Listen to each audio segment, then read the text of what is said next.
Ch1. It was all beginning to slowly eat away at him.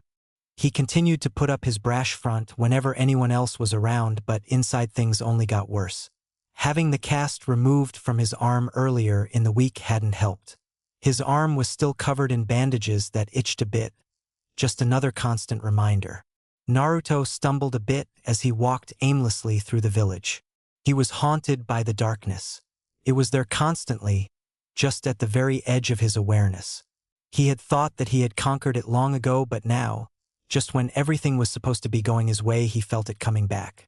All the loneliness from his younger days was slowly coming back to him. He could feel the distance between himself and his precious people grow ever so slightly every single day. It was even worse this time because he knew that he was the one putting that distance there. His new jutsu was no good.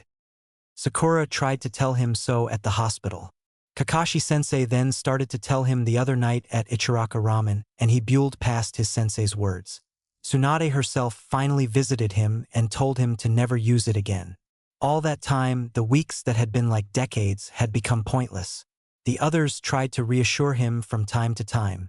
They tried to tell him that he was becoming a powerful wind master, but every time he looked in the mirror he saw failure and felt useless. Even his victory over that Kakuzu zombie thing had slowly soured in his mind. What was the point, he often asked himself, if he had such great power, if using it did nearly as much damage to himself as his opponent? Again. The only reason why he was likely still breathing was that damn fox. He had hurt Sakura, just like he had hurt Jiraiya. The one who hurt Sakura was you, Naruto. The words of Sensei Yamato haunted him. He had lost a lot of sleep over those words. There had been many nights that he had woken in a cold sweat, gasping in fear. Some nights he would wake several times. Although the marks were gone, he could still vividly see his claw marks on her arm every time he looked at her. The nightmares seemed to only be getting worse. His heart sank every time he thought of her now. He could have killed her then. He hadn't realized it, but he had forced himself not to think about that by burying himself into his training. Now, with all the extra time he had to himself waiting for his arm to heal, he hadn't stopped thinking about how easily he could have killed Sakura. All those years, he had thought he had loved her so much and would have done anything to make her happy. Now all he could think was how that could be true if the fox could make him hurt her, and he had not even realized what he had done. He must have been right when Tsunade had first come to Konoha. Sakura was better off with Sasuke. Over the years he had forced himself to stop thinking that almost immediately, but now things were different. Sasuke. He was still weaker than Sasuke. How could he become Hokage if he couldn't save his first friend? That was what he had thought just the other day. Now Orochimaru was dead, and apparently his friend didn't need to be saved. Maybe he needed to be saved even more, and Naruto wouldn't be able to.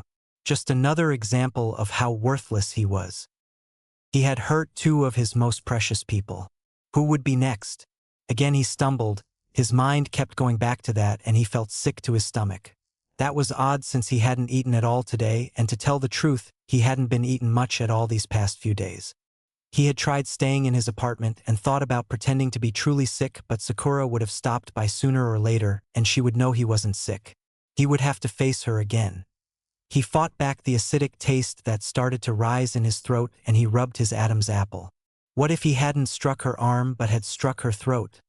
He thought darkly. A vision of himself standing over her with her throat torn out popped into his mind. He was all too familiar with that image. It was the one that almost always woke him late at night. Although some nights it was far worse. The times that horrific scene didn't wake him, and the nightmare would continue after Sakura's death. Those nights were the worst. Those nightmares always ended with him screaming himself awake after everyone he cared for was dead at his hands. The smallest whimper escaped from his voice, and his head swam as he imagined the light fading from her eyes and her brilliant red blood flowing into the ground. He felt even sicker now, and he leaned against a tree so he wouldn't fall down. The origin of your strength is not the Kyuubi chakra. But what allows you to endure the Kyuubi chakra is the strength of your own chakra. Yamato-sensei's words bubbled up through the haze. The strength of my own chakra. He suddenly stopped his aimless wandering that had almost led to Ichiraka Ramen. A look of grim determination settled onto his face as he stood in the middle of the street. He looked at the Ichiraka sign. He knew he should eat if only to keep going, but he knew that anything he ate wouldn't stay down as long as that last vision stayed so vivid in his mind. He needed something new to bury himself into, something that would take as much effort as building the Rasen Shuriken. He had one really good idea on exactly where to start looking for that something. He suddenly changed directions and started heading to the edge of the village, never noticing the shadowed figure of Hinata following him. She was very worried about him. She knew that something was bothering him, and it was much worse than the time he was looking down just before his match with Niji all those years ago. She was torn by her conflicting feelings. She had never seen him like this, and she ached to be able to find the courage to approach him and offer her help. She had come so far in so many ways, in large part because of him. Yet now, when he so obviously needed someone, she was nearly paralyzed with fear. She stole one glance back to Ichiraku and couldn't believe that something could bother Naruto so much he would avoid his favorite ramen shop. The fear gripped her heart. She suddenly felt that in the state he was in now, any mistake she made talking to him would be greatly magnified. She couldn't bear the thought of trying to reach out to him now, only to have her stutter betray her. She activated her Byakugan and drifted back slightly, so she could follow him with less risk of him discovering that he was being followed. Part of her knew, though, that he was so troubled that she could probably walk directly behind him and not be noticed. It wasn't long before he found himself at Rock Lee's dojo, and he began pounding on the door, causing it to rattle ominously in a short amount of time. Lee, open the door. I need your help. Naruto, it's good to see you, my friend. Although I would appreciate it if you didn't break my door. Lee exclaimed as he opened the door with a smile. Lee, you did something back during the Chunin exam when you fought Gaara that I want you to teach me. Naruto immediately jumped right to what he wanted. You actually remember something that far back, Naruto? Lee said with a teasing smile. He looked into Naruto's eyes and saw something unsettling. Suddenly he had a bad feeling about this conversation and was hoping to sidetrack his friend. I thought you weren't very good at remembering stuff. Naruto scowled before looking sad and speaking softly. He said, Lee, I had a pretty lousy life up until I became a genin. I guess I usually felt that most things just weren't worth remembering. It was a bad habit. I have been getting better though. Training with Jiraiya has helped. Since I became a genin, my life may have gotten harder in a lot of ways, but it also got better, so there's plenty worth remembering now. Having friends really helps, you know? Yes, Naruto, I know what you mean. There was a short silent pause between them. Anyway, Naruto broke the silence. You were fighting Gaara and it looked like he had you beat, but you did something that let you bounce back and really press him hard. I asked Sakura later about it and she said it involved gates or something. I need to be stronger and I think that could help. Could you teach me? I'm sorry, Naruto, but I can't. It is a forbidden jutsu. I had a feeling, but I need more strength to catch up to Sasuke. I have to keep my promise to Sakura-chan and bring him back, even if he's become a world-class asshole. You seem very angry with him, Naruto. Almost like you don't want to bring him back. Just because he's the first real friend I ever had doesn't mean I can't be pissed off at him. How can I become Hokage if I can't save my friend? Besides, you know, I can't break that promise to Sakura. I thought you were madly in love with her yourself, Naruto. Do you really want two rivals for her affections? Again, Lee smiled as he tried to tease his friend and sidetrack him away from thinking about the jutsu he wanted. Talking about Sakura had always sidetracked Naruto in the past. Lee, don't get me wrong, I do love her, but it's not like that for me anymore. Naruto said as he looked down. His stomach twisted as again he got the vision of his claw marks on her arm. Sakura is more like a sister to me now.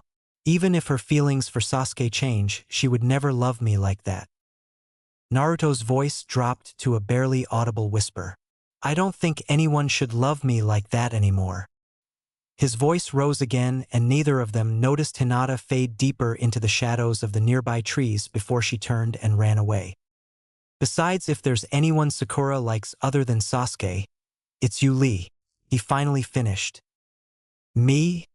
The green-clad ninja's eyes grew wide.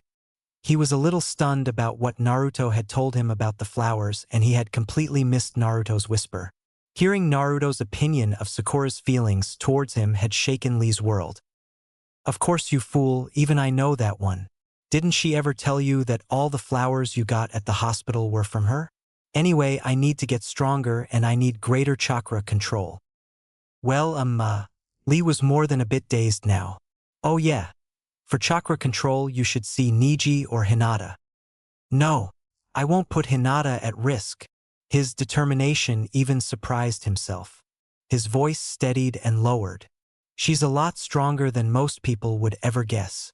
Stronger than Sakura in many ways, but I don't think she's strong enough to help me with this, and I'm sure Neji isn't.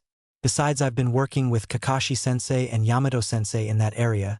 It's the raw power part that I'm really concerned with. Wait, you think Hinata is stronger than Neji? Lee paused. You think I'm stronger than Neji?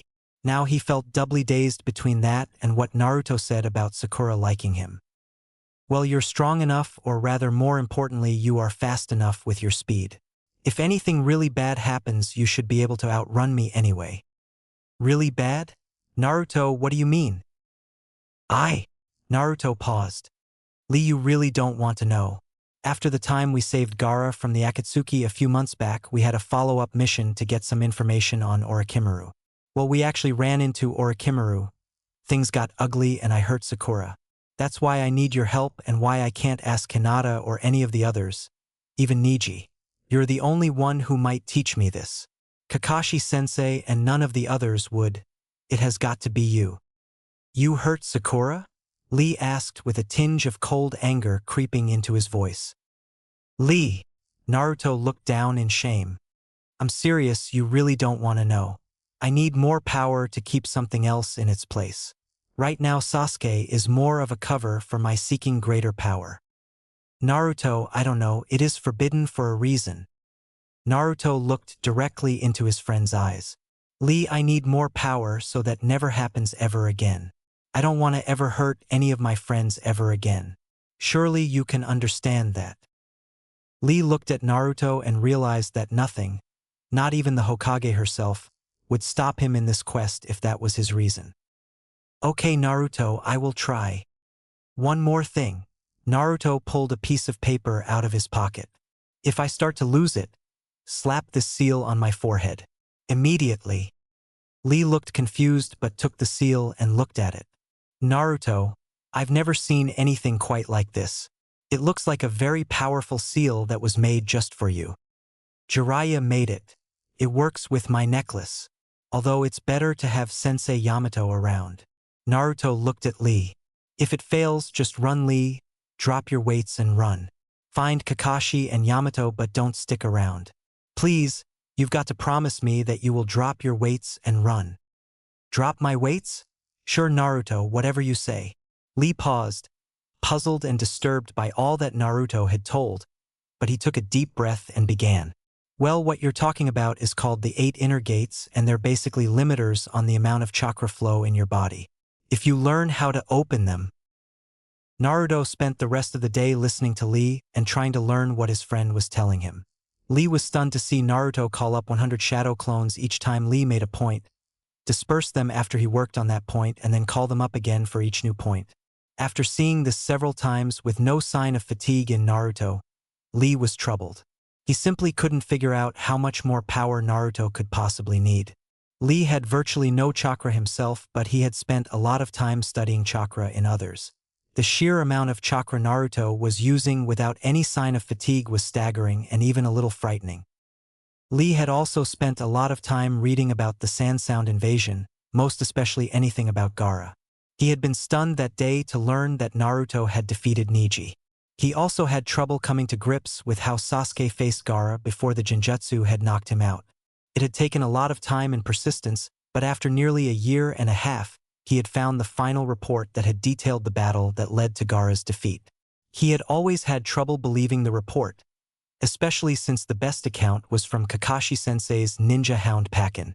Naruto, oddly enough, had never bragged about the fight or gave any really solid details about it when debriefed. Sasuke never said anything either before he ran away. As far as Lee knew, and his official debriefing was nearly as sparse as Naruto's. Sakura was unconscious for the final fight, and the only other witness was the sand Kunoichi Temari, who also never gave any real details about the fight, but she did say that Pakun's report was correct. Reading about hundreds or possibly thousands of clones, Gaara turning into a giant sand monster, and the giant toad Gamabunta had simply seemed too unreal when it was all tied to a not quite 13-year-old Naruto. Working with Naruto now and seeing how effortlessly he worked with hundreds of clones finally convinced Lee that the report he had read was in fact true. Hinata had stopped running and found herself a short time later in one of her sanctuaries. She was somewhat devastated from what she had just learned. Although often tempted, she really didn't follow Naruto around. She would covertly watch him any time they were in the same area, but she really didn't follow him.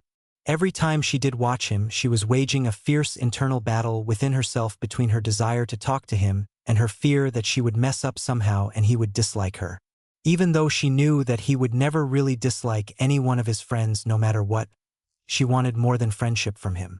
The few times she had actually followed him was always due to something extraordinary. She had followed him around the village when she heard rumors of him having a baby. That had turned out rather embarrassing. She had followed him to the exit of Konoha when he left with Jiraiya years ago. She had been very upset with herself for a very long time after that because she hadn't been able to summon the courage to even do something as simple as say goodbye. Nothing she had ever seen in Naruto in the past had ever been as bad as today. She had seen him upset on a few occasions, and it never seemed to last very long. The only time that even came close to comparing to the state she had seen him in today was when he didn't graduate from the academy. That had lasted less than a day before he had somehow turned the tables and got his Hitai 8. None of their classmates had ever found out how he had done that, to her knowledge anyway. This time it was obvious to her that he hadn't been eating properly for a few days. She didn't think anything could turn off Naruto's appetite like that. After seeing his current state along with watching him turn away from Ichiraku's was enough for her to overcome her hesitant nature concerning Naruto and follow him to find out more. She sat at the edge of the pool near a small waterfall that was within one of Konoha's outer and less often used training grounds. Being near waters like this pool and waterfall almost always made her feel better. There was a small pond and small artificial waterfall in the Hyuga Gardens. Her mother had brought her there often before she died, and being near water with her mother were some of her earliest memories. Now she was at a total loss on even what to think, let alone what to do. She was still trying to come to terms with the fact that Naruto believed that nobody should love him. How could he possibly have come to that conclusion, she kept wondering. Naruto had said that he loved Sakura like a sister. For a brief moment her spirit soared when those words processed in her head.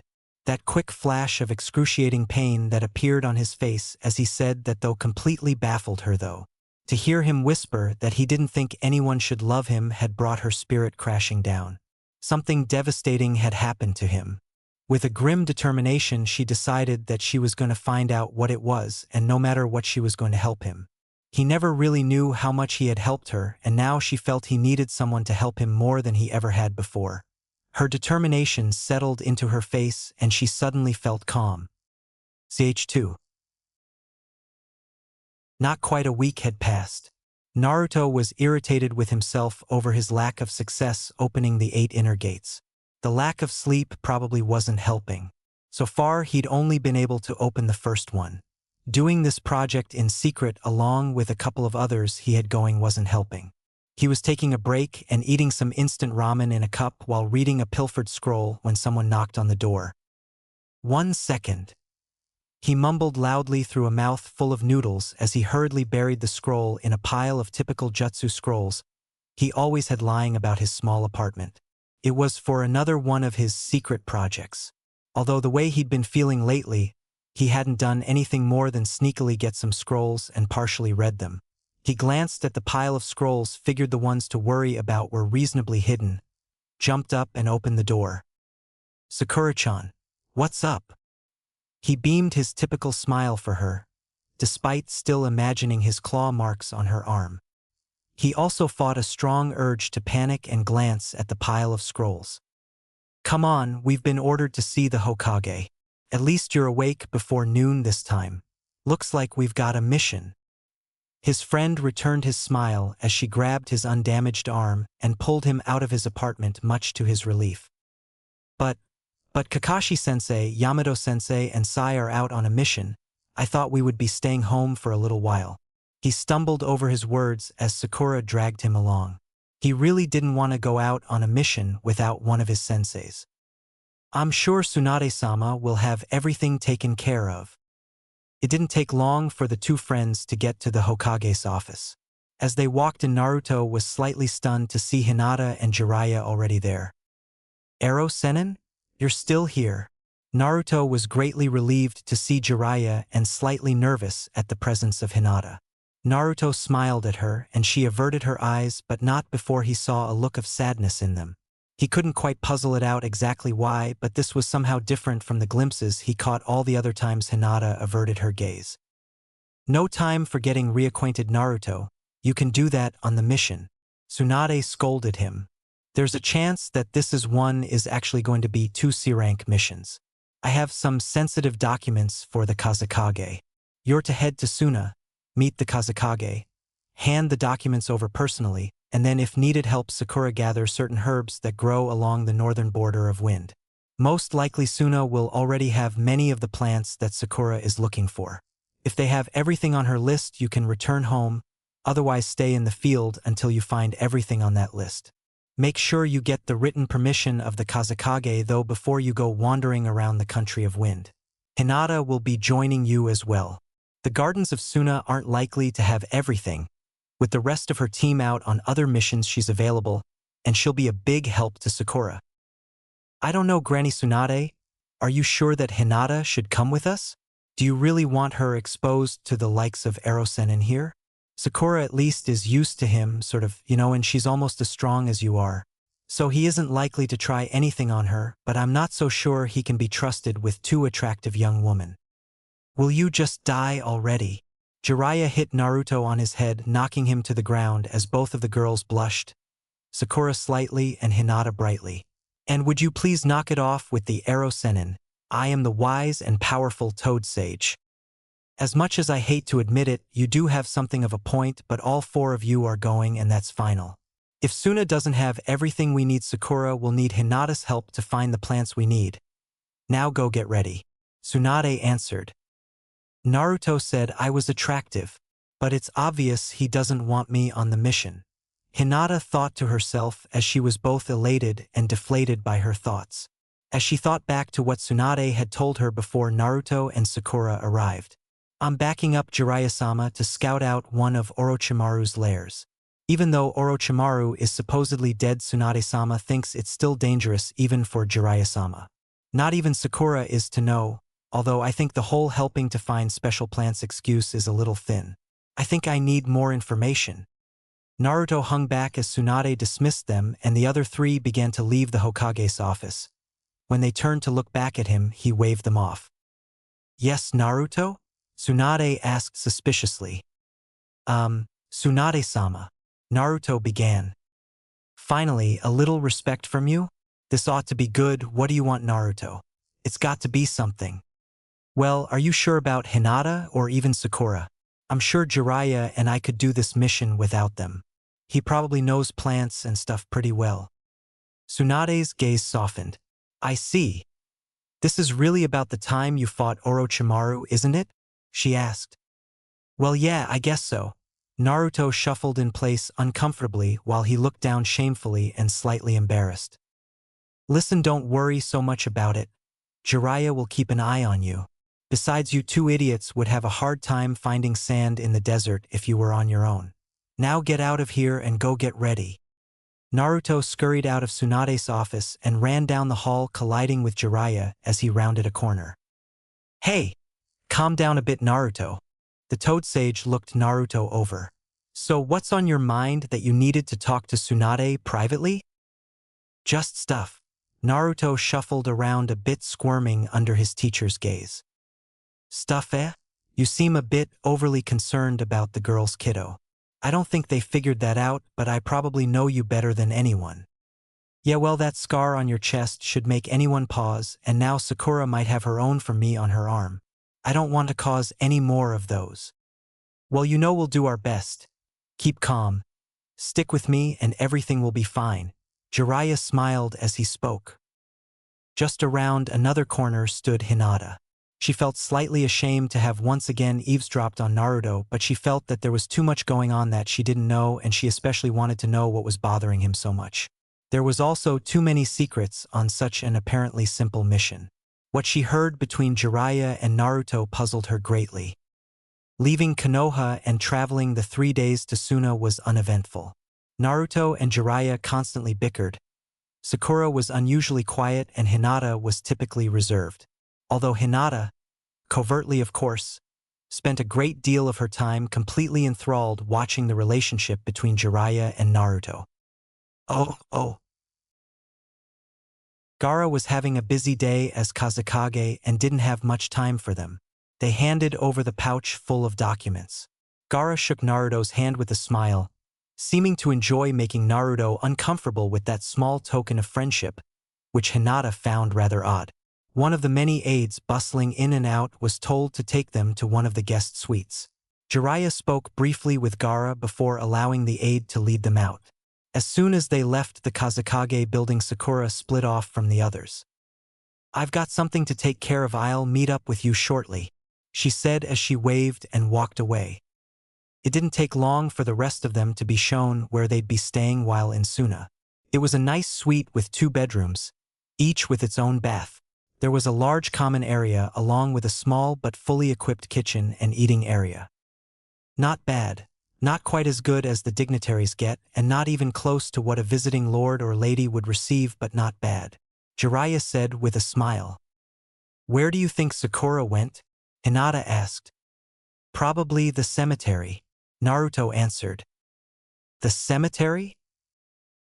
"She became very attached to one of Suna's village elders last time we were here and is probably visiting Chiyo-sama's grave."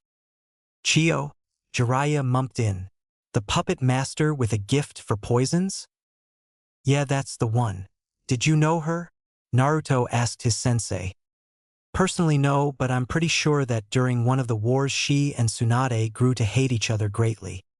"Well, we should go find Sakura and see about dinner." "Excuse me, are you Naruto?" A small child approached the orange and black-clad ninja. "Eh? Of course I am. Thank Naruto-san for saving Gaara-sama." The small child handed Naruto a small flower, turned and ran off into the crowd. "What?" Naruto stood there stunned, holding the flower as he watched the child disappear into the crowd. "I guess a lot of people know how you helped save Gaara. He's become quite popular with the younger people of this village, you know." Jiraiya smiled. The trio turned and entered the cemetery. Sakura was easy to spot off to the far edge. "Sakura, come on, let's go. We're going to get something to eat," Naruto yelled out. "Fool," Jiraiya hissed. "This is a cemetery, keep your voice down." It didn't take long for Sakura to walk up and glare at Naruto. The 4 wound their way through the streets of Suna with the 3 teenagers giving Jiraiya the lead. It didn't take long for Jiraiya to locate a restaurant he deemed suitable. Dinner was an oddly quiet time. Naruto seemed to have finally learned not to complain, at least not out loud when a meal wasn't ramen. Most of the food was a bit spicier than what was typical in Konoha, but quite tasty and filling. They wandered a bit through Suna, but they were all tired from the journey, so they headed back to their suite. Sakura and Hinata decided to wash up a bit while Jiraiya headed off to the room he was sharing with Naruto to get some writing in. Naruto decided to stretch out and relax in the common area. Several minutes went by as he was fiddling with the small flower while seemingly half asleep. "Naruto, if you want to save that, I can show you how," Hinata said with a slight stutter as she entered the common area. "Oh, sure, Hinata," Naruto exclaimed as he popped out of his slight daze. "We'll need a book." "Hey, Ero-senin, we need one of your spare books." Hinata found a way to actually make one of those dirty books useful.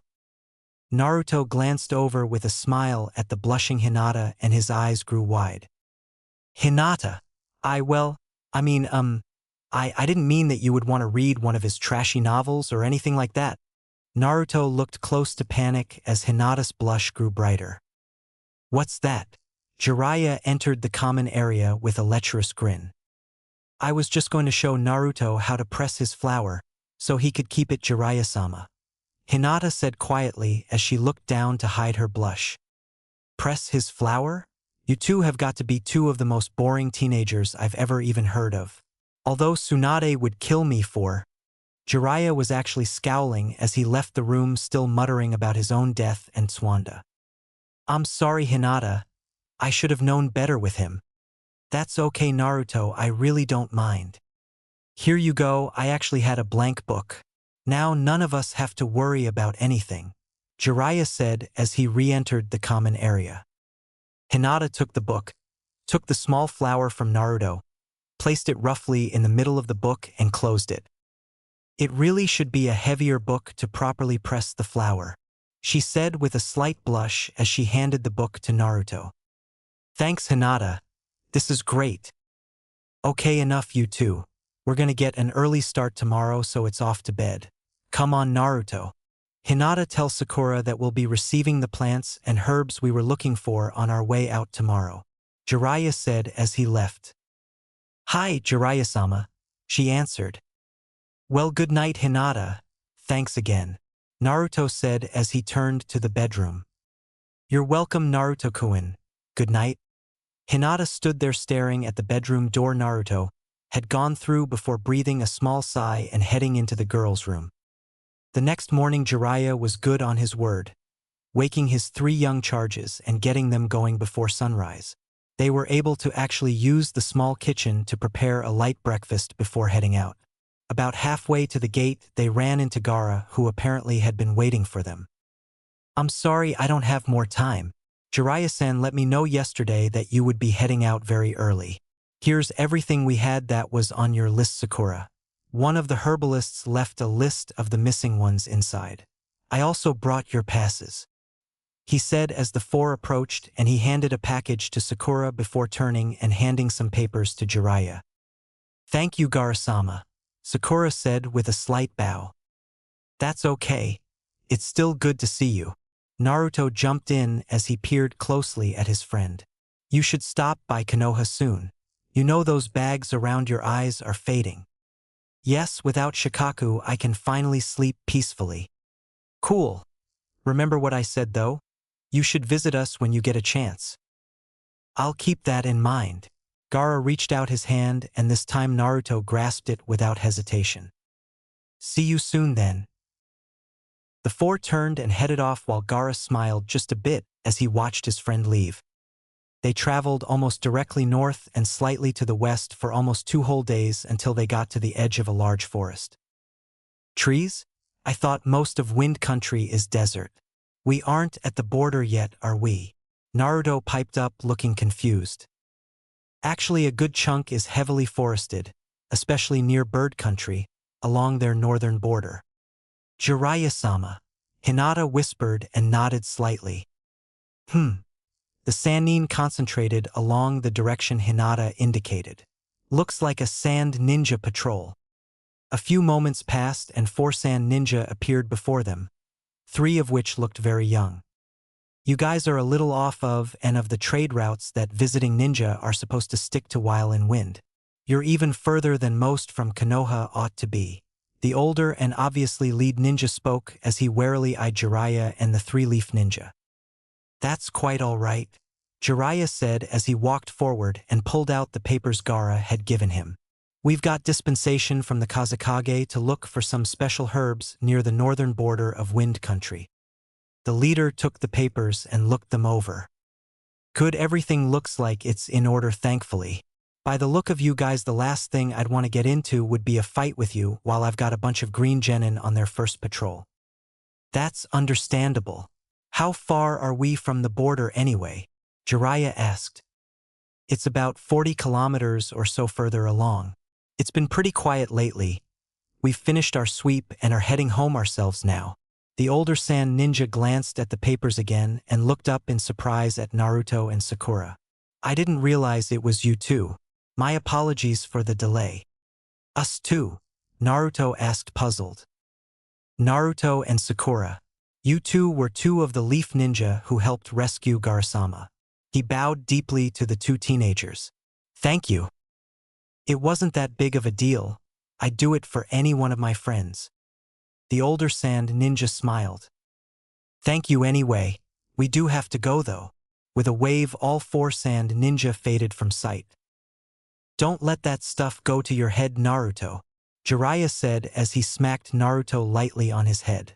Let's go now. I think it's about 5, maybe 6 kilometers more before we can even start looking for what Sakura needs. Looks like we'll get to that area with just enough time to set up camp for the night. The four headed off, expecting to stop in a little less than an hour. CH3. So, is the trap ready? One shadowed figure in a black cloak with red clouds spoke to another. Yes, they've killed too many of us. It's a bad habit that we're gonna break. With Orochimaru now gone, we were able to acquire many sound ninja for this job along with the many grass and cloud ninja we had already hired. If Kakuzu were still alive, he'd be most upset over the expense of this operation. We've also lost track of Itachi's brother, but I'm sure we'll be hearing from him soon. With him out for Itachi, it is now a priority to deal with these leaf ninja. All of the hired ninja on this job have very explicit orders not to kill Naruto, but I offered 10 million ryu for Jiraiya's head and 5 million for Sakura's. The larger figure draped in black with red clouds replied. What about the Hyuga? She really doesn't matter to us. Although I imagine the cloud ninja will be out to capture her for the Byakugan, probably alive. If the grass ninja realize who she is and what she means to the cloud ninja, they'll probably kill her and try to destroy her body. You don't think they'll try to capture her themselves? No, they're too small compared to Cloud. They're likely to take a chance to kill her in order to prevent Cloud from gaining the Byakugan. I doubt they're willing to take the risk of upsetting Cloud to gain it for themselves. Everything sounds good then. Oh. This looks like a decent spot, Jiraiya said as they entered a wide clearing. Hinata hesitated. Something wasn't quite right. She looked over to Jiraiya, who suddenly grew still. Byakugan, she called out. She was stunned to see dozens upon dozens of ninja off in the distance. She looked further and realized they were surrounded. Jiraiya-sama, she said softly but urgently. Yeah, I sense them too. What's going on? Naruto and Sakura both asked. We're surrounded, Jiraiya whispered. What do we have, Hinata? At least several hundred, I would say. There could be many clones, but it doesn't matter, they've got a tremendous amount of power. I'd say that many, if not most of them, are Jounin level. Hinata said as she relaxed her Byakugan. It'd take them a minute or so to reach them, and she knew that she would soon need every scrap of chakra she had. The four stood in a loose circle, each facing a different direction, and waited. It didn't take long before the first attack came. A wave-like mass of rolling rock and earth bore down on them. Naruto and Hinata jumped off together in one direction while Sakura and Jiraiya flew the other way. Fire suddenly poured over the first attack and a vortex of water flew towards Sakura and Jiraiya, driving them further away from their two teammates. As Sakura and Jiraiya readied themselves, several tornadoes headed their way. There was an odd shimmering behind the spinning masses of air and lightened crackled within the clouds over the tornadoes. Katan, Gukakyu no Jutsu, Jiraiya yelled out as he generated a massive fireball that impacted most of the approaching tornadoes. Damn, he's at least as fast as Kakashi is when making seals, Sakura thought as she watched Jiraiya's hands blur again. Futon, Sakura missed the rest of what Jiraiya was saying as the tornadoes and fireball exploded, but she knew enough to duck as Jiraiya fired off an incredible mass of destructive air. Sakura, Jiraiya called out as he jumped over to her, grabbing her as his hair expanded and wrapped around the two of them. Sakura's last sight before being enclosed was seeing that the shimmering behind the air and lightning attacks was revealed to be some sort of sonic attack. There was an odd humming as Jiraiya's spiky shield of hair absorbed the sonic attack. Jiraiya staggered slightly as his hair receded. Apparently, with his hair being connected to his head, it allowed some of the sonic energy to get to his ears. Before he could shake it off, though, an unbelievable amount of huge boulders came crashing their way. There's just no way any single ninja could have pulled off such a massive earth attack by themselves. Sakura thought as the uncountable boulders rolled their way. This time it was her turn to grab the slightly stunned Jiraiya. She jumped over to the side a bit and picked one of the larger rocks heading their way. Building up her own ridiculous strength, she quickly but carefully eyed the monster rock. Screaming out, her free arm blurred as she struck the rock dozens of times in a very precise manner. Both her and Jiraiya were struck numerous times by a large amount of shrapnel flying off the rock from Sakura's strikes. There was a loud boom as the rock teetered and fell on top of them. Dust billowed out and the area was suddenly still. The ninjas that had been focusing on Sakura and Jiraiya turned to look across the field at their other two targets. As they looked, they saw the girl fall. Oh! The battle raged on. Naruto had lost track of Sakura and Jiraiya, but Hinata was always nearby. Her arms would blur from time to time and every attack that came close to her failed. Naruto seemed to be everywhere at times, and with his shadow clones he pretty much was everywhere at times. Dozens of ninja surrounded the two. Naruto and Hinata found themselves standing back to back. Shugo hack Rokujiu Yanshu. She softly spoke as she once again began her ultimate defense. Naruto began to build up chakra in each hand. Rasengan, he muttered as a shimmering sphere appeared in each hand. Shuriken, kunai, and all manner of weapons were repelled by Hinata's defense as it encompassed herself and Naruto. On your right, she whispered. Taking her cue, Naruto darted out, releasing a Rasengan into the chest of one enemy that came within his range. Hinata shifted slightly so he was continuously covered. He quickly formed a new Rasengan and returned to being up against Hinata's back. On my left, front and right, low, she said in her soft voice. Naruto spun, and from behind Hinata he reached forward under her arms. He released the two Rasengans. One went to the fist of a cloud ninja and the other to a kicking foot of a grass ninja. Naruto and Hinata easily heard splintering bone as the two Rasengans hit. Pulling his arms back, he spun so they were back to back again as he formed two more Rasengans. Above on your right, she whispered, and he struck. Your lower left front. My front center. This odd dance-like combination of Hinata's defense and Naruto's attack continued to protect them while eliminating another half-dozen attacking ninja before the rest stopped and pulled back. Naruto had never formed so many Rasengans so rapidly before, and Hinata had never used her Shugo hack Rokujiu Yanshu for so long before, and the strain was especially evident on Hinata. Ha! Naruto exclaimed. We're unbeatable together, Hinata. He smiled over his shoulder at the suddenly blushing young woman as they both began to breath heavily from the strain. More than slightly distracted, she faltered and Hinata suddenly fell. She had been using her Shugo hack Rokujiu Yanshu for too long and probably would have fallen soon anyway from exhaustion. One of the seemingly endless attacks struck her with a glancing blow while she was blushing from Naruto's words. Naruto's heart grew suddenly still as he watched Hinata fall to the ground beside him. He didn't see that it was a glancing blow. He only saw a lot of blood since it was a messy scalp wound, and a terrible anger took him. The fox's chakra shroud enveloped him, immediately springing forth 4 tails, and then it slowly formed a 5th. The chakra seemed to boil as his blood began to flow through his very pores. All consciousness gone, he roared at their foes. A second or two passed. Unnoticed, Hinata shook herself awake as the possessed Naruto leaped over her to attack the closest and therefore most dangerous seeming of all the attacking ninja. She looked on in shock at the sight and even the smell of Naruto's blood. The ninja before him fell.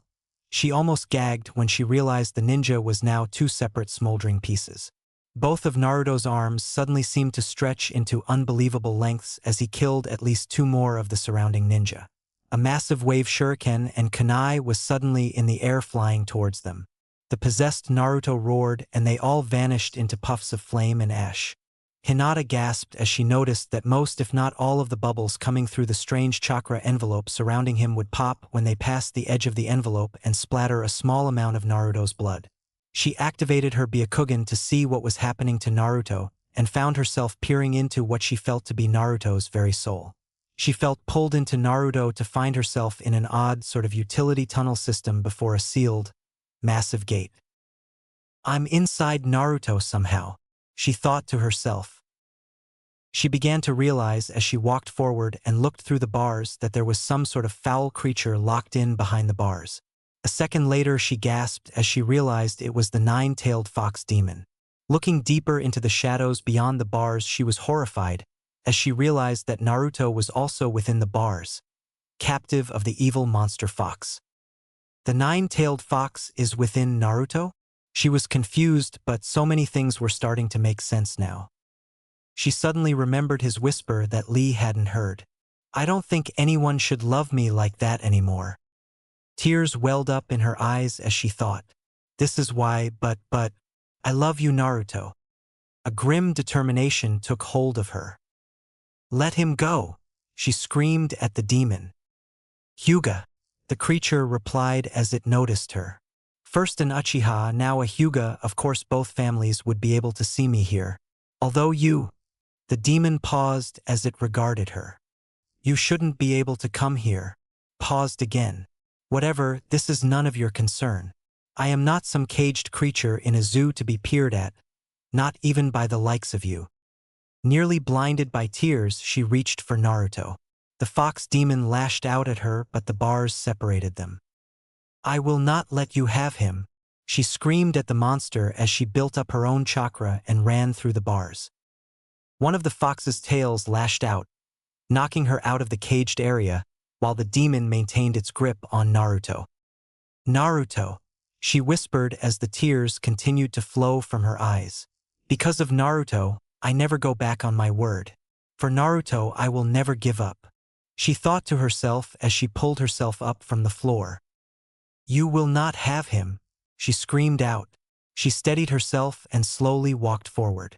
Shugohaku Rokujiu Yanshu, she said as she passed the bars again. The monster lashed out again, fully intending to destroy the young woman, but it flinched away from the blue light of her chakra as it suddenly intensified, and she blocked one of the monster's striking tails. Again and again the demon struck out at her, and each time she parried its attacks as she relentlessly bore down on the fox. You dare challenge me for this whelp? Fine, then have him. You have managed to both sicken and amuse me with your love, determination, and courage. The demon hurled Naruto into her, propelling both through the bars to the safety of the open area on the other side of those bars. You have him, now leave my sight, Hyuga. As they landed, Naruto became aware of her and spoke. Hinata, what are you doing here? How did you even get here? Neither of them was able to say anything else as they were suddenly pulled back to the outside world. Naruto stumbled as the demon fox chakra shroud and power disappeared. The last foe in the immediate area found himself suddenly released from the paralyzing fear of seeing the fox chakra shrouded Naruto up close. Dodged to the side to avoid Naruto and found Hinata open to attack. The ninja lashed out with a thin metal javelin, striking Hinata in the back. Still shaking from the sight of the possessed Naruto up close, the ninja stumbled on a loose piece of rock that threw his aim off. The javelin shot through her chest, missing her heart but piercing her lung to exit out through the front of her lower rib cage. Hinata! Naruto screamed, his strength flaring back to life. He spun. Leaping back, he struck their foe. The grass ninja was sent hurtling into the distance, disappearing into the trees at the edge of the clearing, and Naruto caught Hinata as she fell. Naruto, she whispered as she winced in pain. Hinata-chan, don't talk, you'll be okay. The tears in his eyes gave lie to his words. Chan. She coughed up blood but smiled as the minor but precious word crossed her lips. She had longed to hear that one little word from him tied to her name for so many years. Naruto-chan. She paused as she coughed up more blood. Naruto-chan, I love you. She looked up into his eyes and reached up as trembling took over her movements to softly touch his cheek as Naruto's eyes grew wide. I'm sorry I didn't tell you sooner. Scenes flashed before his eyes. Hinata at the Chunin exam offering her answers to him. Hinata giving him the healing salve after his fight with Kiba. Hinata looking up to him with determination as she faced Niji in the Chunin match. Hinata at the log where he became a genin just before his fight with Niji. Hinata at the hospital after his second fight with Mizuki. Hinata in his arms after she knocked out the giant bee.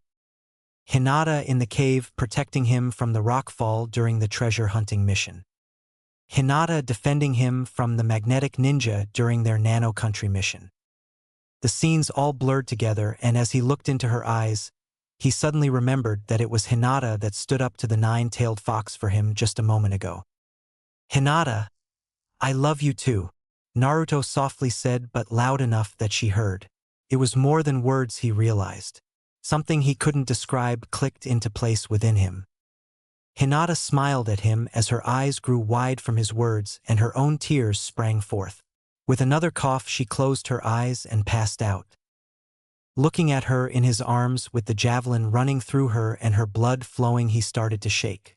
For the second time in his life, he looked at her blood on his hand. Naruto felt a growing rage, greater than anything he'd ever experienced before. She had not only accepted him with the damn fox inside him, but she told him that she loved him despite the foul thing. Now she was being taken away from him. Someone actually loved him in a way he never thought anybody could or even should, and now they were being torn away from him. The rage flowed even greater. It was a wave of white-hot fury that burned away everything, leaving him oddly calm. Dozens if not hundreds of enemy ninja began to appear at the edge of the field and swiftly approach the two-leaf ninja. "I'm going to kill all of you," he said in a guttural growl of a voice as his eyes shifted to the slits of the Kyuubi. This time, though, instead of the regular red color of the Kyuubi eyes, they took on an aura of blue flames, perfectly matching his own eye color. Ch4.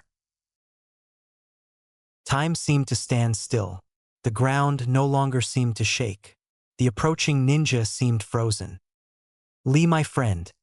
I thank you, and I'm sorry I have to use what you showed me." The strangely calm Naruto thought to himself as he slowly eased Hinata to the ground, closed his eyes and stood up. Kaimon release. He hadn't been able to open any more than the first gate before. Even though Lee only showed and explained the process to him that one time, Naruto had tried every chance he could sneak off. He was sure that with enough time he would have mastered this, but time was one thing he had been incredibly short on lately. Those few times he had been able to get away from his friends and teachers, no matter how many clones he made, he always got stuck after the first gate. This time was different. Kyuumon release. Simon release. Shaman release. Tommen release. Keeman release. Kaiman release. They all opened with ease this time. "I'm sorry too, Hinata. I should have realized sooner. I really am the Leaf Village's knucklehead ninja," he thought as he opened his eyes and looked at her for what he truly believed was going to be the last time. As the ground around them shook even more violently with his power, he closed his eyes again. Shimon release. The world seemed to explode. Naruto was bathed in a blinding aura of blue chakra fire. Once again he stood before the massive gate that held the nine-tailed fox. "What? Are you back already? Are you that weak?" The demon snarled and then glared at him. "How's your girlfriend?" The dark beast chuckled. Naruto's fury lashed out at the monster, and for the first time it pulled back ever so slightly. Never before had it encountered a rage that came close to matching its own. "I'm not asking this time, fox," he screamed as he reached out and somehow tore the nine-tailed fox's chakra from the demon. He opened his eyes and looked around at the multitudes of foes that had hesitated while approaching him. The demon fox's aura suddenly poured out beyond the blue fire of Naruto's own chakra. Somehow the massive outflow of his own chakra was shielding him from the insane amounts of red chakra of the demon fox. The blue and red mixed as Naruto began to take the form of the nine-tailed fox demon and started growing. This Naruto fox, though, was a nearly glowing white with highlights of blue and red chakra fire. The huge Naruto beast monster raised its head and howled as its nine tails flailed about, decimating dozens of ninja, sending body parts and blood flying in all directions. Off in the distance, Sakura found herself shaken awake by the monster's rage. It could only have been seconds earlier when she had used her insane strength to hollow out a small section of one of the boulders that had almost crushed her and Jiraiya. Gathering her strength, she yelled out, and while focusing her chakra slightly differently than when she created the halo, she hit the rock above them a few times, causing it to fracture and crack into several pieces. With a groan, she managed to push one of the pieces of the massive rock off of herself, and Jiraiya freeing them from the enclosed space that had trapped them. It was almost too much for her despite her massive inhuman strength. Her eyes grew wide as she saw the monstrous and growing white fox form in the distance. Using her medical jutsu, she quickly revived Jiraiya. Whoa! That was worse than a knight trying to outdrink Tsunade, the Toad Sage muttered, his ears still ringing from both the sonic attack and the multiple head strikes he had taken when Sakura carved out that little safe spot. His own eyes suddenly grew wide at the sight of the huge white monster fox. As he counted 9 tails, his mouth fell open and he visibly paled. "Naruto," he whispered. The white monster reared up on its hind legs, and intense balls of chakra began to form at not only both of its front paws/hands, but also one at the tip of each one of its tails that had all stopped flailing and had spread out. Far off in the distance, they heard what was obviously Naruto's voice, although it was heavily distorted. "Rasengan." "Oh no, Sakura, we have to leave." The Toad Sage anxiously looked at the 11 Rasengans, each slowly growing to nearly a full meter across. He gathered a tremendous amount of chakra, bit his thumb, began to form seals, and called out while slamming his palm to the ground. "Kuchios no Jutsu." Gamabunta appeared and immediately spied the white monster. "Jiraiya, what is that?"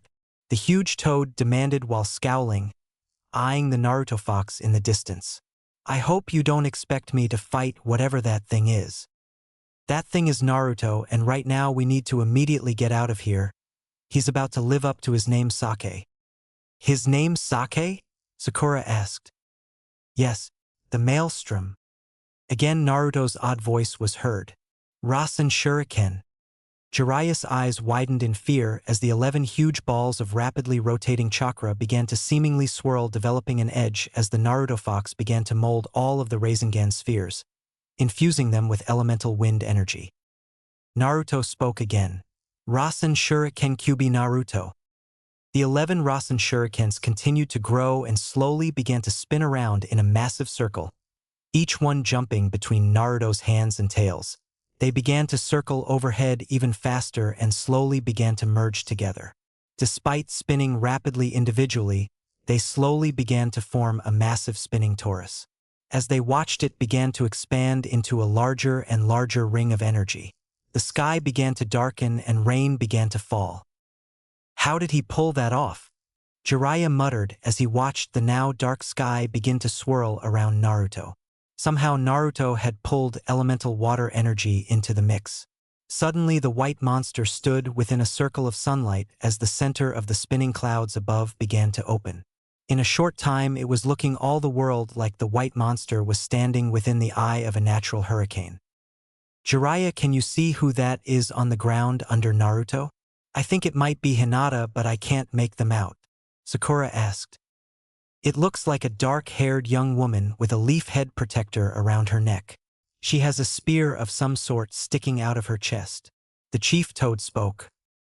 "Well, I guess we now know what drove Naruto over the edge. Unfortunately, we can't stay here. Once he releases that thing, it'll destroy everything for kilometers. I'd say that if Hinata is still alive, she's probably the only one that even has a chance of surviving this. He's pouring truly ridiculous amounts of not only the fox's chakra into that thing, but his own as well. In fact, it looks like far more of Naruto's chakra is mixed in than I would have ever imagined possible. Looks like Naruto picked up how to open the 8 inner gates used for the Lotus sequence somewhere along the line. It also looks like he's pulling off the perfect destructive mixture of air and water elements." Jiraiya said. "The Lotus." Sakura paled as she remembered what that jutsu had done to her friend Lee. "Master Jiraiya, can you tell how many gates Naruto has opened?" the pink-haired young woman nearly whispered as she hung her head. Jiraiya scowled but knew he couldn't lie now. "I'd say all of them. Seriously though, if we don't want to die, we have to leave immediately. Naruto almost killed me with 4 tails. I don't think I really need to see firsthand what would happen now that he's got all 9. especially since it looks like the fox isn't controlling this. It looks like a combination of Naruto's grief and fury. So that Naruto Fox thing will have all of Naruto's skills, techniques and determination backed up by the full power of the nine-tailed fox. Couple all of that with what is probably some bizarre synthesis of Naruto's and the fox's fury feeding each other. With that, he grabbed Sakura and leaped to the chief toad's back. As the giant toad leaped away at astonishing speed, Jiraiya looked back and was struck by the scene of imminent destruction they were fleeing. It was oddly beautiful with blue and red chakra flames pouring off of the white fox form while it stood in the center of the ring of energy that spun over its head. The sky had grown completely dark with swirling clouds covering everything in darkness, except for that shaft of sunlight streaming down that oddly centered on Hinata. They must have traveled dozens of kilometers when they felt the earth itself shake and Gamabunta was actually knocked flat as a wave of energy passed over them. Jiraiya and Sakura were struck from the toad's back but managed to land on their feet. The whole world seemed to vibrate as the blast wave dissipated into the distance. Silently they leaped back to the humongous toad's back and without a word Gamabunta turned and began to hop back the way they had fled from. It wasn't many hops at all when they came to a seemingly endless expanse of water-soaked and flattened trees. The drenched landscape of shattered timber seemed to go on for kilometers before turning into another seemingly endless expanse. This time the trees were gone, leaving nothing but shattered earth and rock. As they got closer and closer to the center, the shattered rocks were becoming smaller and smaller to finally become a finely ground sand that was turning to mud as the light rain fell. It became obvious that they were within an unbelievable hole that was starting to fill with water. A shaft of rock appeared in the distance, through the mist of the light rain. It looked like it was in the middle of the newly formed lake that Gamabunta continued to hop across. As they got close to the pillar, they could see two figures lying together on the untouched grass that covered the top of the newly formed pillar. Naruto, Hinata, Sakura whispered as she leaped across from Gamabunta's back to the edge of the pillar. She timidly took a step forward as she gazed at her two friends together. Hinata was lying in Naruto's arms while Naruto was slumped over her on his knees. Sakura was frozen in place. They were both so still, tears formed in her eyes. She heard a soft groan and her eyes grew wide as she realized that at least one of them had survived that incredible event and was alive.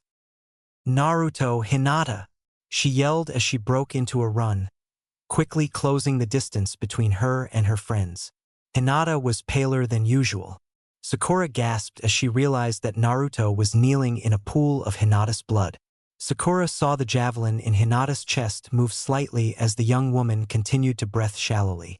Naruto seemed completely still and Sakura feared the worst. He had one hand on Hinata's chest between her breasts directly over her heart. Running up, she gathered her own chakra and began to treat Hinata with her medical jutsu. She was stunned that she didn't need to steady the young woman's pulse as she slowly pulled the steel javelin out.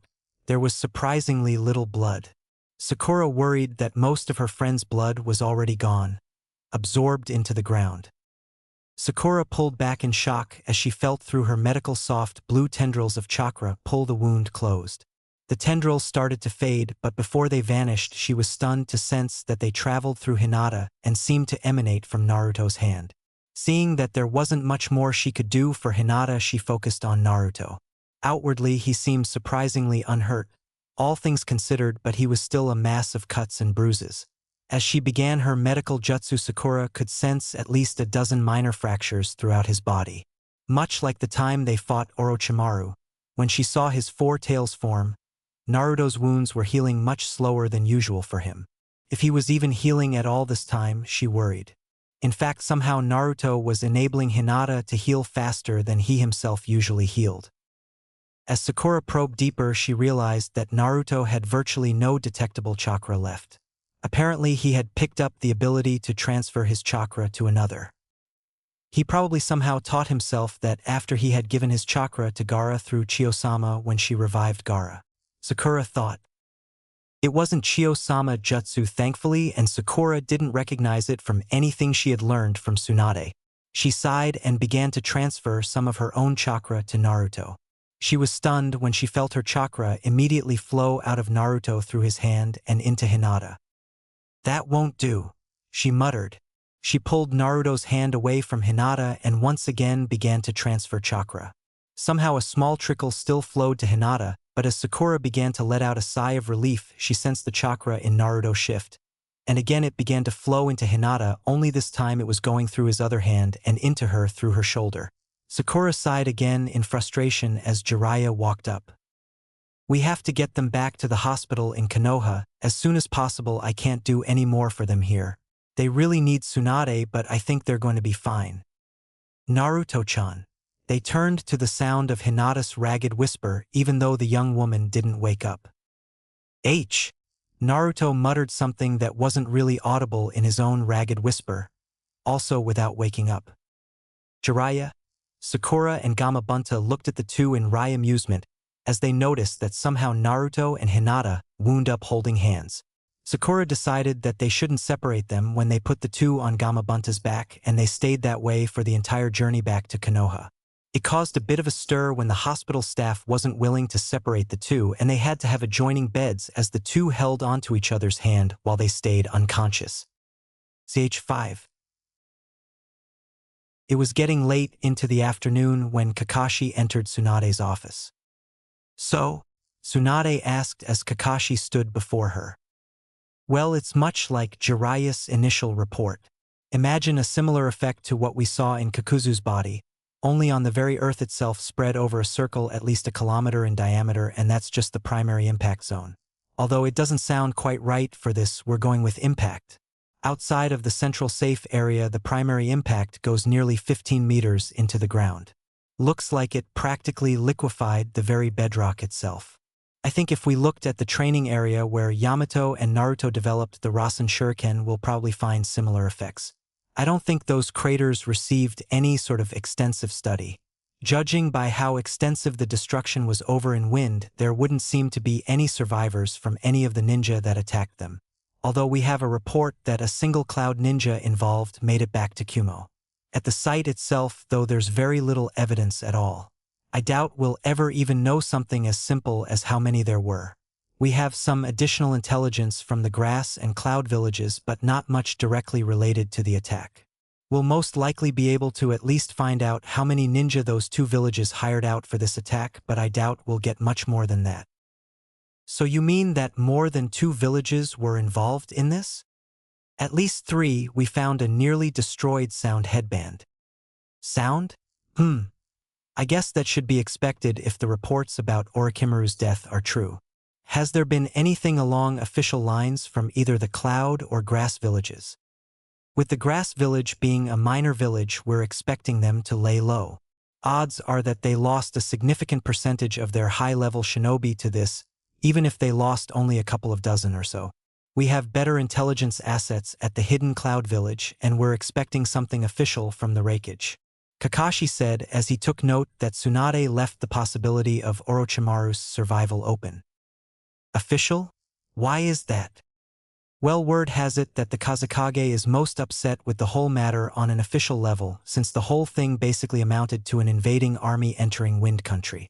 Apparently word has also spread that a close personal friend of the Kazekage was one of the Leaf Ninjas involved, and so he is also greatly upset on a personal level.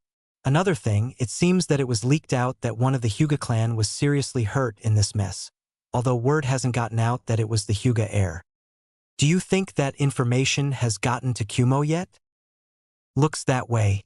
We're pretty sure that the wreckage will maintain his seat, but at the very least it is looking like there's going to be a bunch of open seats on their council shortly." "Really? Well, with tensions high between lightning and water lately, I doubt the wreckage wants to add Konoha and Suna to the list of people aligned against him. Toss in that this is dredging up the whole Hyuga fiasco again over there, and with nothing more than a few messages we can probably make the wreckage sweat quite a bit." Tsunade actually smiled at this. It wasn't a pleasant or happy smile.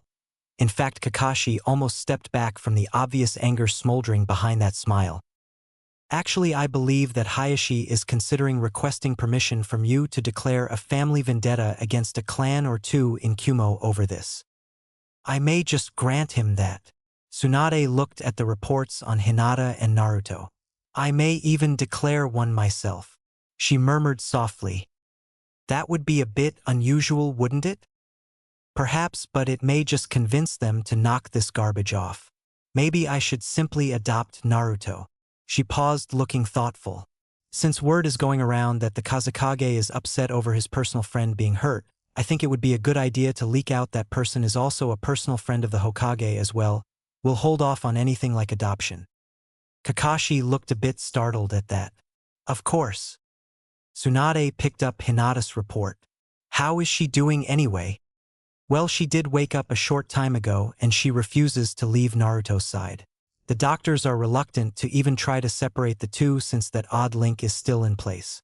In fact, they've requested that you personally come as soon as possible to examine them now that she's awake.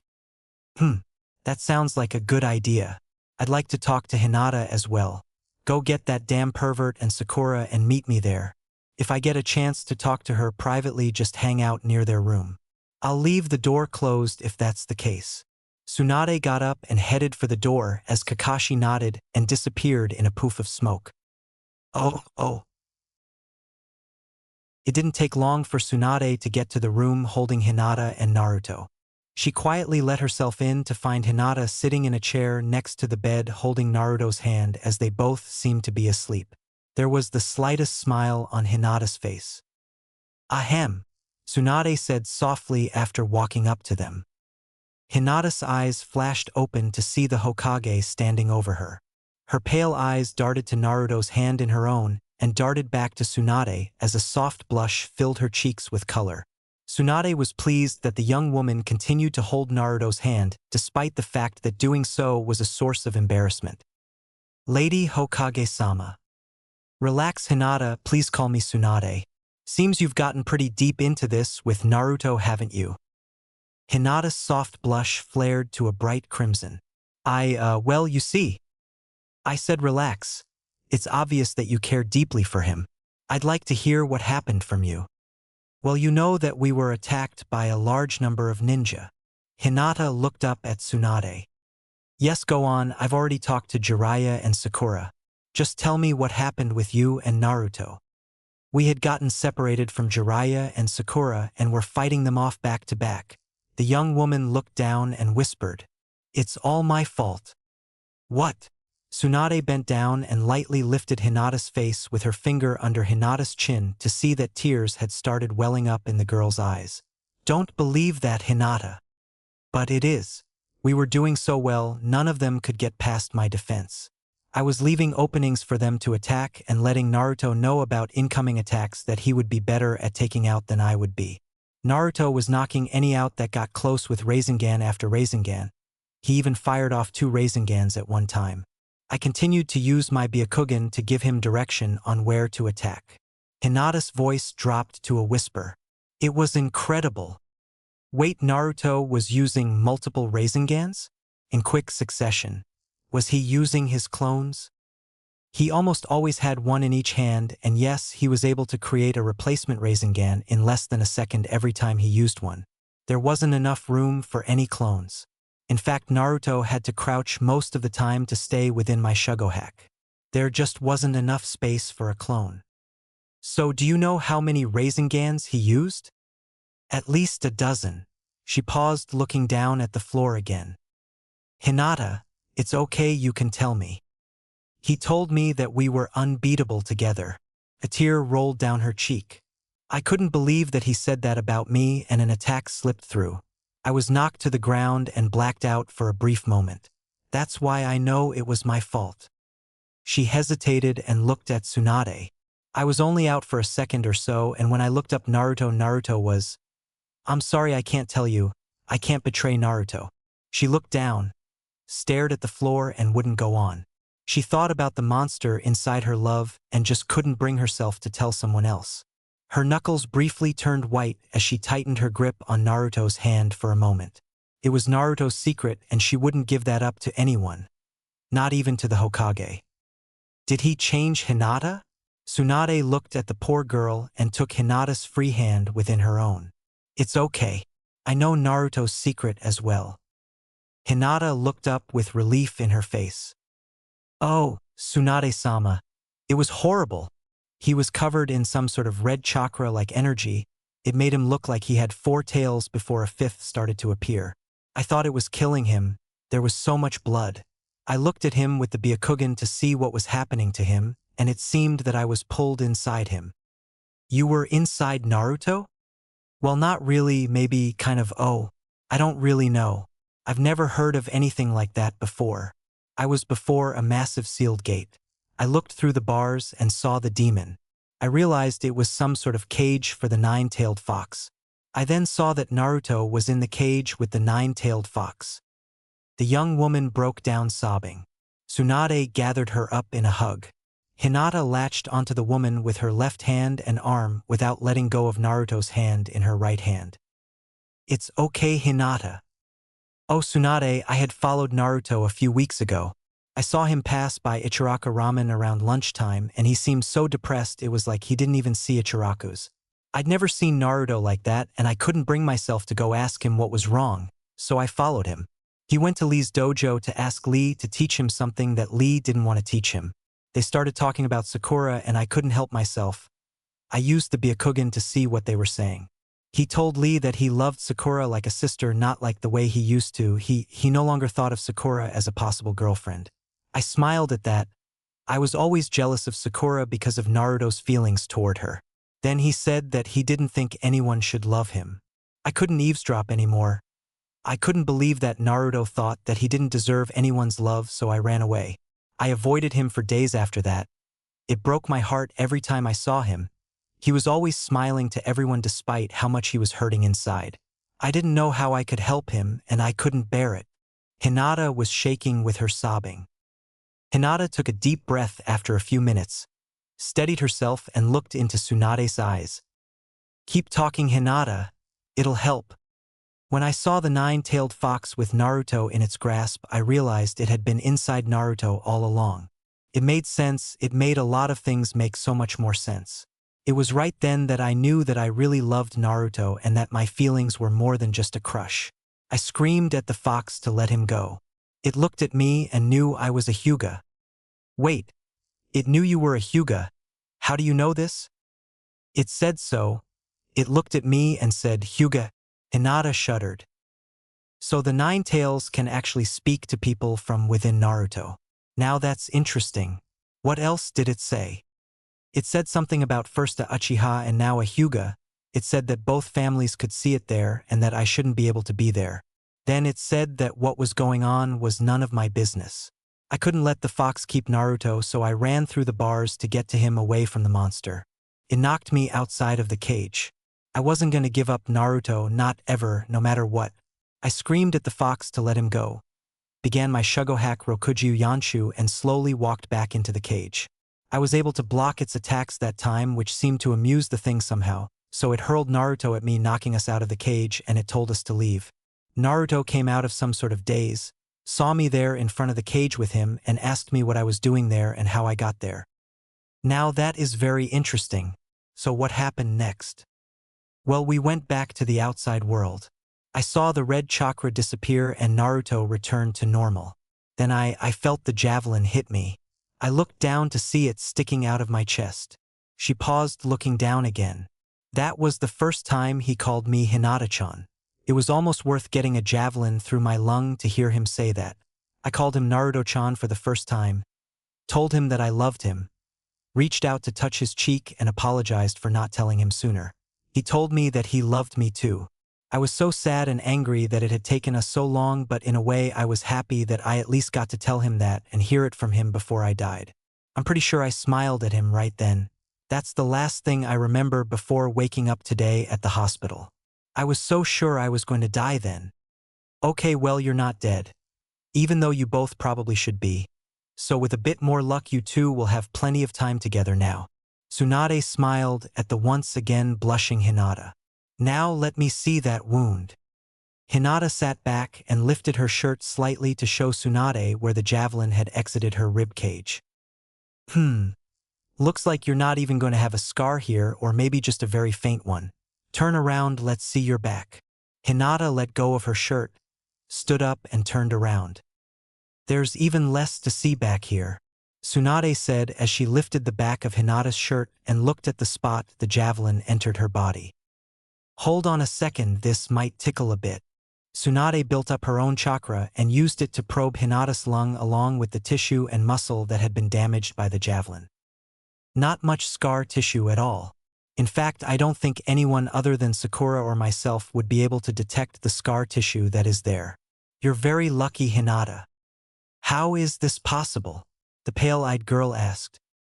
I've no idea, although I'm sure it's all his fault. She laughed and smiled at Hinata as she pointed to Naruto and was pleased to see the young woman smile. Ch6. There was a soft knock on the door and Sakura poked her head in. We heard you laugh. Is it okay to come in now? She asked from the door. Yes, and bring those two cowards in with you. She smiled again at Hinata. Imagine. They're so afraid of me that they send in a young woman first. That's hardly fair, you've almost killed me once. So I sometimes tend to be a little cautious around you. Especially when we're in a hospital, Jiraiya said as he walked in with a big smile. I'm just following his lead. Seemed like a good idea, Kakashi said as he walked in behind Jiraiya. Well, I've got Hinata's story now. Looks like Naruto thought she had died and he somehow managed to draw out the Nine Tails' full power or near enough not to matter. Now you're certain he had all 9 tails, Jiraiya? Absolutely, the only one to come close to really killing me other than you was Naruto with 4 tails. He also had 4 tails when he hurt Sakura. Up until 3 tails he retains some of himself, but once he hits for the fox seems to completely dominate. Well, it seems that Hinata spoke to the fox when he was at 5 tails, and by what she told me, I'd say Naruto definitely wasn't in control then. From what you told me sometime after that, he went to 9 tails but was white instead of red and massive amounts of his own chakra were involved. Tsunade said. Spoke to the fox? Kakashi asked. Later. Jiraiya, are you certain he opened the 8 inner gates? Certain? No, but I don't see how any other explanation could fit. I don't think the fox was in control at that point, but I don't think Naruto really was either. The area of destruction was roughly 8 kilometers in diameter, the worst being at about 1 kilometer across. The very center, though, apparently focused on Hinata here, was completely untouched. So seeing Hinata apparently seriously hurt drove him to 5 tails. Unfortunately, we don't know if she may have been safe or if it was just a fluke that she saw him go from 4 to 5 tails and not get hurt. Since the 4 and 5 tail forms Hinata witnessed were red and bubbling, we can assume that the fox was in control. Thinking she had died not only drove him all the way to 9 tails, but it seems that it somehow suppressed the fox as well. We're assuming that he opened all of the 8 inner gates to do that. Jiraiya, did you teach him any of that? Sorry, no, that one wasn't me. I had considered it, but I thought it'd be too dangerous for him. I thought so. Kakashi, what about you?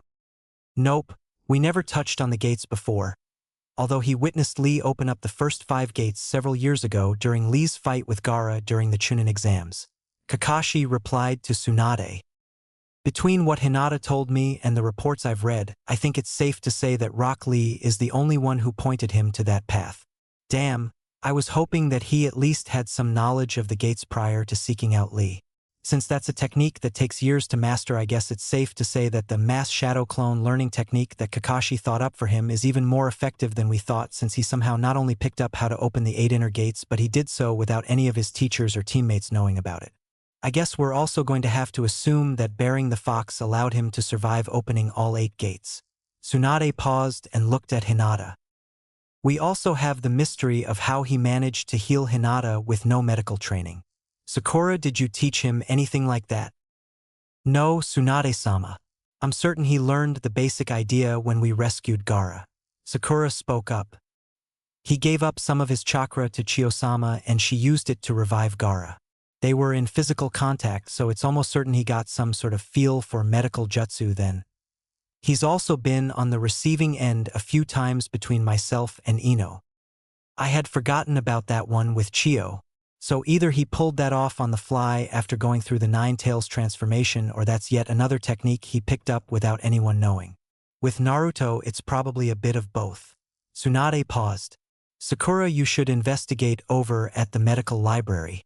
See if there is any record of you or I being there when you know we were elsewhere. At this point, it wouldn't surprise me to find out that he transformed one of his clones into one of us to gain access to restricted parts of the medical library. Sakura nodded and Jiraiya spoke up. Naruto hasn't really been all that good at learning techniques from reading about them, you know. He can do it, but he's more of a hands-on type of student. Actually, that doesn't rule this out.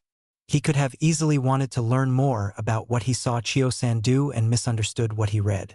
That would fit, especially since I've never seen a link like what we have here between Naruto and Hinata before, Tsunade said as she looked at Naruto. There's a link between me and Naruto-chan? Hinata softly asked. That's what we're going to look into now, dear, Tsunade said. Sakura, when you first found them together after the battle, you discovered that Naruto had somehow linked his chakra to Hinata and accelerated her healing. Yes, when I found them, he had his hand on her chest over her heart, and I saw the wound in her chest close up before my eyes once I pulled the javelin out. Hinata's pulse was steady and she seemed out of danger, so I checked Naruto. When I tried to use my chakra to heal Naruto, it simply flowed through him and was redirected into Hinata.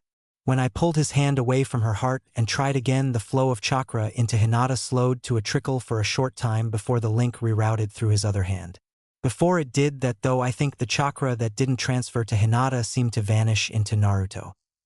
He seemed okay despite having hardly any detectable chakra, so I thought the best place for them was here at the hospital. So, on the surface it looks like we're dealing with some sort of chakra depletion coma with Naruto. If that was all there was to this case, he should have been up and running a few days ago, going by his history. This time he's already been out for more than a week. About double any other time he's been knocked out due to chakra depletion. Tsunade mused. Still, I know the doctors already tried this to some degree, but I don't think they have the resources we have, right, Jiraiya? Of course, when it comes to sheer quantity of high-quality chakra, there's nothing like two of the legendary Sannin.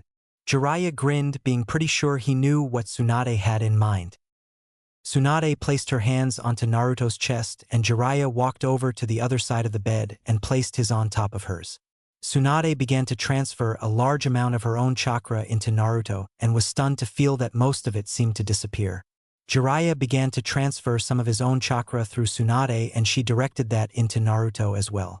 Despite the vast amount of chakra being poured into the boy, nearly all of it simply vanished. A puzzled Tsunade stopped and looked at an apparently dazed Hinata. "Hinata, are you okay?" she asked. Hinata shook her head and answered, "I think so, Tsunade-sama. That was strange. Can you use your Byakugan this time and see what happens?" "Yes, of course, Tsunade-sama." Hinata activated her family's Aijutsu and was stunned at just how little chakra flowed through Naruto. Tsunade and Jiraiya again began to transfer a large amount of chakra into Naruto. Hinata could see that it flowed throughout Naruto's entire chakra network. Again, she was stunned to see that some of the flow was going through Naruto's hand and into hers to boost her own chakra.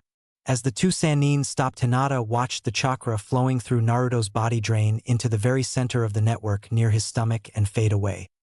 "Tsunade-sama, most of the chakra is flowing into Naruto's chakra center and vanishing. Some of it is flowing through his hand into me."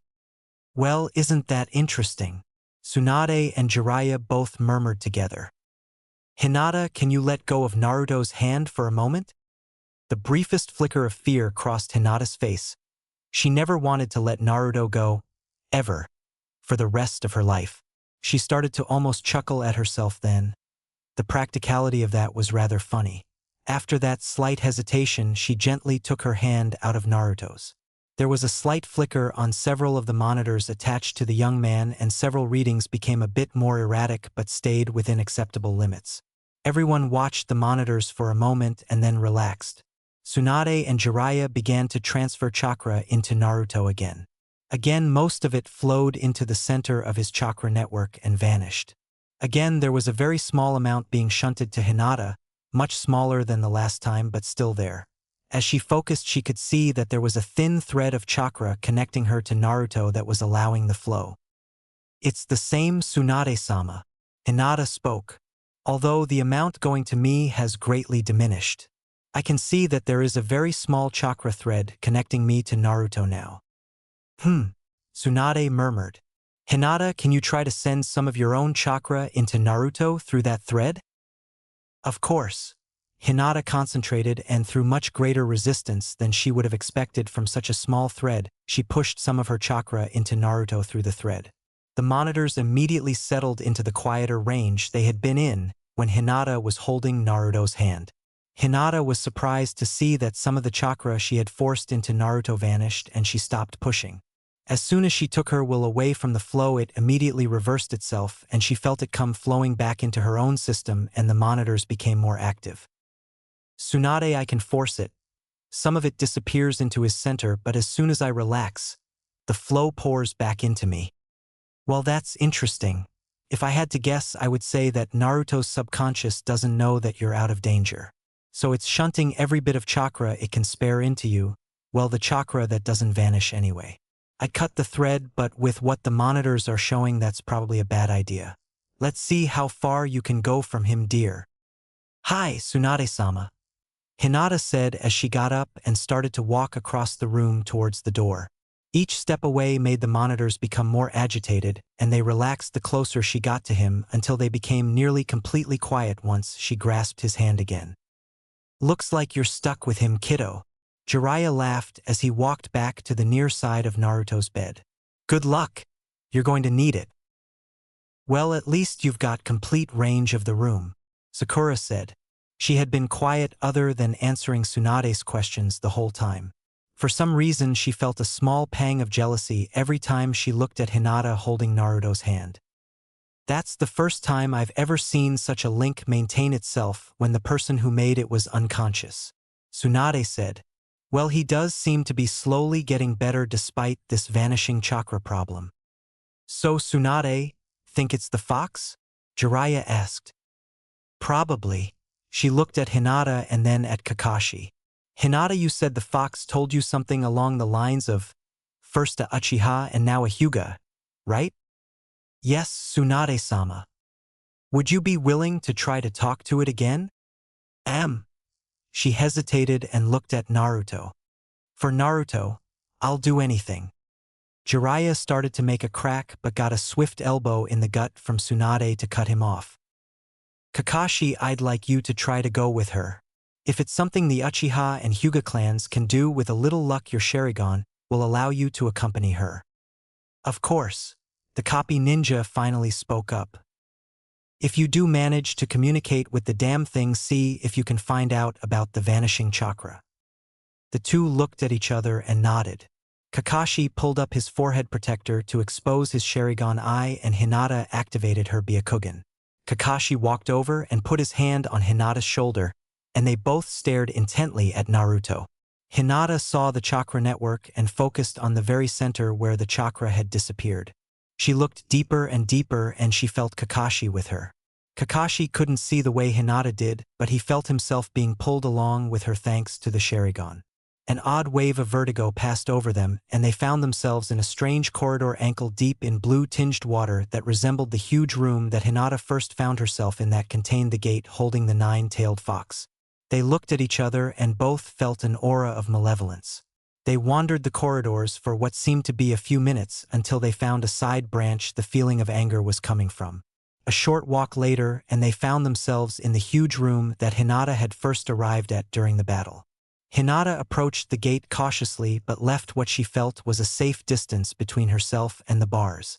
She glanced at Kakashi, who nodded, and then she looked back into the shadows beyond the bars. "Excuse me," she asked softly.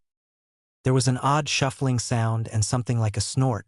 A single huge eye slowly opened and glared at her from the shadows in the other side of the bars. Hinata! The slit pupil shifted to look over Kakashi as Hinata's heart skipped a beat that the creature knew her name this time. Another Uchiha. The beast seemed to scowl with that single eye as it stared intently at Kakashi. You are not an Uchiha, yet you hold the Sharingan. Interesting. It shifted its gaze back to Hinata. So you did survive. I thought that was you the kid was tied to. What do you want this time? She steeled herself, thinking of Naruto, and glared back the fox. Ha ha, ha, ha, ha, ha ha. You're nearly as bad as Naruto. Why are you taking Naruto's chakra? She demanded. I was? Interesting. Serves him right. He's been taking mine for some time now and he didn't even ask last time. The thing slowly opened its second eye and focused its entire attention on the young woman. That was your fault, wasn't it? My fault. That one shook her a bit, more so than the vicious glare from the monster's huge red eyes. Yes, it was because of you, I am sure of it. I probably should not have made that crack about his girlfriend. I've never seen the kid so angry before and I doubt anyone has seen and felt his anger as much as I have. I must be a bad influence, ha ha ha ha ha ha. That was the first time he forcibly took chakra from me. Actually, he surprised me when he asked just before you were here last. He wouldn't take my power when the Uchiha was here before. Then you arrived to pull him away from me. I didn't think I'd see him again so soon. To have him rip my own power away from me. I guess he's not as weak as I always tell him he is. Could it really be my fault? She said softly. The thing seemed to smile. You don't get it, do you? You really are as bad as he is. The demon paused. Tell him not to do that again. Its strange, unseen smile was gone for that last sentence. Hinata began to realize what the fox was talking about. Naruto did love her. He loved her enough not only to challenge the nine-tailed fox but to dominate it as well. She began to glare at the demon again. It slowly closed its second eye. I am tired, leave me. One more moment, please, Kyuubi-sama. Kakashi spoke up. Finally, a little respect. The fox demon's eye closed and they were startled to see its massive teeth appear as it yawned. The single eye returned to glare at Kakashi. If you could not take as much chakra from Naruto, he could wake up himself. You both would recover quicker if he could eat on his own. Fine, I will try, but I will likely need a bit more first. We'll see what we can do. One last thing, the Uchiha that was here before, who was he? The one Naruto considers his brother, Sasuke. It shifted its glare to Hinata again. Don't forget to tell Naruto not to do that again. Now leave me. The massive eye vanished. Thank you, Kyuubi-sama. Let's go, Hinata, Kakashi said as they turned. There was that odd sense of vertigo, leaving Hinata and Kakashi back in the hospital room with everyone else. Well, are you going to try? Jiraiya asked. Try? We talked to it, we must have been there for at least 10 minutes. Kakashi replied to the Toad Sage. Well, it wasn't a half-second out here. Hinata shuddered. It knows my name now. Don't worry about that. It probably knows all of our names if it cared to think about it. I would imagine it knows much of what Naruto knows. Kakashi reassured her. So, did you learn anything? Tsunade demanded. Plenty. The demon actually seemed exhausted. The vanishing chakra is almost certainly flowing to the beast. It seemed to be sleeping when we arrived. There was a layer of water a few inches deep throughout the entire construct. That water seemed to be tinged with Naruto's chakra, and it seemed to be slowly flowing into the demon fox. Did you notice if the water was there last time, Hinata? Actually, yes, but it was clear last time, she replied. Well, I guess it's a small relief to know that the damn thing doesn't have an infinite amount of chakra. Tsunade mused. It said it would try to stop taking almost all of the chakra in Naruto, but that it would likely need more first. That might be a problem. Probably needs a good deal more than we have now. Jiraiya and I can probably give up a bit more, but I suspect on the scale of things what we really need another person with chakra comparable to a Hokage. Tsunade mused. The door quietly opened and a soft but gravelly voice spoke out. Would a Kazekage do? Gaara entered the room. I do believe I owe Naruto a favor along these lines. Gaara-sama. Sakura actually jumped up and hugged the young man. Please, Sakura-san. Gaara looked extremely uncomfortable with such a display of affection. I'll gladly help, he said to Tsunade. Well, let's give it a shot then. She nodded to Jiraiya. Tsunade placed her hands on Naruto's chest while the Toad Sage and the Kazekage put their hands on top of hers from the other side of the bed. Tsunade began transferring more and more chakra. After a few minutes, the Toad Sage pulled back, obviously strained, causing Tsunade to stop. Whoa, I don't think I should give much more or you'll be putting me up in the hospital as well. Hey, could you guys keep it down? I'm trying to sleep here. Naruto muttered as he slowly opened his eyes. I do believe that makes us even, Naruto, Gaara said with a very rare smile. What? Gaara? Naruto looked around, smiled softly at the sight of Hinata and lightly squeezed her hand. Wow, quite a crowd. CH7. It didn't take long for the whole assembly to head out of the hospital. Naruto was a little wobbly, but he insisted that he absolutely needed at least one bowl of ramen, if not a dozen. So of course they all headed off to Ichiraku Ramen. Naruto took the center seat with Hinata on his right and Kakashi on her right. Gaara took the seat to his left with Sakura on his left. Ichiraku Ramen was a small shop, but the owner was more than willing to take down the curtain and set up an extra table outside in order to serve the Hokage and Jiraiya. That won't be necessary, Tsuchi-san. Jiraiya and I have work to take care of. I'll make sure to stop by soon though. Please send the bill to my office, Tsunade said. You know you're going to regret that one, right? Jiraiya said as he watched Naruto's face light up at the Hokage's words. No matter. Sakura, when you finish, could you stop by Rock Lee's place and send him to my office? Tsunade said. Of course, Tsunade-sama, the pink-haired girl replied. If you don't mind, I would like to accompany you to see Lee. Sakura, Gaara asked softly. Not at all. Tsunade raised an eyebrow at Gaara's request. Gaara, thank you again. I believe you know where your guest quarters are, right? I'll have them readied for you. Of course, Tsunade. I believe my quarters are already taken care of. Temari joined me on this trip and was going to take care of that when I went directly to the hospital earlier, Gaara said to Tsunade. Naruto, Hinata, and Kakashi, I'd like to see you three as well. Say about 2 hours after you finish eating. That should give you two a chance to clean up and change. Kakashi can keep an eye on the two of you for another few hours.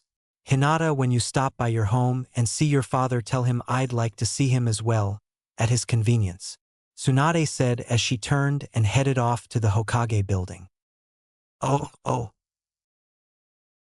Tsunade and Jiraiya walked off towards the Hokage building. There's something bothering me about that white fox, Tsunade said as she began to glare slightly at Jiraiya. Just one thing. He had caught the slight change in her manner and swallowed hard. You said it formed 11 Raisengans at the same time. Hinata told me that while they were fighting together, Naruto formed and released at least a dozen Raisengans. Apparently he can form 2 at a time now and create 1 in a second or less. Well, he can come pretty close to forming 3 at a time, Jiraiya said softly. 3, Tsunade practically hissed. That shouldn't be possible. Well, so far it hasn't been possible for him to build 3 simultaneously, but he can easily create 1 in each hand at the same time. Jiraiya paused. This one was going to hurt. He can easily maintain 3 and was working on 4. Tsunade actually stopped. He can maintain 3 separate Raisengans. Damn. Well, that's by himself anyway. By himself. He can pass them off to his clones, and so far by doing that he's been able to maintain 8 and was closing in on the 9th. I suspect that with Kakashi's new learning technique it won't be long before Naruto goes way past 8. Do I even want to know what he's been doing with all these Raisengans? Probably not.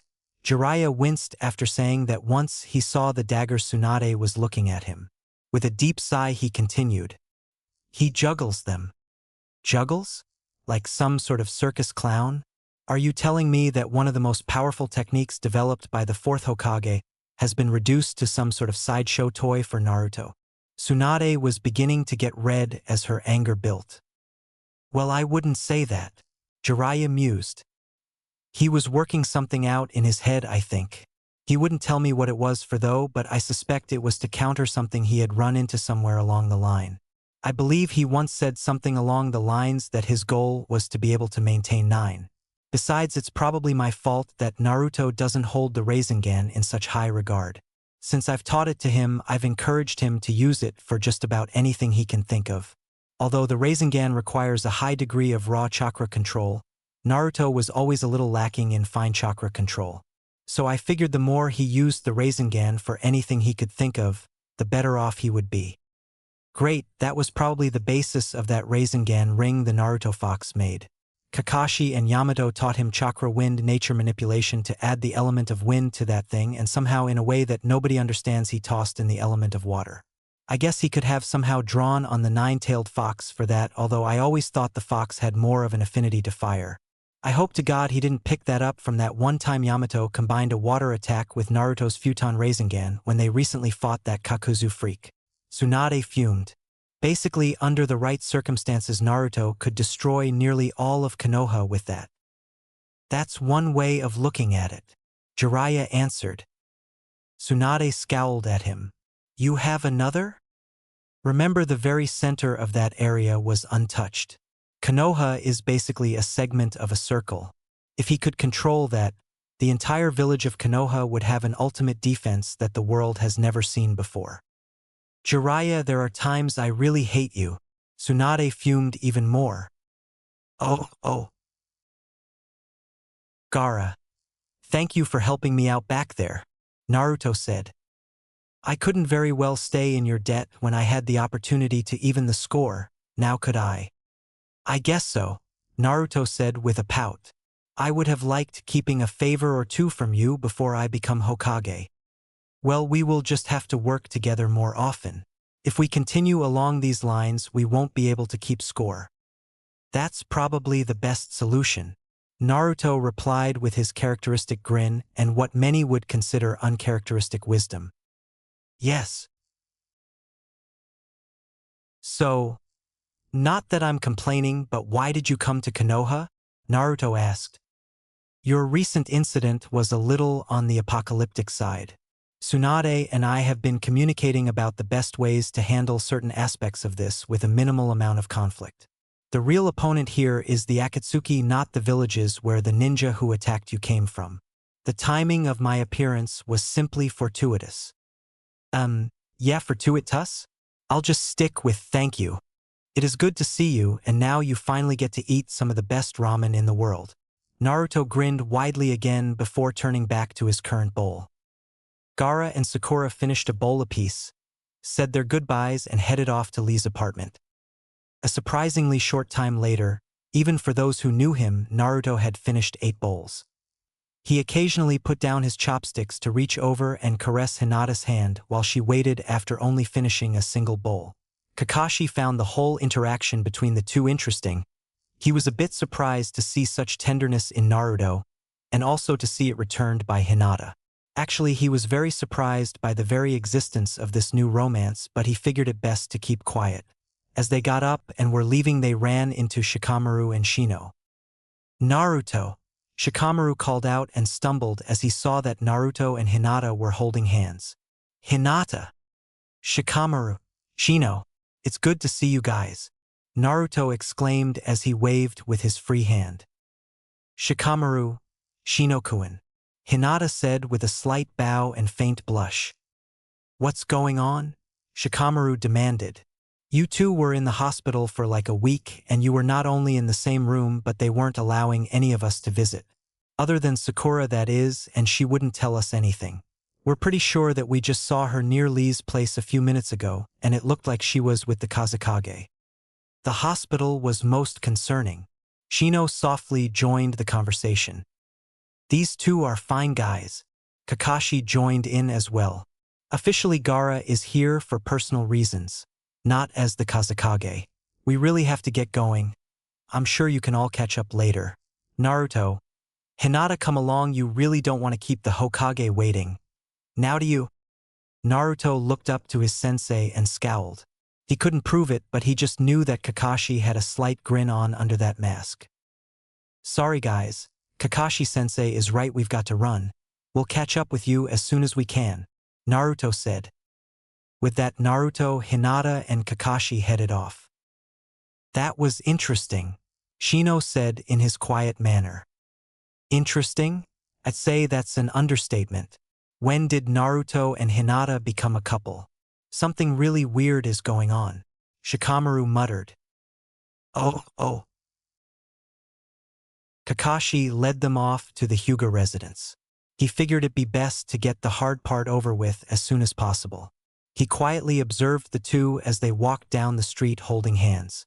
As they got closer and closer to the Hyuga manor, he took note that Hinata was becoming obviously more and more tense. There seemed to be a slight delay for each degree of apprehension Hinata achieved before Naruto also became slightly more tense himself. Kakashi wondered if Naruto was being affected by Hinata's agitation or if he was simply nervous on his own. Hinata seemed hesitant at the front door herself, but in the end steadied herself and pulled the bell cord. One of the servants almost immediately opened the door for them and seemed a bit taken aback by the three of them. "Shuzu, could you please direct us to my father, please?" Hinata asked the servant. "Of course, he is in the training area." "Thank you. Kakashi-sensei, this way please." She kept her grip on Naruto's hand, giving him no option other than to follow. It didn't take long to wind their way through the manor and find her father practicing with her cousin Niji. "Excuse me, father," Hinata spoke, causing the two to stop. "Ah, Hinata, it is good to see you out of the hospital." Hayashi scowled slightly at the sight of his daughter holding hands with Naruto, but to both Hinata's and Naruto's relief he declined to comment on it. "Kakashi, it is good to see you as well. What brings the three of you here?" "Godame Hokage would like to meet with you at your earliest convenience." Kakashi spoke up to spare Hinata. "I'm something of a messenger and chaperone." She decided that these two shouldn't be separated without further investigation and wishes to discuss that with you. I believe that she also wants to further interview the two of them shortly but wanted to let them eat, get cleaned up and changed first. "I see. I guess that's where the chaperone part comes in." "Pretty much. It seems that the maximum distance these two can separate comfortably is about 20 feet. That seemed to be a bit problematic in regards to the whole cleaning up and getting changed issues. Seeing that we've already eaten and that Naruto's apartment is a bit closer to the Hokage's office, I figured we'd stop by here first." "Well, I'm not one to go against the Hokage's wishes. Considering that you said the she wished to see them shortly, we can continue this discussion in Hinata's suite. I believe her private bath will allow us all to maintain a measure of decency and still allow the two of them to stay within that 20 feet. Hayashi replied. While hardly happy about the idea of his 15-year-old daughter being almost literally tied to any 15-year-old boy, let alone one as unpredictable as Naruto, Hayashi was a bit more curious than upset at the moment. He had visited the hospital several times during the week and had gotten somewhat used to the sight of his daughter holding hands with Naruto. 3 years earlier, he would have been extremely upset over the very idea of his daughter even associating with Naruto, but after watching Naruto defeat Neji, he had an odd if grudging respect for the young man. He also enjoyed the obvious nervousness of the two of them. It wasn't long before all four were in Hinata's suite. It was actually rather small considering the Hyuga family wealth. A single bed, a couple of dressers, a desk and 2 chairs took up most of the space. There was a window above the bed and 2 doors. One led to her private bath and the other to a walk-in closet. Hayashi and Kakashi were both mildly amused at the sight of the rising discomfort of the 2 teenagers as they disengaged their hands, and as they both became obviously embarrassed as Hinata gathered up some fresh clothing and disappeared into her private bath. The 2 adults watched in continuing amusement as Naruto became obviously more agitated as Hinata disappeared and got further away from him. Naruto paced around a bit for a minute or so, unable to keep still as the 2 older men watched him with mild amusement. So Naruto, Hayashi bore down on the young man with a withering stare. Just what are your intentions with my daughter? Naruto felt as though he was about to fall over dead. He thought for sure that his heart had just stopped and was seriously thinking about jumping out the window. Naruto, Hinata exclaimed as she burst through the door wrapped in a towel. This provided to be too much for the young man, and for a change, he was the one to faint due to the combination of the barely covered Hinata and her father's gaze. Well now, I certainly didn't expect that, Kakashi muttered. Hinata, get back in there, he's fine, just a little stressed, Hayashi exclaimed. The young woman suddenly realized what stressed must have meant, and she glared at her father before turning, stomping into the bath and slamming the door shut. Well, that's something I certainly didn't expect either, Hayashi said as he stared at the door Hinata just slammed shut. I never would have thought my daughter would be willing to stand up to me while wrapped in a towel. Apparently she is able to sense something from Naruto through the link. I wonder if he can do the same. I think it's safe to say that not much if anything will scare Hinata now, especially if she thinks something is threatening Naruto. I thought for sure I was going to need this for Hinata, Kakashi said as he reached into his belt kit. Pulling out a smaller kit, he opened it up to pull out a very small vial. Opening the vial, he waved it under Naruto's nose. The small amount of smelling salts inside were enough to snap Naruto awake. What? The young ninja started to say as he looked around and realized where and with who he was with. I apologize, Naruto. That was a little unfair of me. Although it is nice to see that you haven't been completely contaminated by Jiraiya's reputation, Hayashi said with a smirk. That's okay. The young man still looked flushed and very uncomfortable. Naruto slowly got up and began to slowly walk around again. He stopped before one of Hinata's dressers that had several pictures on it. There was one much like the single picture he had in his apartment. It was Kurenai-sensei with Hinata, Shino, and Kiba when they first formed Team 8. Naruto looked over the rest of the pictures carefully. Wow, Hinata's sister has gotten big, Naruto exclaimed, fixating on a picture of a single Hyuga woman. That's Hinata's mother Naruto, not her sister Hanabi. She passed away shortly after Hanabi was born, Hayashi said quietly. Oh, I'm sorry. She really looks like Hinata's sister. Naruto glanced to the floor to hide his embarrassment. The three spent the next several minutes in an awkward silence before Hinata came out wearing a new pair of her typical black pants and a short white t-shirt. Her hair was still damp and she was continuing to towel dry it as she walked into her closet. Naruto-kun, could you get one of my holsters in the top drawer of the larger dresser, please? She asked from the closet.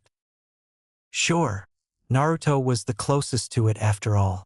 Opening the drawer, he was impressed with how neatly Hinata kept her basic gear. He noticed it was full of mostly kunai and shuriken, but she had a few holsters as well. Pulling out the first holster, he noticed it was empty by its weight. How many kunai do you want? 4 should do. Naruto filled one of the holster's pockets with the 4 knives. What about shuriken? There should be about a dozen or so ready for the holster. Naruto glanced around and sure enough there was a spring-loaded thin wooden dowel that held a dozen shuriken held by a small latch that fit nicely in the holster's second pocket.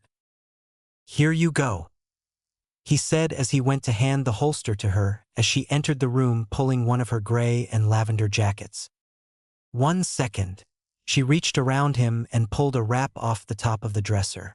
After quickly wrapping her right leg, she took the holster from Naruto and strapped it on. Didn't you two just get out of the hospital? I can't imagine you two being assigned to a mission, Hayashi said. Doesn't hurt to be ready, right, Naruto? Hinata said as she pulled out her belt pouch and clipped it on the back of her belt. Nope, he said with that ear-to-ear grin of his. Hayashi looked over the blonde boy wearing gray shorts and a dark t-shirt. You seem a little lacking, Naruto, Hayashi remarked. Yeah, well, I did just get out of the hospital and they always try to take most of my stuff. I've only got a couple of kunai, for shuriken, and 2 exploding tags. They let you keep that stuff in the hospital? They wouldn't if they knew about all of it. They get especially upset when they find my tags after their first check, but they usually don't care about my 2 spare kunai, and I don't think they've ever found my 4 extra shuriken. I've gotten pretty good at hiding stuff from them. I'll reload properly once we stop by my place. We should get going. We don't want to keep the Hokage waiting, and we still have to stop by Naruto's apartment. Hinata spoke up. She couldn't quite explain it, but she felt that her father was a little too accepting of Naruto.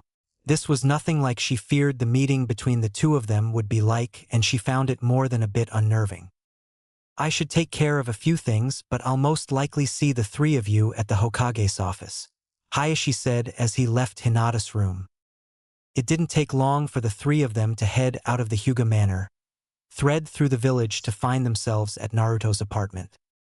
Sorry it isn't cleaner. At least I took out the garbage before the mission. I forgot that once and boy did I regret it. I really haven't had a chance to properly clean the place since I got back. Naruto said, slightly embarrassed as he opened the door and led them inside. Naruto's apartment was just a bit smaller than Hinata's suite. Only instead of a huge walk-in closet, Naruto had a small kitchenette. He didn't know it, but his bathroom was much smaller, but the bedroom itself was a similar size to Hinata's. He had less furniture, so it seemed larger though. With a single chair in the kitchenette, Naruto left them in the bedroom, which pretty much doubled up as his living room. There Kakashi and Hinata could at least sit on the bed. Naruto made a quick stop in the kitchen and set some water to boil in the electric teapot. He returned to the bedroom, quickly gathered some clean clothes and headed to the bathroom. "I'll be right out," he said with a flash of a smile. Kakashi muttered as he looked around. He'd seen Naruto's place in worse condition. The only real problem was a 2.5-year-old layer of dust in some spots. His attention, though, was on the pile of scrolls on the floor. Naruto always seemed to have several scrolls scattered about, but this pile was a bit larger than what Naruto usually had. Kakashi decided to rummage through them. The scrolls were actually quite an odd combination. Many of them were really suitable to academy students.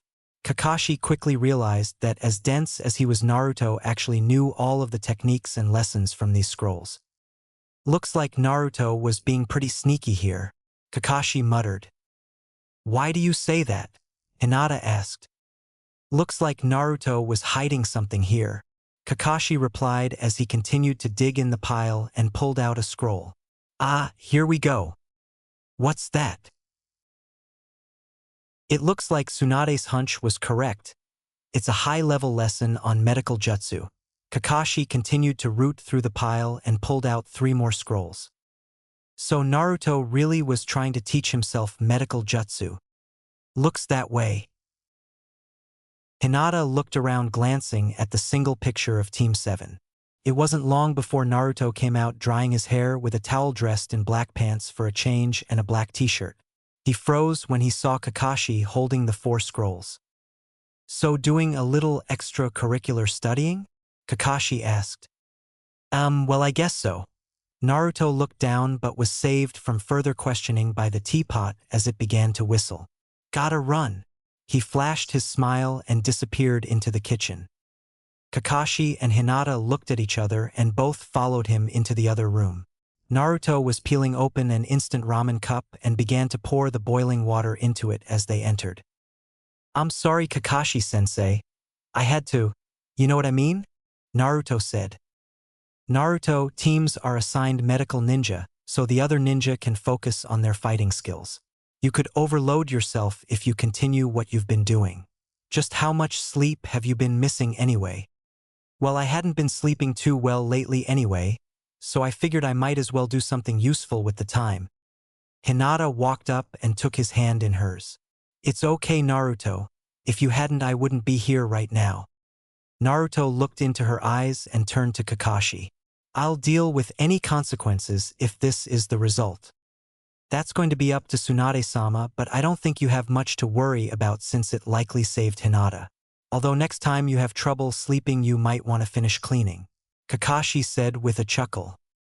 "Well, she can't be any worse than the damn fox." Naruto looked determined but swallowed hard. He shook off the feeling of unease at the thought of facing Tsunade about this and softly pulled his hand away from Hinata. He picked up the instant ramen and finished it off in a few seconds. "That should hold me off for a short time," Naruto said as he reached out and took Hinata's hand again. They returned to his bedroom/living room where he packed a holster with a half-dozen kunai and a dozen shuriken. He pulled out a belt pouch, making sure it had another half-dozen kunai and another dozen shuriken along with a dozen exploding tags. He added one of his new weapon scrolls and hooked it on his belt on his back left. He grabbed his black and orange jacket, pulled out Gamachan and smiled, knowing that he had enough cash for several more stops at Ichiraku without pulling any cash from the bank. "Think you've got enough there?" Kakashi said with a smile. "I hope so. If she's really angry, I might need a lot more tags." With that, all three laughed and headed out to the Hokage Tower. Naruto and Hinata hand in hand, along with Kakashi, who had the pilfered medical scrolls. Ch8. Naruto, Hinata, and Kakashi entered the Hokage's office. Naruto and Hinata were still holding hands. They looked around, seeing that, in addition to everyone who had been at the hospital earlier, Shizune was next to Tsunade holding Tun-Tun. Rock Lee was there with Guy-sensei. Hayashi was there with an elder Hyuga. Temari was there standing near Gaara, who was having a quiet conversation with Rock Lee. Shikamaru was also there sitting with Kurenai-sensei, who was sitting about as far as she could from the Hyugas. Even Irika-sensei was there, although he seemed quite subdued by the sheer number of people and who some of the people were in the room. "Gee, I thought we had a crowd back at the hospital," Naruto said as he entered. "Naruto, Hinata, we've got something of a problem here," Tsunade said. I don't know about you, but everything seems fine to me." Typically, Naruto flashed his overpowering smile, much to Tsunade's irritation, as he and Hinata took a couple of spare seats. "Fine? I don't think so. At the very least, this whole incident signifies a dramatic change in the tactics used by the Akatsuki. Although I think it's safe to say that the Cloud and Grass villages won't be mounting any offensive operations anytime soon. It's likely that none of the other villages are going to be willing to risk losing any of their own ninja, considering that it looks like several hundred Cloud, Grass, and Sound ninja were completely wiped out. Look, we all know that the Akatsuki are after Naruto. I think we really lucked out this time and have probably taken away one of their options." Jiraiya jumped in. "Looks like your hunch was right," Kakashi said to Tsunade as he walked over to her desk and put the 4 scrolls he found at Naruto's apartment on it. Tsunade glanced at Naruto, narrowing her eyes coldly, causing the blonde ninja to swallow hard with a feeling of dread. "Excuse me, Godame. I believe that although this whole Akatsuki problem is very important at this time, we are a bit more concerned about this link between Uzumaki and Hinata." The elder Hyuga spoke up, looking at Hinata with disdain. Hinata looked down while Naruto narrowed his eyes and glared at the elder Hyuga, much like the way Tsunade just did to him. Unnoticed by both Naruto and Hinata, Tsunade's expression shifted from amused irritation towards Naruto to a smoldering look of anger as her gaze bore down on the elder Hyuga. Kurenai-sensei also held a similar gaze towards the older man with white eyes. "I don't think I care for the way you're acting towards Hinata," Naruto said softly and slowly as an edge of anger crept into his voice. The elder looked down his nose at Naruto. "I don't think I care one way or the other what you think. Although Hinata is considered superfluous to the clan, she still bears the Hyuga name, and as a Hyuga she should not be associating with the likes of something like you. You know, I've been hearing crap like that about myself all of my life and couldn't care less when some idiot starts spouting off that garbage, but insult Hinata like that and you're gonna seriously piss me off," Naruto exclaimed. "You dare call me an idiot? I'll do a lot more if you keep talking about Hinata like she's worthless."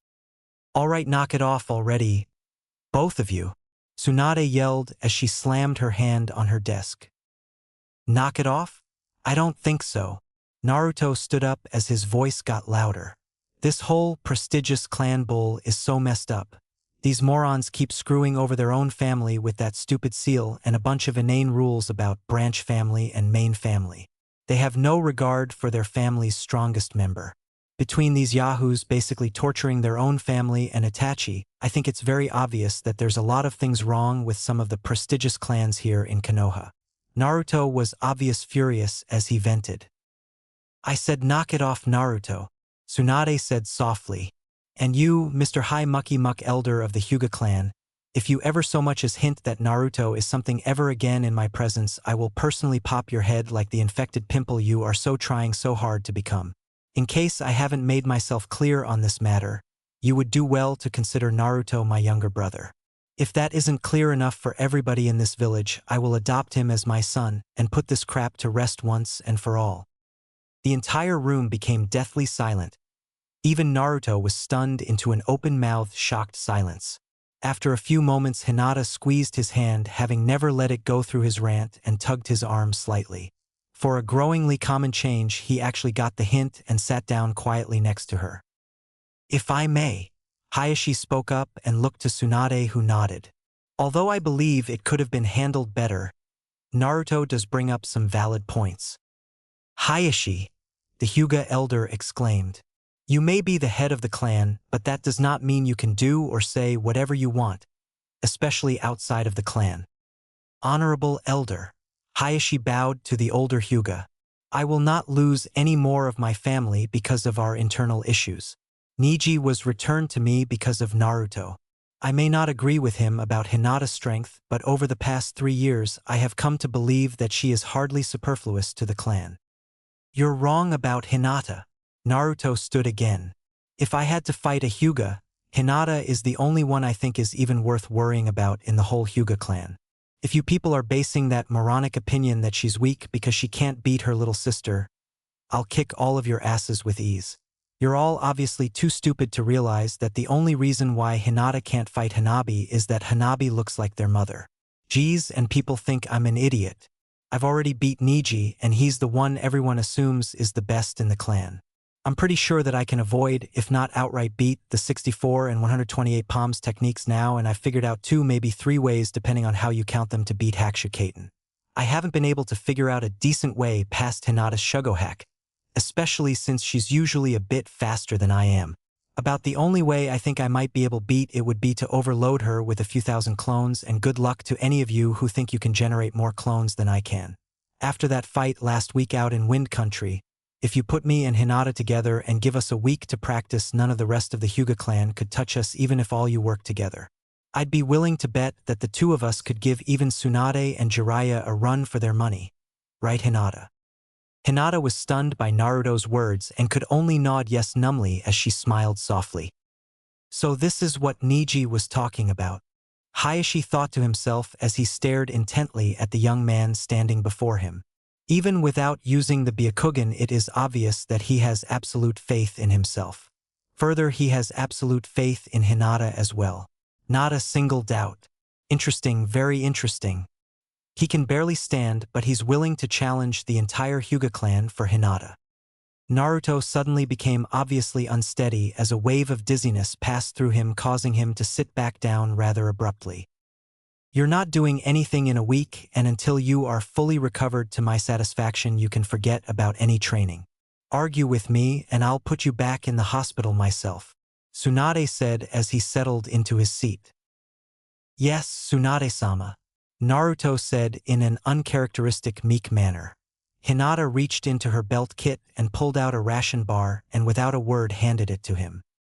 Godame Hokage, if Naruto does indeed have a method to counter any of the Hyuga techniques, maybe we should have some sort of official assessment of his ideas.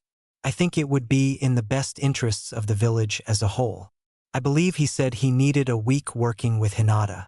Why don't we run a series of matches to pit some of the Hyuga clan against the 2 of them a week after you clear him for training?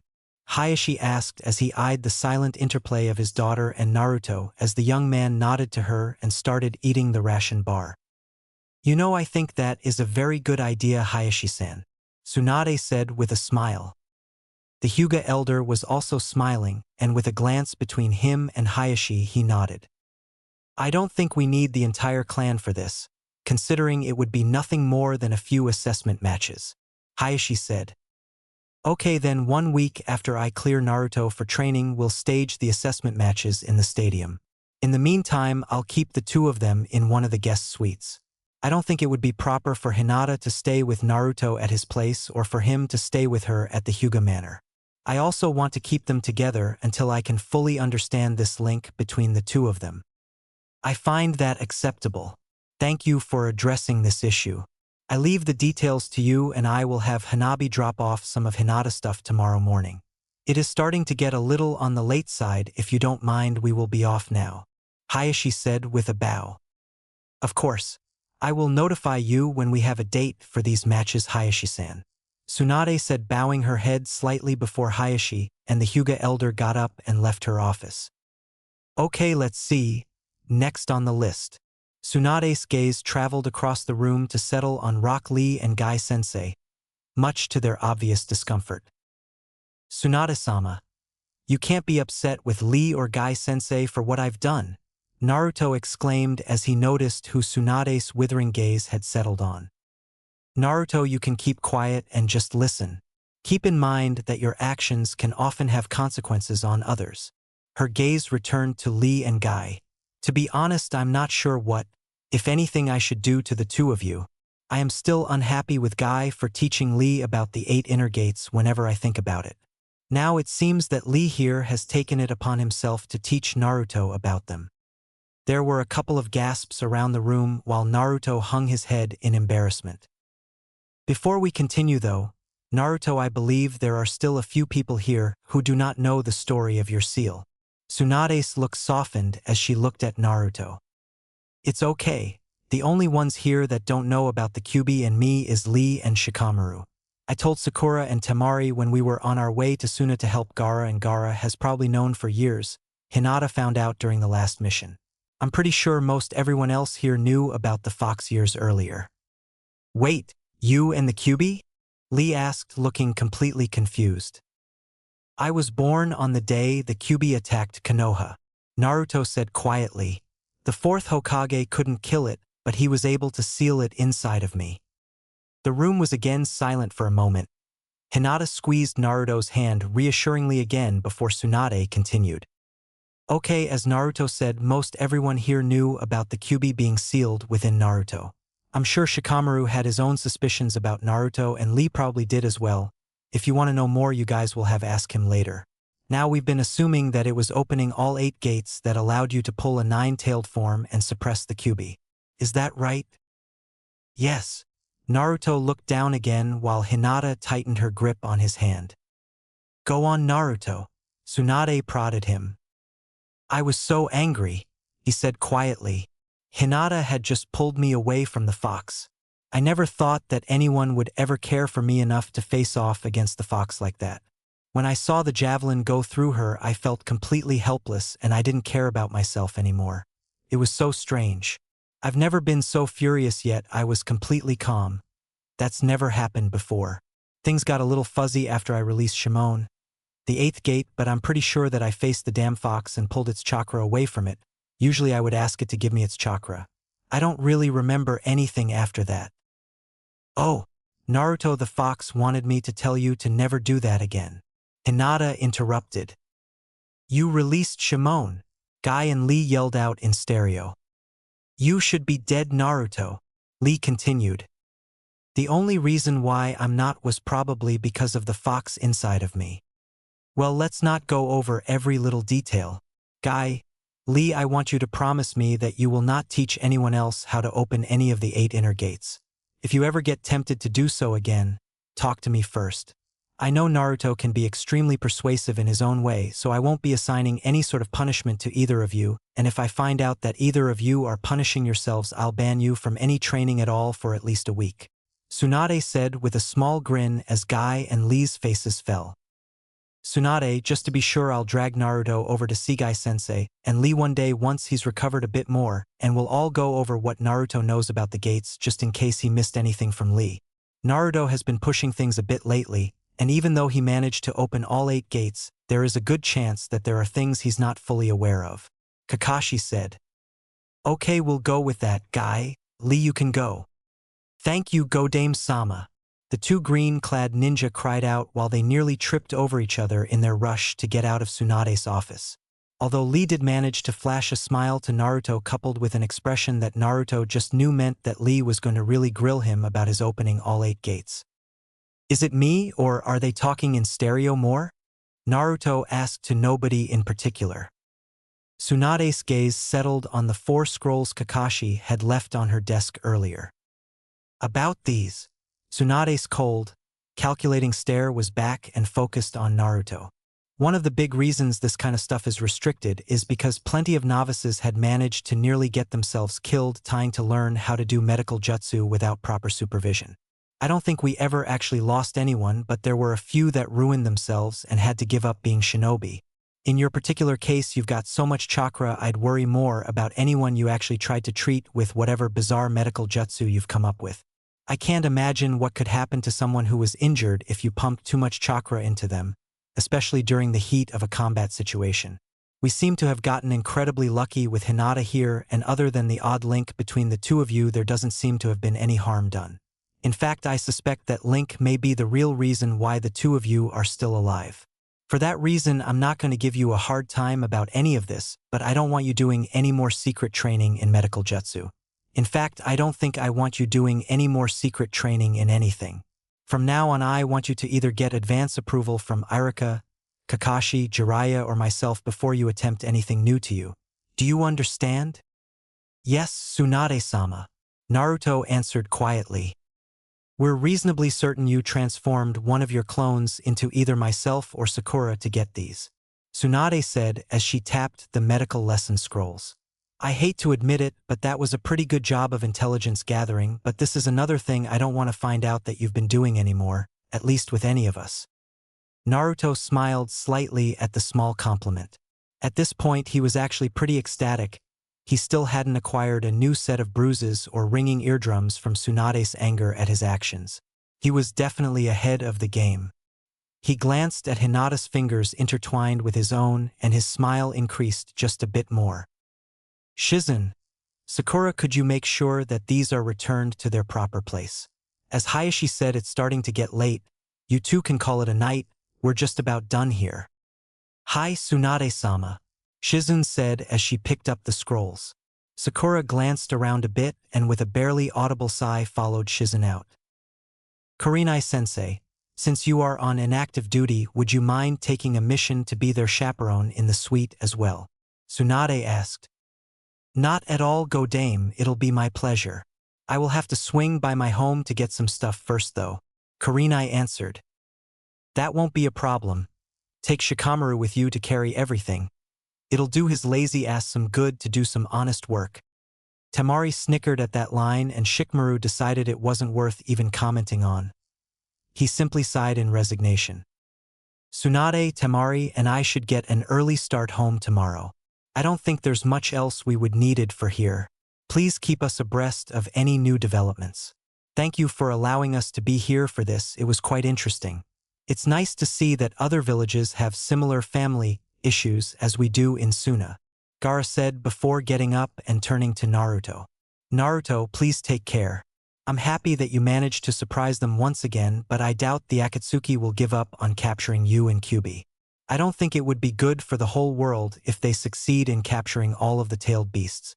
I don't have many people I consider real friends, and in many ways you were my first friend, so again, please be careful. Gaara, I haven't said this in a while, but believe it. They're not taking me down, and they're going to regret even trying. Naruto stood up and grasped Gaara's hand in a firm handshake. Tsunade, we'll continue keeping our advanced strike teams at the ready. As long as the Akatsuki continue to be a threat, we will share any intelligence. With a bit of luck, maybe Suna will be able to take out a few of these Akatsuki ourselves. Right now, Sand only has the one shared kill of Sasori, while Leaf not only shares Sasori but has Kakuzu and possibly Haiden as well. Hey, what about that Deidara freak? Naruto jumped in. Sorry Naruto, we have some intelligence that Deidara faked his death, Tsunade said. Damn. I'm sorry Gaara, I really wish we had gotten that one for you. Don't worry about it. That just means that I still have a chance to return the favor of my death to that one myself. Gaara's normally reserved expression briefly flared with an expression of incredibly cold malice. Gaara, Tsunade and I talked about this earlier, and I'm going to see about splitting my intelligence network's communication lines so that much of the raw information goes to Suna as well as Konoha. Hopefully that will increase the odds of catching some more of the Akatsuki with their pants down. Jiraiya joined in. Thank you Jiraiya. It will be much appreciated, Gaara answered. Tsunade looked at Naruto and sighed. I had hoped to hold on to this a little longer, but this is as good a time as we're likely to get. It's pretty common knowledge that, as near as we can tell, Sasuke killed Orochimaru a few weeks ago. We've been getting some reports of rumors that he is going to bring peace to the world or some such nonsense. He seems to be building his own organization, and we're assuming that he's going to be going after Itachi. With a little luck, he might take out a few Akatsuki himself. That might also explain their change in tactics to get Naruto. It looks like they're feeling pressured themselves. That should make taking out some of them ourselves a little easier. I think we should leave on that note. We will keep in touch. Thank you again, Gaara said. Hey slacker. Temari finally spoke up and smiled. Good work with Haiden. Sometimes I think there's hope for you yet. Naruto, Sakura, it was good to see you again. Hopefully we'll finish this business soon and we'll be able to spend some time during one of our visits. Hold up a second, Temari, Gaara. Kurenai and I will accompany you to the guest facility. It's on the way to Kurenai's home, Shikamaru said as he got up and nodded to Tsunade. Wait a second, Kurenai, Tsunade said as she rummaged around in her desk. Here's a key to the third suite in the guest facility. Hinata, Naruto, I'm sure Shikamaru will have me back shortly, so I'll see you both in a little while at the suite, Kurenai said. With that, Gaara and Temari joined Shikamaru and Kurenai as they all left Tsunade's office. Tsunade reached back into her desk and pulled out 2 more keys. She walked around her desk and handed Hinata and Naruto one apiece. These are also for the third suite, although I doubt you two will need both keys, just in case the link fades and you can separate, you might need both of them. I'm pretty sure that Jiraiya and Kakashi have a few things to take care of, so I'd like you to escort them to the suite. Of course, Tsunade-sama, Irika said as he got up and bowed deeply to Tsunade. Jiraiya and Kakashi both said goodnight to everyone and vanished. Now Irika, I'm sure you've got to get up early tomorrow, so I think it'll be okay for you to leave these two alone for a little while before Kurenai gets there. I believe the two of you can be trusted, right? Tsunade said as her eyes bored into Naruto. What? Naruto practically jumped up as Tsunade's gaze settled on him. Tsunade sighed deeply. I guess I have to spell it out for you, since it looks like somehow beyond any reasonable expectations you've managed not to be completely corrupted by that damn pervert during your training. Basically, I think that the two of you could use a little bit of time alone together, but I don't want either of you to think about taking advantage of my hospitality. In other words, when you're alone together, you had better keep your clothes on. Naruto and Hinata both blushed brightly at Tsunade's words. Well, Hinata, help me out here. Naruto looked to her desperately, but she just turned bright red and stared at the floor. Naruto, the words you want are, thank you, Tsunade said as she smiled. Just don't forget what she said, Naruto, Irika said as he elbowed his former student. Thank you, Tsunade-sama, Naruto quietly said. Yes, thank you, Tsunade-sama. We do appreciate this. Hinata joined in. One last thing, Naruto. Just when did you learn the word inane anyway? Everyone laughed as Irika led the two teenagers out as they all said goodnight to Tsunade. Left alone finally, she reached into her desk and pulled out a bottle of sake. Irika led his 2 young charges through the quiet streets. It had gotten rather late and they didn't talk as they wound their way through the streets to the Hokage's guest facility. It was an unassuming building looking much like one of the typical manor houses that many of the better-off families of Konoha lived in. Their keys also worked in the front gate and they wound their way through the main hall until they found a door with a number 3 on it. Okay, you two. Don't forget what Tsunade said, but otherwise have a good night, Irika said with a smile as he turned and left the two in the doorway. In something of a haze, they walked into the suite and nearly collapsed onto the couch. H9. It had been a long day. Finally alone, Tsunade sighed and poured herself some sake. There was a soft knock on her door. Damn. Will this day ever end? She thought. Yes, come in. She sighed again. Tsunade-sama, a young pink-haired girl timidly entered. Sakura? Tsunade was surprised at the unsure and uncomfortable state Sakura seemed to be in. What's wrong? It's Naruto. The young woman timidly looked down. Well, more like my feelings for him and this whole Hinata thing. Oh dear, Tsunade said softly. I'm going to need more to drink, she thought as she polished off the first cup of sake and poured a second. I'm not sure about anything anymore. Sakura, I thought you looked at Naruto like a brother? This new relationship with Hinata shouldn't bother you. I know, and I feel horrible about that too. It's just that every time I look at the two of them I feel jealous. Since he came back, I've been getting closer and closer to Naruto, and I was sometimes starting to think he wasn't anywhere near as bad as I remember. Granted, sometimes I thought he was much worse, but considering what I've heard about Jiraiya-sama, I figured it's amazing he isn't ridiculously worse. He even started to look cute to me sometimes. Well, when he wasn't annoying me anyway. What about Sasuke? Oh, the young woman blushed. I don't know anymore. 3 years ago, I would have done anything for Sasuke. She hesitated. I even asked him to take me with him when he ran off to Orochimaru. I didn't care about anything else. I loved him so much. Tears began to well up in Sakura's eyes. That bad? This one surprised Tsunade. When we caught up to him a few months ago and I first saw him, all those feelings came rushing back to me. I felt even more attracted to him than I remembered. I couldn't see anything else but him, and I was completely paralyzed for a few seconds. But then I thought he was going to kill Naruto, and I got so angry I was going to stop him if I had to kill him myself. I began to think that even though he was obviously right there in front of me, that the Sasuke I loved died long ago. Naruto has become one of the best friends I've ever had. He's always had a crush on me going all the way back to our academy days, but I always thought of him as annoying, well, annoying at best anyway. But despite the fact that he thought he was madly in love with me, I'm one of the big reasons why he's so desperate to bring Sasuke back. You are? Oh, that's right, he promised you he would, didn't he? Yes. At first I thought it was just Naruto being Naruto, but over the years he was gone I realized that he really loved me. So much so, that he'd give up his own feelings for me just to make me happy, even if that meant I was going to be with someone else. You can't latch on to that type of love in Naruto, at least not now. When it comes to his friends, he loves all of them that way. It's not something he's likely to admit to anyone, though. I'm not sure I'm going to be able to help you here, Sakura. I know, but I had to talk to someone about all this, and I didn't think any of the others would be very understanding. Seriously, can you see me talking to Ino about even the slightest possibility of me liking Naruto more than Sasuke? I think her head would explode. Sometimes I think my head would explode if I really thought about it all. I understand, listening I can do. Besides, who knows, I may even be able to help a little after all. She paused. To be honest, I was rather surprised that Naruto grew so attached to Hinata so quickly. I've been looking into the two of them, and I discovered some interesting things that may help you out.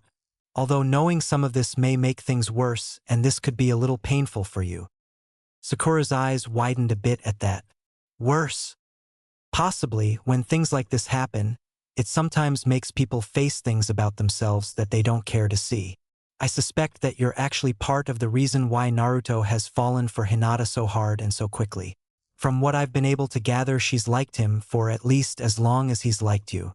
I suspect that at least since that promise he made to you, a small part of Naruto stopped thinking about you in a romantic manner, if it hadn't started even sooner. I think it could have started when I first came back to Konoha, when I healed Sasuke from the effects of being attacked by Itachi.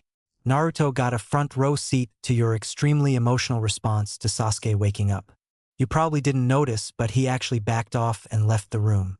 Of course, he seemed to quickly jump back to his normal self, as he then proceeded to bully me into seeing Lee immediately. On most levels, he probably still loved you, and most of him wanted to be your boyfriend, but deep down a part of him felt that you and Sasuke belonged together. So are you sure you want to know more? I think I'd rather know than not. It may hurt, but I'd rather understand. Tsunade smiled softly at her apprentice. Well, going back over the years, it's pretty obvious that you were especially brutal to Naruto's feelings. Kakashi even mentioned it in his first assessment report on Team 7. I sometimes think that we're all very lucky that he didn't take your treating him as if he were some sort of nasty thing that you didn't want in your life in a different way. Sometimes that kind of treatment can cause one person to start hating the other, but Naruto simply doesn't work that way. You can hurt Naruto all you want and it simply doesn't bother him. Hurt one of his friends though, and it's a much different story. The fact that he doesn't hate most of the village after years of similar treatment is amazing, and is probably one of the reasons why he never hated you no matter how brutally you turned him down. No matter how many times you rejected him, he just kept on hoping and trying. It's not like I have to say yes every time someone asks me out, Sakura said quietly. No, of course not, but there are better ways to turn someone down than the way you usually treated Naruto, no matter how annoying they may be. Tsunade felt bad at the sight of Sakura slumping down at her words. "You're right," Sakura said in a very small voice. Now I had to really look, but it seems that the few times Hinata and Naruto interacted, she was the complete opposite.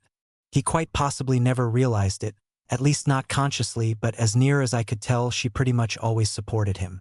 I think she was the only girl in your age group to do anything at all along those lines. If she hadn't been so shy, she probably would have caught his attention much sooner. That first Chunin exam you all took years ago was especially interesting. There's some video from the matches that was revealing. You know, he cheered both of you on. In fact, I suspect that it is because of Naruto that both you and Hinata fared as well as you did. But I drew a tie against Ino, and Hinata was totally dominated by Niji. Yes, that's true, and I talked to Kakashi about that. Seems that if it weren't for Naruto you would have lost completely, not tied. It also seems that Naruto is the one who triggered Hinata's fierce determination to even face Niji at all. Also, after Hinata lost, Naruto jumped down to check on her, and it seems that he pretty much vowed to beat Niji because of her. I don't believe you got that much attention from him at the time. Sakura blinked in shock. She had forgotten much. I don't know, another fight was going on when I woke up and Naruto was watching it. I forgot that he leapt down for Hinata. The really funny thing back then though was that a month later Naruto actually beat Niji. That was the first time he was able to intentionally draw on the Nine Tails power in a fight, you know. He freaked out quite a number of the older people here at the village with that one from what I heard.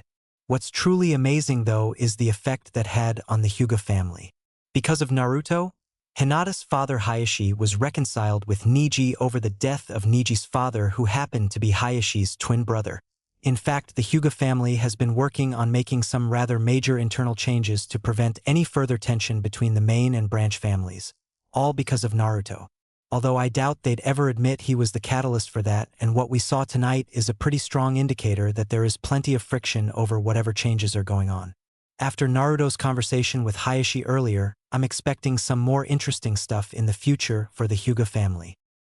You don't actually expect him to be able to take on any of the Hyuga and win, do you? I mean, sure, he beat Niji years ago, but I don't know if he could do it again. Sakura, you of all people should know better than to ever underestimate Naruto Uzumaki. If he's claiming to have 2 or 3 ways to beat the best Hyuga techniques, it wouldn't surprise me if he really had 6 or 7. Sakura's eyes widened. You believe him? She paused for a moment and looked down shamefully. You're right, though I should know better. Sakura, just keep in mind that no matter what, these days I would never bet against Naruto.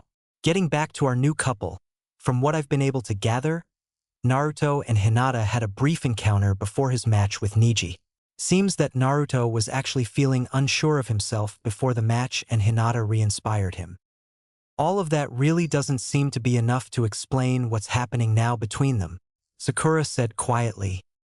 To be brutally honest, it shouldn't be, Tsunade said.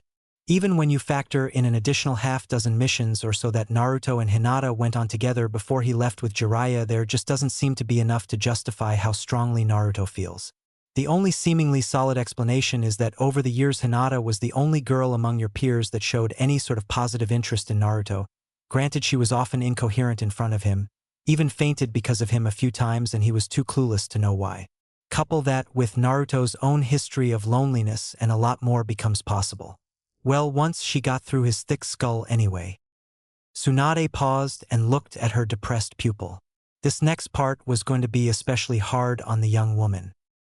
Sakura, this is going to be a bit more painful, I'm afraid. That's okay. I want to know. Please don't feel like this is your fault. It's not, but you are a part of it. I understand, please go on. Well, that mission when you saw Naruto change into a 4-tail fox form was especially hard on Naruto. I know from Yamato's report that you tried to shield Naruto from the knowledge that he was the one who hurt you, but Yamato felt that Naruto needed to know that he was the one who was really responsible. Also, during his training with Jiraiya, a similar incident occurred and Naruto almost killed Jiraiya. Having hurt a second person of the people closest to him was severely depressing Naruto.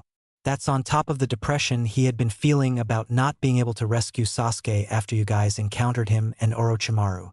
You'd likely never know it, but he had gotten to the point where he was starting to even lose his appetite. Tsunade paused to let Sakura absorb all of that before continuing. It's my understanding that the subject of his old feelings for you recently came up. I believe that he had been flipping between seeing you as a romantic interest and seeing you as a sister. He apparently decided that you would never love him romantically, even if your feelings for Sasuke changed. He then came to the conclusion that nobody should love him like that because he was afraid of what might happen if the damn Nine Tails took him again. It may very well be the only thing Naruto has ever truly given up on in his entire life, at least I hope it is. Not so much that he gave up on you, but that he gave up on all love in a romantic sense. Between that belief and the seemingly mere act of surrendering to that belief, Naruto was not doing very good. Sakura's eyes grew wide. That's terrible. How can anyone ever think that about themselves? Actually, Sakura, it happens quite often in this world. Granted, I doubt anyone other than Naruto has the pressures he does because of the nine-tailed fox. The way things were going, Gaara would have, but now that he no longer holds Shikaku, that no longer applies. Well, during the recent battle, Naruto not only went into his four-tailed state but took it a step further and went to five tails. This not only happened in front of Hinata, but because of her Byakugan she was able to face and challenge the fox demon. Somehow she was then able to pull Naruto out of the five-tailed state. Oh my! That's what he meant earlier, Sakura said softly. Also, as of now, Hinata was the only precious person, as the fourth Hokage would say, to Naruto who has really encountered him in the four-tailed state that wasn't hurt. Yamato is close, but he simply hadn't known Naruto long enough to matter when Yamato witnessed his four-tailed state. Kakashi has only seen a few glimpses of Naruto's Kyuubi state during training and during the mission to rescue Gaara, to my understanding. Add in the fact that she stood up to the demon to pull him away from it and the desolate loneliness he was feeling romantically, along with what little past they do have, which was unfortunately a lot for him. It was simply a good combination for Naruto to simply dive in without looking back. You know how he gets. Yeah, I know, Sakura said before her voice dropped to barely a whisper. He's never going to let her go, is he? That much I think is safe to say. I pity anyone foolish enough to even attempt to separate those two now. Naruto stood up to Gaara, transformed as Shikaku, to protect you, Sasuke, and everyone in the village. This time around he dominated the Kyuubi and took its full power because of Hinata. Hinata now, well, you could probably tell after the earlier meeting, but let's just say that she's had some family issues and in some ways was as desperate as Naruto. After she stood up to the damn fox itself and pulled Naruto away from it, I seriously doubt anyone could possibly intimidate that girl now as far as Naruto is concerned. I'm not sure if you've noticed, but the stutter she always had around him is completely gone now. To have him finally notice her in a way she quite possibly had dreamed of for years is far more than she probably ever hoped for. We have two people who are falling madly in love with each other that have survived challenging an actual demon for each other. I don't think either one of them is ever going to let the other go now. I guess I'm going to have to learn not to be jealous then. That's probably a good idea. One more thing.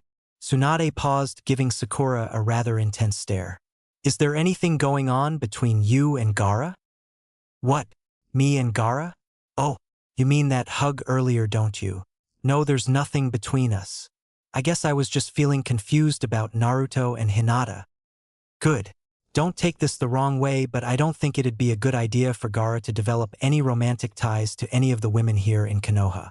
He's become quite popular among the younger people of Suna, especially the girls apparently. If he were to acquire a girlfriend from another village, it would likely cause riots in Suna. Gaara is probably going to have problems nearly equal to Naruto romantically speaking. I don't think he needs any Leaf Village girls making that problem even worse. That's not even going into the fact that he's the Kazekage. The Sand Village Council would probably have a collective seizure if Gaara found a girlfriend here. I'm sorry, I wasn't thinking, Sakura said quietly. That's quite all right. You and I have a very close relationship and you are close to Gaara too, well, as close as most people have come anyway. You just have to remember that our jobs as village leaders often make relationships of all sorts difficult. Considering the company and location when you hugged Gaara, I wouldn't worry this time, but just remember he's the Kazekage when he's out in public. Also, don't dare do anything like that when you're visiting Suna. The young women there will probably kill you for it. If you're lucky anyway. Yes, Tsunade-sama. Okay, it's late and we've all had a long day. You should head home and get some sleep. I've got a few things to take care of before I check in on Naruto and Hinata. Tsunade gave Sakura a soft smile. Thank you for all of this. Sakura stood up, smiled herself and left, allowing Tsunade to pour herself one final glass of sake before getting up herself and heading over to the guest facility. Oh. Naruto was completely baffled as to how, but somehow he wound up alone with Hinata at one of the guest suites near the Hokage's residence. In many ways, it was similar to the suite they had stayed in at Suna. Irika had escorted them to the suite, but he left pretty much as soon as the door was opened. It had been a long and exhausting day, even if he had been unconscious in a hospital bed until some fuzzy time in the afternoon. He was sitting on the couch with Hinata, and they were both semi-dozing as they softly held each other's hand. Hinata! Yes. She looked up and he thought he was going to lose himself in her eyes. He shook off the almost dizzy feeling. This was important. Possibly the most important thing he could say to her at this point in their relationship. Remember before the Chunin exam years ago when we talked before the finals? Of course I do, Naruto. Well, remember that I told you that I act tough all the time because I'm embarrassed about how I screw up all the time? Of course, I told you how it was really inspiring to watch because you make mistakes and have the guts to get back up and try again. I still consider that true strength. Hinata replied as she continued to look into his eyes. If you keep looking at me like that, I'll never be able to finish, Naruto said as he leaned over and with his free hand tousled her hair a bit before he got very quiet and serious. I'm scared, Hinata. He squeezed her hand slightly. I don't want to do anything that will screw this up, let alone screw it up all the time like I screw everything else up. I don't know anything about being a boyfriend or whatever it is I am with you now. I'm so scared that I'm going to mess up and lose you. I've never been so afraid of anything so much before. Even the times during a mission when I was afraid I was going to die, it was always quick. This fear seems like it's going to last forever. I understand, Naruto. If it helps, you should know that I don't really know what I'm doing either. I never really talked to any of the other girls about stuff like this. They all thought I was strange because I liked you the few times it came up. We will get through this. At the very least, we can work together on it, right? Of course. I never want to let you go. Naruto gathered his courage. So does that mean that we are actually boyfriend and girlfriend now? Hinata blushed slightly but smiled. Yes, silly, what else would you call us? All traces of her typical stutter when talking to him had vanished, he noticed. I don't know. I've never had a girlfriend before or anything like that. This feels like it's more than I imagined having a girlfriend would be and nothing like all that stuff Jiraiya writes about all the time. I think you're right, it is more, but we'll use boyfriend and girlfriend for now. Hinata squeezed his hand again. Hinata! Naruto looked at her with fear in his eyes this time. Are we really in love? It's an awfully big word, you know. Hinata paused as she noticed the fear and squeezed his hand again. Naruto, I really don't know either. I think we are, at least we are more so than almost everyone else I know, but it is very soon for us to be using that word, I think. Thank you for understanding. For a second there, I was worried that you would think I didn't want to be with you, because I really do, but this is all so new and I don't want to screw things up by saying the wrong things or the right things at the wrong time. You know, you're right, we can work on all of this stuff together, he said as he breathed a sigh of relief. She suddenly started blushing again and softly smiled. There is something, though, that I want us to do now. Sure, whatever you want. Naruto looked at her blushing face, slightly confused. Come here, I think we should be standing. She smiled as she got up, pulled him up with her and looked around as she took off her jacket and tossed it onto one of the arms of the couch. Didn't Tsunade say to keep our clothes on? Naruto asked with a slight tinge of panic in his voice. Jackets don't count, silly, Hinata said as she stared into his eyes. Oh, okay then, Naruto answered as he took off his own and tossed it onto Hinata's. It still made him feel uneasy though. They were in a guest suite for visiting dignitaries, and as such it had certain features that weren't present even in a place like her home.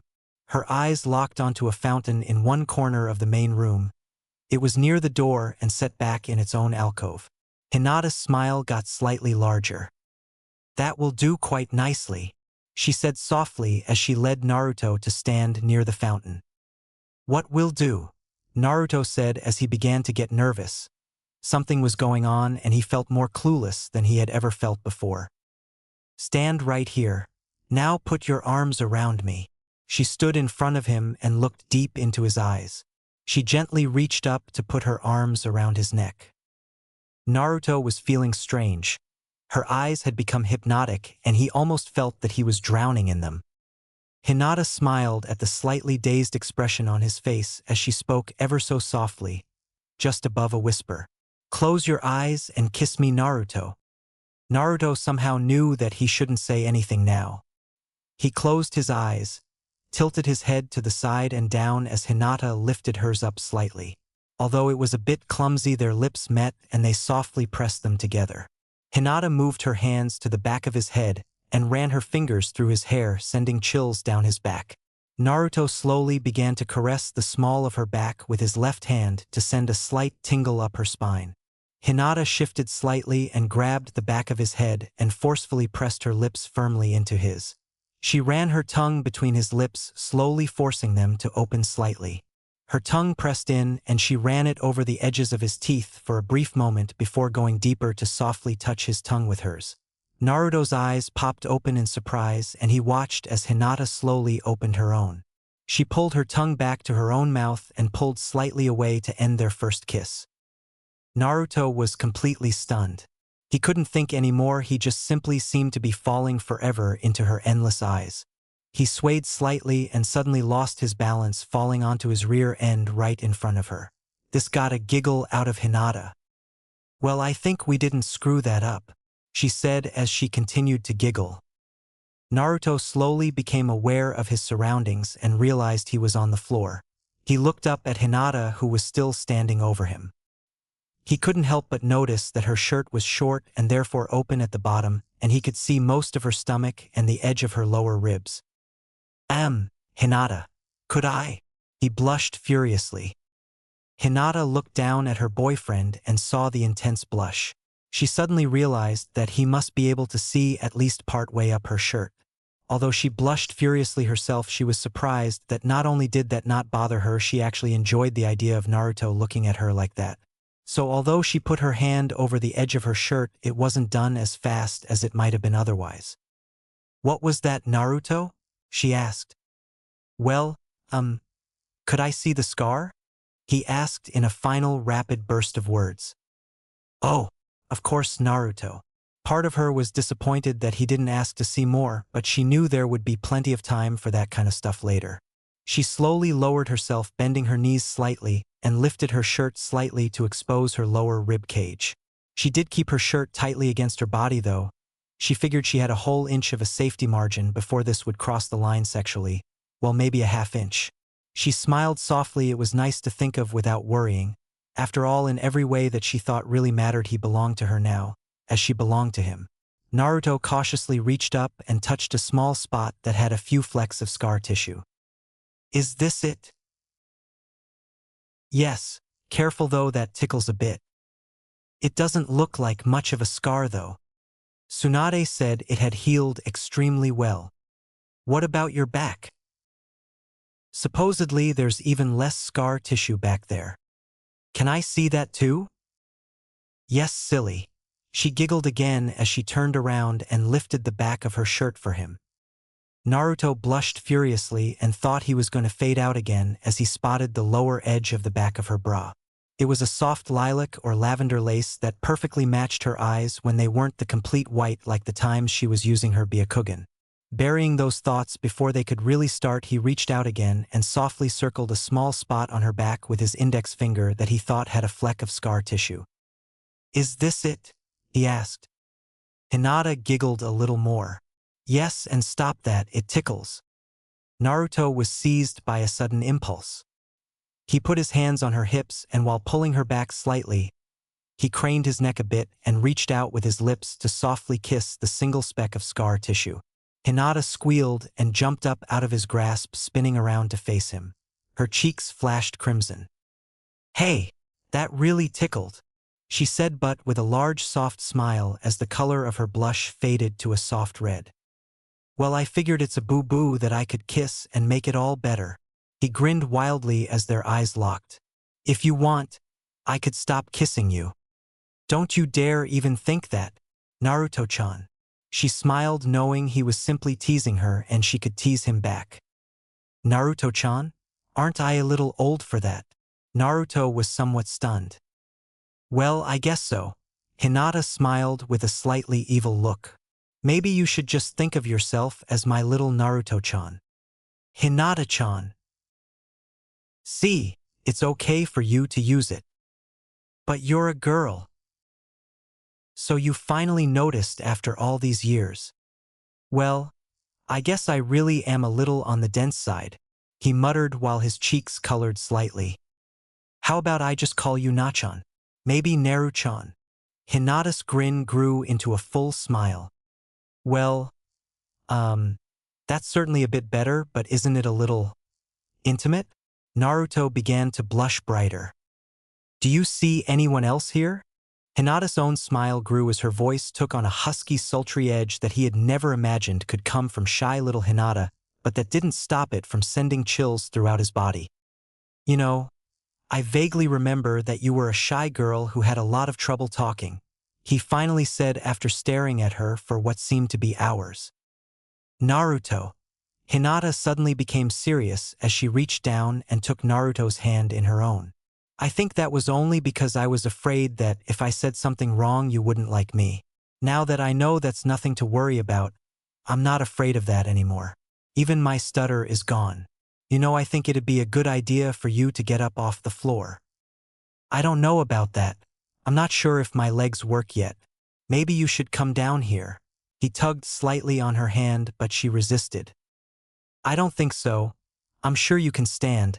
I bet I could make it worth your while. She softened her smile and stared intently yet somehow softly into his eyes. Naruto scrambled up. Hey, look at that, you were right. Of course I was silly. Hey, wait a second. How did you get to be the one in control here? Hinata smiled slyly and pulled him into a fierce hug.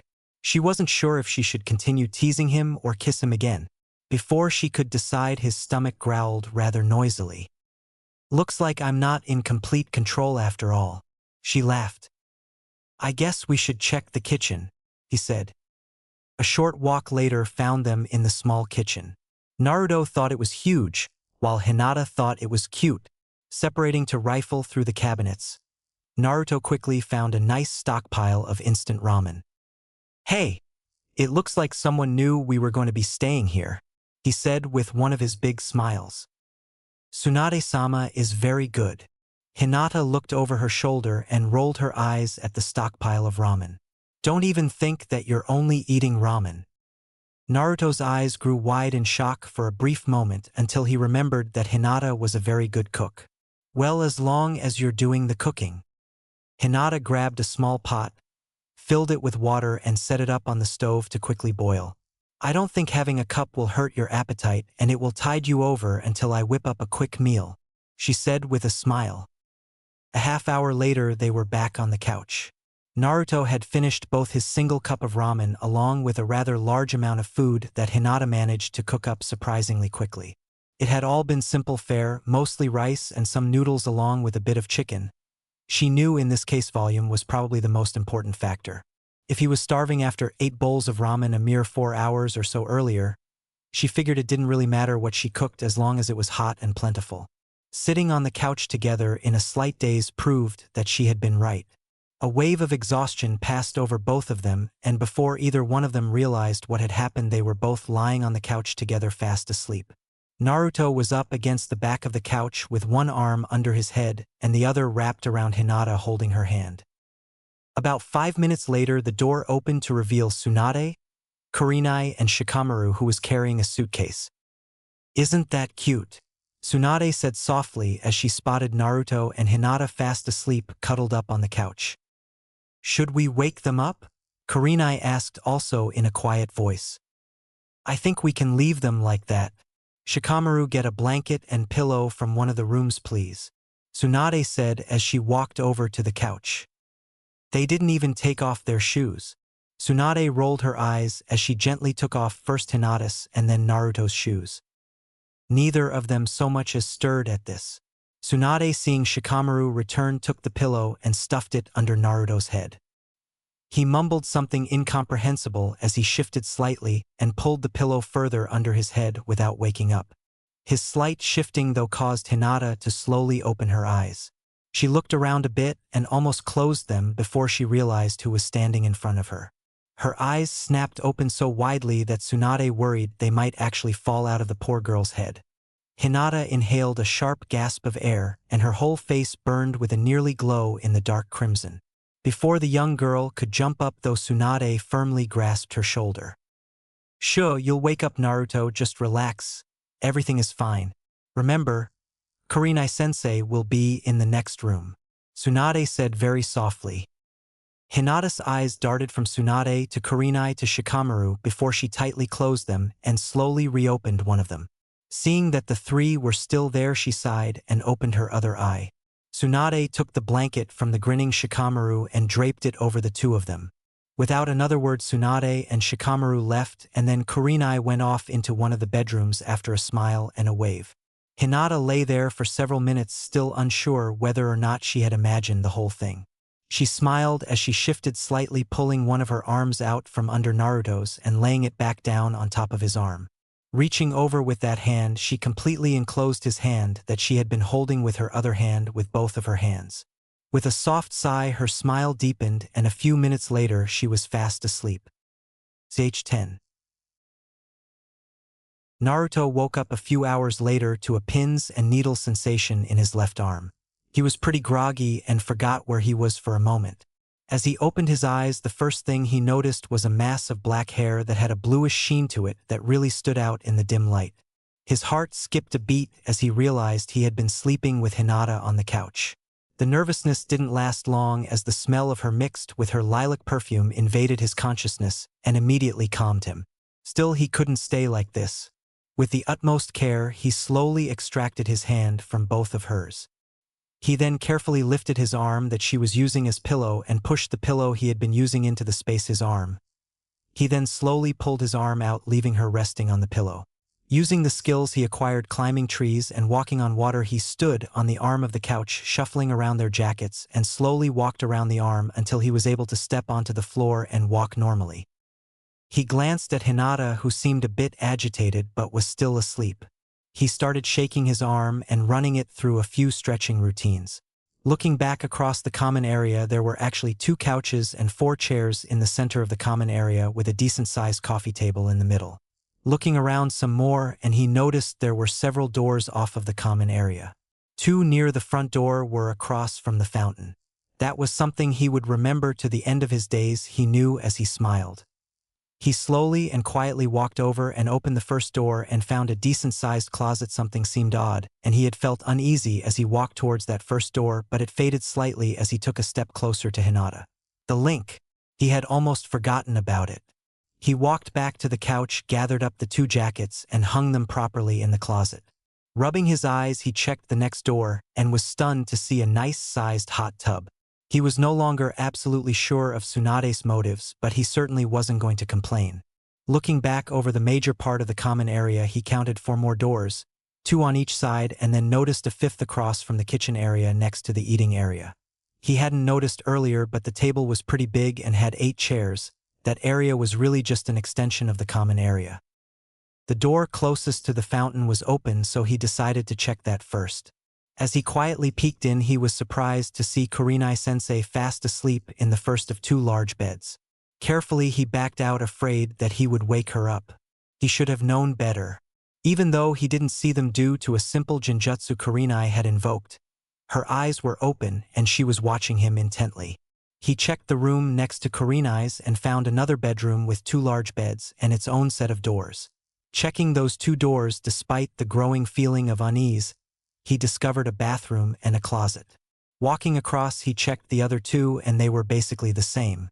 The only difference he could see was that the rooms on Kurenai's side of the suite had the bathrooms and closets further away from each other.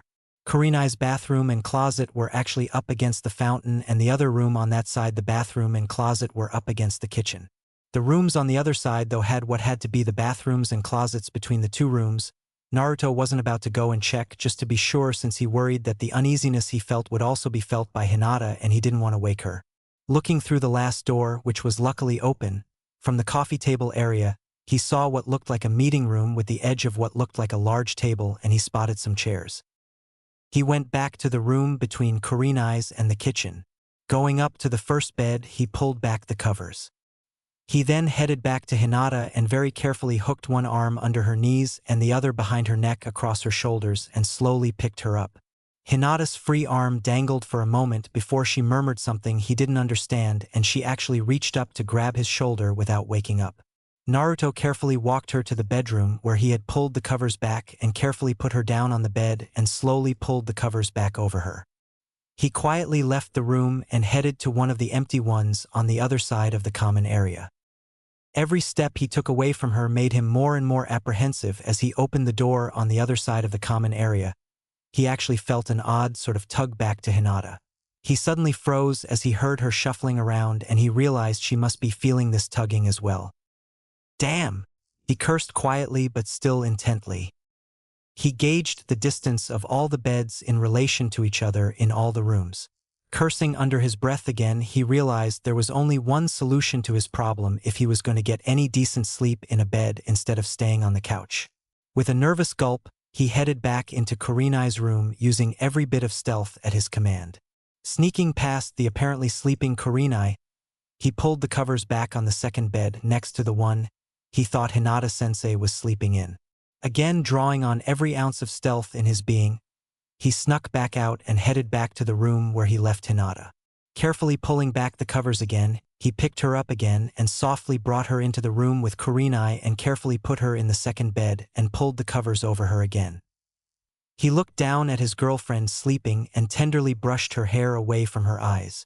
This time he leaned over and softly kissed her on her forehead before he turned and snuck back out to the common area. Breathing a great but soft sigh of relief, he finally relaxed slightly, until his stomach growled softly. He eyed the kitchen and figured that even though he was sure he'd seen a few boxes of trail mix bars in one cabinet, there was no way his link with Hinata would allow him to get them without disturbing her. Looking around, he noticed their holsters and belt kits on the coffee table. He had absolutely no memory of either of them taking their gear off, but he was happy to see them. He knew he didn't carry anything in his that would solve his current problem, so he checked Hinata's and smiled when he saw a few more ration bars in her kit. He had always kept extra kunai in his kit, but after this evening he was going to reconsider that. He quickly wolfed down 2 of the ration bars, leaving one in her kit. He suddenly yawned and realized that he was still really beat, and it had to be something like 3 or 4 in the morning. Quietly, he entered the bedroom closer to the kitchen and crawled into the bed he had tried to leave Hinata in earlier. He smiled as his head hit the pillow because there was the faintest scent of lilacs on the pillow. Before he knew it, he was fast asleep. Kurenai silently got up and looked in on Naruto with a smile on her face. "Good boy, Naruto," she softly whispered, although boy doesn't really apply to him anymore, she thought. She heard a soft rustling from her room and quickly cast another genjutsu, so she seemingly melted into the wall. Hinata stumbled in, looking distraught and with her eyes only half open. "Naruto-kun," the young woman whispered as she walked up to the sleeping blonde ninja. He didn't visibly really react, it seemed, but if she had been more awake she would have noticed that he smiled a little more from the sound of her voice. She leaned down and softly touched his shoulder. "And Naruto." Her quiet voice had a slight quiver to it. That slight waver in her voice shocked him awake. "Hinata. Why did you leave me alone?" Hinata asked as a small tear welled up in her eye. Naruto bolted upright, his eyes wide in panic at the sight of the half-tear. "I'm sorry," he whispered intently as he reached out and took her hand. "I thought it was the right thing to do, you know. I didn't mean or want to leave you alone. Besides, Kurenai-sensei was asleep in the other bed, so you weren't really alone." "She was? I didn't notice. I only knew you were gone."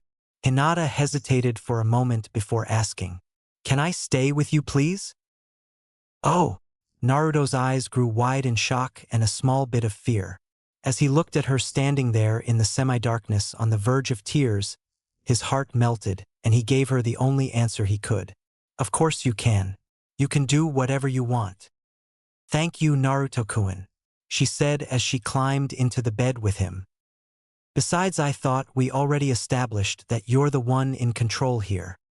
"Of course, silly." She gave him a quick little kiss that barely brushed his lips before rolling over and putting her back against his chest. "Well, as long as we keep our clothes on, we'll be fine, right? I wouldn't want Tsunade-sama to end our relationship by killing me," Naruto said just before he was overcome by a yawn as he wrapped his arm around her. "I don't think you have anything to worry about," Hinata finished as she almost instantly fell back into a deep sleep with a soft smile and one final word silently going through her head yet. Naruto smiled as he lifted his arm to pull the covers over the two of them and put his arm back over her to take her hand.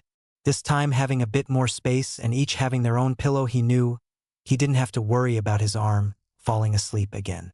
For a few moments, though, he lay there wide-eyed in shock as the realization settled in that he was in bed with Hinata. It didn't take long, though, before the faint smell of her body mixed with her lilac perfume completely relaxed him, and he was also fast asleep. Kurenai dropped her genjutsu, shook her head with a smile, and silently left the room. She knew Hinata's father would be extremely upset over this, but she also knew there was nothing to worry about. Although the thought of telling him herself crossed her mind, she decided she couldn't do that to Hinata. It certainly would have been entertaining, though. Several hours later, Kurenai walked in to wake them both up. She chuckled at the bright red faces of the two teenagers and simply told them to join her out in the kitchen for breakfast as she walked out of the room. Naruto and Hinata sat there stunned for a few moments before getting out of bed, sneaking a quick kiss and heading out to the common area. While Hinata and Kurenai went about making a decent breakfast, Naruto polished off an entire box of trail mix bars. They weren't as complete as the ration bars he had earlier, but they were a damn sight tastier. Naruto was intrigued by the two women cooking. He was what he considered a survival cook. Basically, he could boil water. That usually meant instant ramen in a cup, but he would occasionally cook up a batch of rice for himself as well. On extremely rare occasions, he would go as far to attempt a nori-wrapped rice ball, but that always turned into a pile of rice on top of a mangled sheet of nori. Breakfast was looking to be quite filling, possibly even for the ravenous blonde ninja. He was actually slowing down his voracious guzzling of food during his third set of helpings, not counting the trail mix bars, of course. After seeing how he had been eating since leaving the hospital, Hinata had prepared enough food for Naruto alone that would have satisfied at least a half-dozen people. Kurenai originally started to protest, but Hinata told her to simply trust her. A short time later, as Naruto began work on his fourth complete meal, Kurenai silently admitted to herself that Hinata had been right. There was a short knock on the door. Hinata and Naruto both got up to go together, but Kurenai stopped them and said, "Naruto, I'd like you to try answer the door yourself. I'd like to see the two of you start stretching the limit of this link." "Okay," Naruto mumbled as Hinata simply nodded. He got about halfway to the door when he felt the tugging back towards Hinata. Stopping for a moment to look back, he could see that Hinata was visibly uncomfortable but otherwise okay. "Go ahead, Naruto, it's like stretching, I would imagine. Just keep pushing and let's see how far you can get." Much to his surprise, he actually made it to the door. Opening it, he was surprised to see both Hanabi and Niji, each holding two travel bags. "I think you guys may have overdone things a bit. She's not moving in permanently, you know," Kurenai said as the two entered. "Father figured it was best to send too much than to send too little," Hanabi answered. "Fine then, just put everything in the first room on the right there. Please excuse the mess, we haven't had a chance to clean up yet." Naruto closed the door and was about to head back to the table when the door knocked again. He was still feeling ridiculously uneasy, but he turned and answered the door anyway to find Kakashi-sensei and Shikamaru standing there with two of Naruto's travel bags. "Kakashi-sensei? Shikamaru? I can't believe both of you are up this early." "Well, if you weren't such a headache, I wouldn't be," grumbled Shikamaru. I'm always up earlier than this, Naruto. I just changed my plans a little for you, Kakashi said, obviously grinning behind his mask. As Naruto took the 2 bags from his teacher and friend Hanabi and Niji came out of the bedroom Kurenai was using. If any of you haven't had breakfast yet, we still have plenty left and can easily make more, Kurenai said to the crowd. Kakashi and Shikamaru elected to stay while the Hyugas decided to leave. Although Naruto was completely oblivious to it, Kurenai smiled to herself as she watched Niji closely watching Naruto as he deposited his own stuff in the second room. Kurenai was certain that word would get back to Hayashi that Hinata was sharing a room with her sensei while Naruto was in the next room over. As much as she would have enjoyed tormenting Hayashi, she cared too much for Hinata to let anyone know about the real sleeping arrangements. Other than Tsunade anyway. Naruto finished off his 5th helping, although it was more of a half helping as the additionally food was split between Kakashi and Shikamaru. Hinata and Kurenai each ate a small amount themselves. Kakashi and Shikamaru each said thank you to the ladies and left. Kurenai told Naruto to clean up the breakfast dishes and the ones left from last night. He was about to summon up a few clones to help him out when Kurenai stopped him. Tsunade doesn't want you to be doing anything that uses chakra until she has had a chance to look you over. She told him to his dismay before she looked to Hinata. I'm going to take a shower and I don't want you helping him either. Yes, Kurenai-sensei. Hinata looked down, actually saddened by Kurenai's command. Don't worry about it, Hinata. If this is all I've got to do to get a good meal, I definitely have got the better end of the bargain. You're a really good cook. He smiled greatly as he started gathering the dishes into the sink. Kurenai-sensei, is there going to be a problem with Naruto doing the dishes while you are in the shower? Not with these sweets, Hinata. We could run all 4 showers, the sink and fill the hot tub and not have a problem. Hot tub? Hinata squeaked out as Kurenai disappeared. Much to her dismay, though, Naruto heard her. It's near the front door, Hinata-chan. Second door across from the fountain. You should check it out, it's huge. Naruto called out over his shoulder as he ran a large amount of soap and water into the sink, creating a huge pile of bubbles. Keeping her back to him to hide her red face, Hinata slowly walked to the hot tub door. Each step she took made her feel more and more uneasy, but it also seemed to be easier to tolerate. She was surprised. As Naruto said, it was huge. She figured it could easily hold 8 if not a dozen people.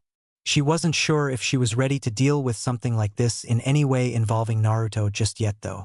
With a great sigh, she left the hot tub room and forcibly calmed herself as she headed back to the kitchen. Getting closer to Naruto through their link certainly helped. Naruto seemed to be more intent on making more and more bubbles than actually cleaning anything, it almost seemed. He was certainly scrubbing furiously at the pots and pans, and while the dishes were certainly getting cleaned, Hinata didn't think she'd ever seen so many bubbles before. She smiled impishly as she jumped up to sit on the counter across from the sink. Do you think you have enough bubbles there, Naruto-chan?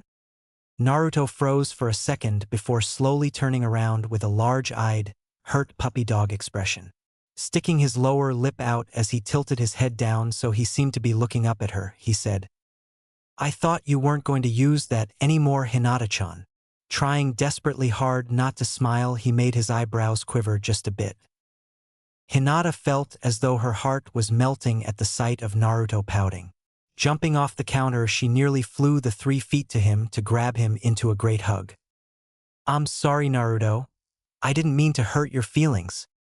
I think I'm going to need a kiss for that one. Naruto smiled. Hinata didn't notice there was the slightest touch of mischief to his grin.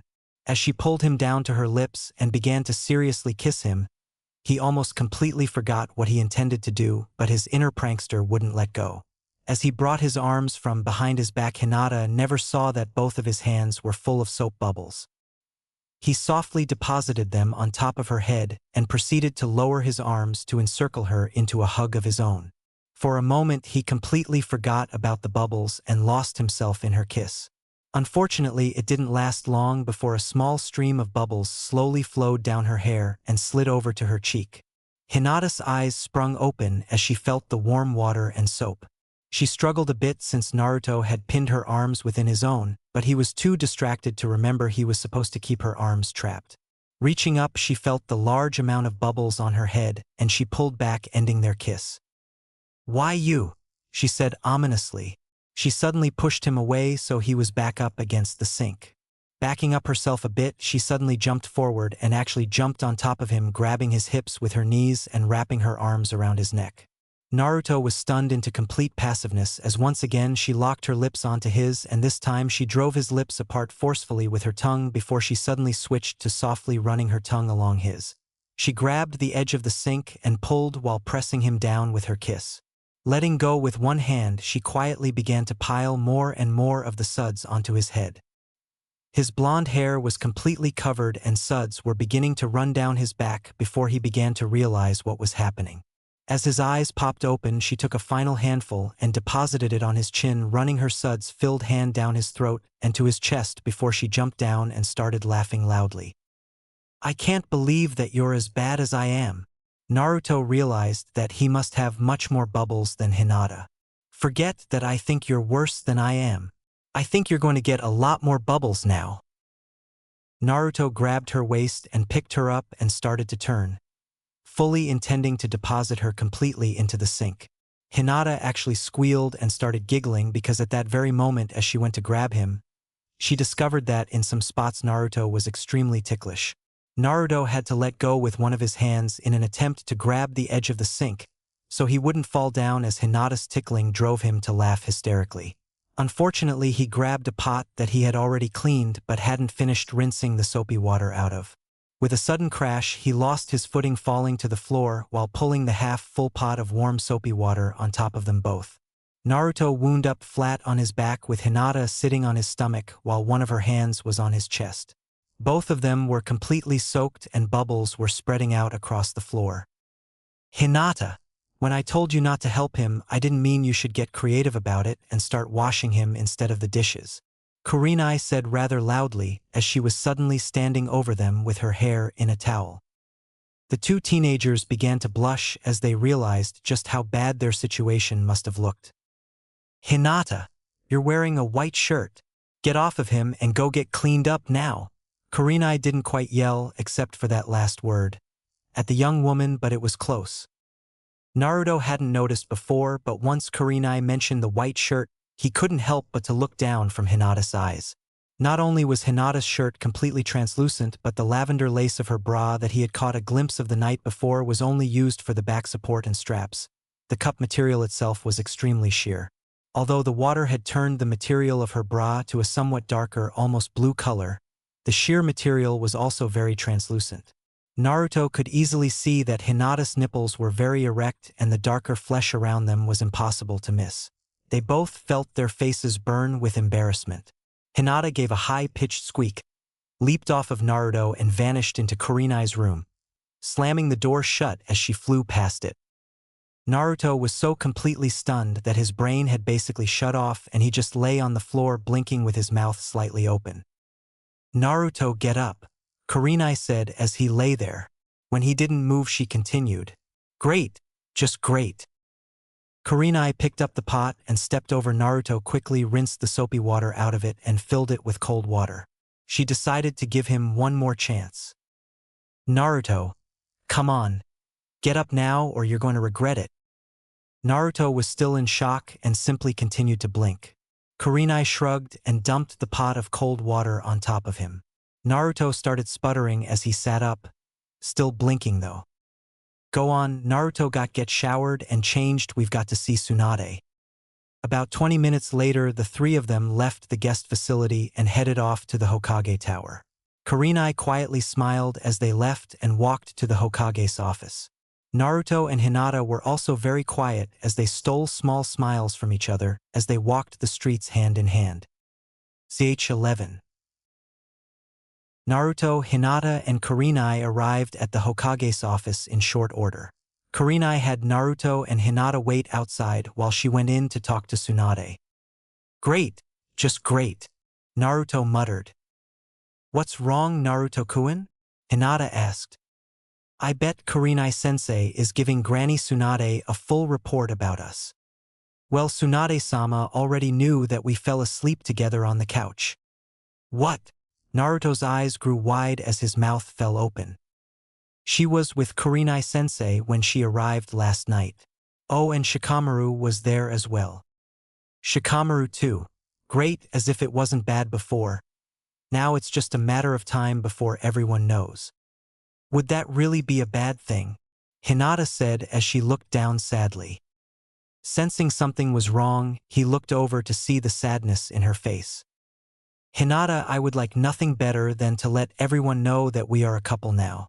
It's just that if word starts spreading around that we're sleeping together in any way, it's only a matter of time before your father kills me. Naruto said as he tightened his grip on her hand. Naruto. Hinata. Get in here. Naruto winced as the booming voice of Tsunade reverberated through the closed door. It was quite obvious she had stressed his name a lot more than Hinata's with her yelling. Well, it looks like I'm not going to have to worry about your father now. Naruto stood up, followed by Hinata, who he took in a big hug, gave her a soft kiss on her lips before continuing. I really do love you, Hinata. This time it was Hinata who was stunned into speechlessness. She stood there blinking, not reacting as Naruto pulled her into the Hokage's office. So just what do you have to say for yourself, Naruto? Tsunade immediately demanded. What do you mean? Naruto asked, using every last bit of apparent innocence he could muster. Tsunade paused as she studied the still blinking Hinata. Damn it, Naruto, what have you done to this poor girl now? I didn't do anything, Naruto claimed forcefully before he looked over at his girlfriend. Hinata? Hinata, are you okay? Hinata. Tsunade got up from her desk and walked around to Hinata. Leaning over to stare into the young woman's eyes, she rolled her own eyes before straightening up. She waved her hand in front of Hinata's face and snapped her fingers just in front of her nose. Okay, Naruto. Seriously, what did you do? The Hokage asked with a sigh. Naruto looked down sheepishly. I just hugged her, gave her a small kiss and told her that I really loved her. Why in the world did you have to do that now? Well, with the way you were yelling, I thought it might be the last time I would ever be able to say that to her. Tsunade's shoulders dropped and her irritation vanished. Again she rolled her eyes before turning her attention back to Hinata. Tsunade smirked as she reached past Hinata's cheek and under her hair to pinch the bottom of the girl's earlobe. Ouch! Hinata squeaked out as her eyes grew suddenly wide. Welcome back, dear, Tsunade said before turning and heading back to her seat. Tsunade-sama? Hinata asked. Stay with us now, Hinata. Tsunade nodded to Kurenai. I've been informed of everything that went on after I left last night. I can't say I'm overly pleased with the final sleeping arrangements the two of you came up with, but all things considered it could have been worse. I can't even be really upset with whatever it was that the two of you were doing with the bubbles. Tsunade paused for a moment as the two young ninja were furiously blushing. The two of you are something of a problem. Normally I'd simply give the two of you a few simple guidelines and let things fall where they may. With Hinata being the heir to one of Konoha's most prestigious clans and Naruto being Naruto, things are a bit more complicated. Additionally, the two of you have got the most sickeningly sweet innocence between the two of you. It's actually somewhat hilarious. How Naruto managed to pull that off between his own perverted jutsus and being with Jiraiya for the past few years is a mystery that is far beyond my ability to comprehend. I take it that it is safe to assume that this is the first romantic relationship either of you have really been in, isn't it? Yes, both said softly together. Great, Tsunade sighed. To be honest, the two of you are in for some difficult challenges ahead of you with this. Let's just say that certain aspects of your relationship are far more advanced than they should be, while other aspects of you both are actually somewhat stunted in their growth, romantically speaking anyway. Normally people your age should have been in at least one if not two relationships by now. Basically, you both have a lot to learn about dealing with someone else like this. You're both a bit over your heads in how much you care for the other, so I'm telling you both to take it easy and be careful. I'm sure that you'll figure it all out somehow, so I'll just leave it with this. I don't care if the two of you are sleeping together, as long as that's all that you are doing. Remember that as long as you are my guests at the suite. Tsunade smiled again as the two of them planted their eyes firmly on the floor and blushed furiously. Now Kurenai-sensei has told me that she's already started having the two of you attempt to stretch the link between you both. I think it's safe to give it a more through looking at. Tsunade suddenly called out. Sakura! Naruto became a bit agitated when he spotted the odd assortment of medical equipment, including a tray full of all sorts of surgical tools on the cart that Sakura wheeled in as she entered Tsunade's office. First, let's look at that arm of yours, Naruto. I've been putting a new bandage on every day after I shower. Still doesn't hurt for me to look it over. I've been a little concerned that your adventure over in Wind Country may have affected this as well.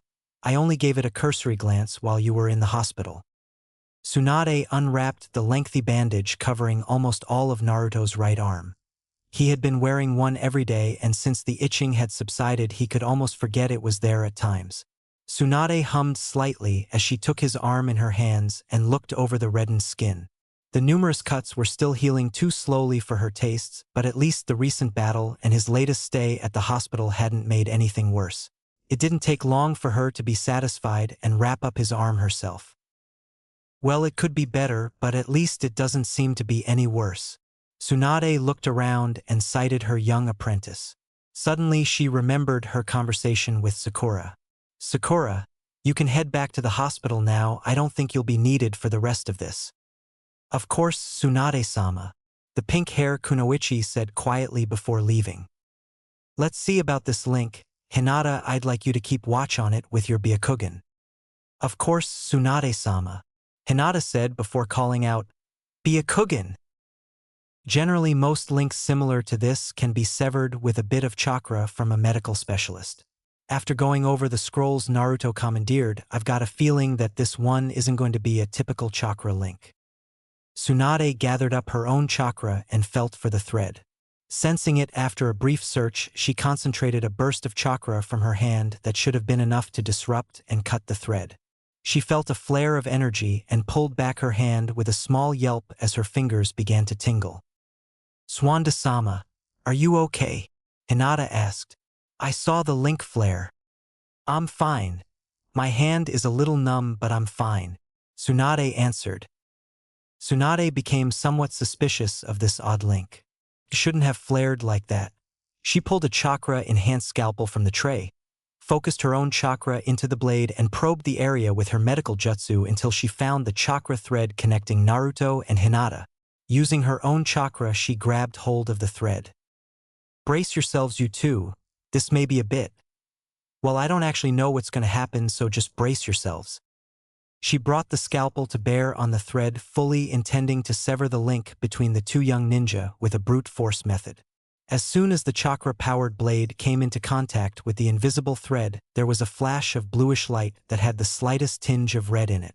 Everyone gasped since the flash was visible to everyone in the room. They all heard a metallic tink as the light quickly faded. Tsunade brought the scalpel up to her eyes to examine it and sighed in frustration.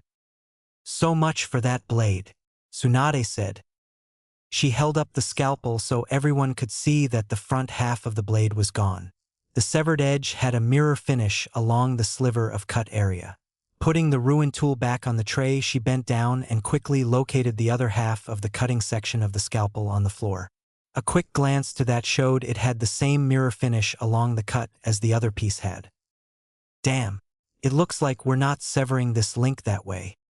Now more than ever before, Tsunade was worried about this odd link. It just left the puzzling category and was now firmly embedded in the disturbing category. It was bad enough that the scalpel was ruined. Granted, that was unusual for something like this, but there were plenty of examples of chakra-cutting blades before, so at least there was something to start with. Although, in this case, the amount of power tied to that little thread was unsettling on its own. Tsunade didn't care to think about how it easily countered not only the chakra-enhanced scalpel, but that it did so while her own chakra was flowing through the blade. The worst thing, though, that actually made Tsunade outright nervous was that minute tinge of red. She shuddered to think that the damn fox's chakra may also be tied up in this. Shizune, send a messenger out to get Shino Aburame. I think he could be useful here. Shino? Why Shino? Naruto demanded. Shino's Kikaichu bugs can actually eat chakra. Hopefully with a bit of luck, we'll come up with some sort of solution before he gets here. I'd like the two of you to each try to pull your chakra away from the link. Hinata, keep watching the link. They both began to try to draw their chakra away from each other. Hinata was having a slightly easier time since she could actually see the link. She murmured something to Naruto, who nodded and shifted his attention on the link slightly. Tsunade raised her eyebrow at the quiet interchange between the two but stayed silent while they concentrated. It didn't take long before the both had a good solid grasp of the thread and began pulling chakra from it. The thread got thinner and thinner while both Naruto and Hinata felt as though the other was getting further and further away. Hinata suddenly gasped and released her grasp of the chakra thread. That caused some of her own chakra to suddenly flow through the thread into Naruto for a brief moment before he stopped pulling on it himself. "Hinata!" Naruto exclaimed as a look of concern crossed his face. "I felt you stop pulling and then some of your chakra come through the link. Are you all right?" "I think so." Hinata looked worried as she glanced to Tsunade. "I think Naruto and I pulled nearly all of our chakra away from the link. I thought it would have vanished then, but it turned pink and I couldn't hold my chakra away from the link." Well, with any normal chakra link, once the chakra is pulled away, the link will collapse. With the two of you, it seems that not only is this link two-directional with each of you having your own chakra interwoven into it, but it seems that the fox's chakra is tied to this link as well. "The fox's chakra? That can't be good for her," Naruto exclaimed. "Relax, you two have already been tied together like this for more than a week. I think that as long as the fox's chakra goes through you and your chakra first, it won't be a problem.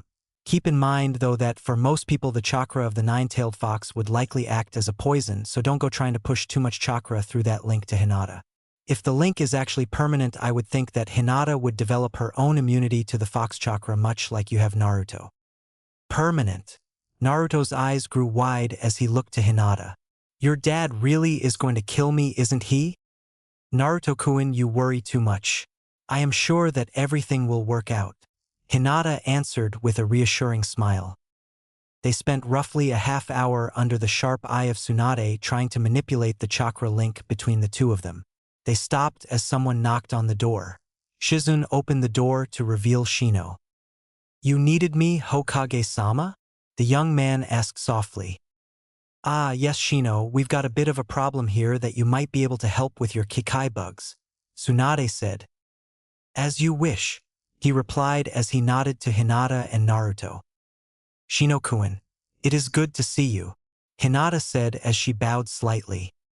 "It is good to see you also, especially outside of the hospital." He eyed her standing next to Naruto.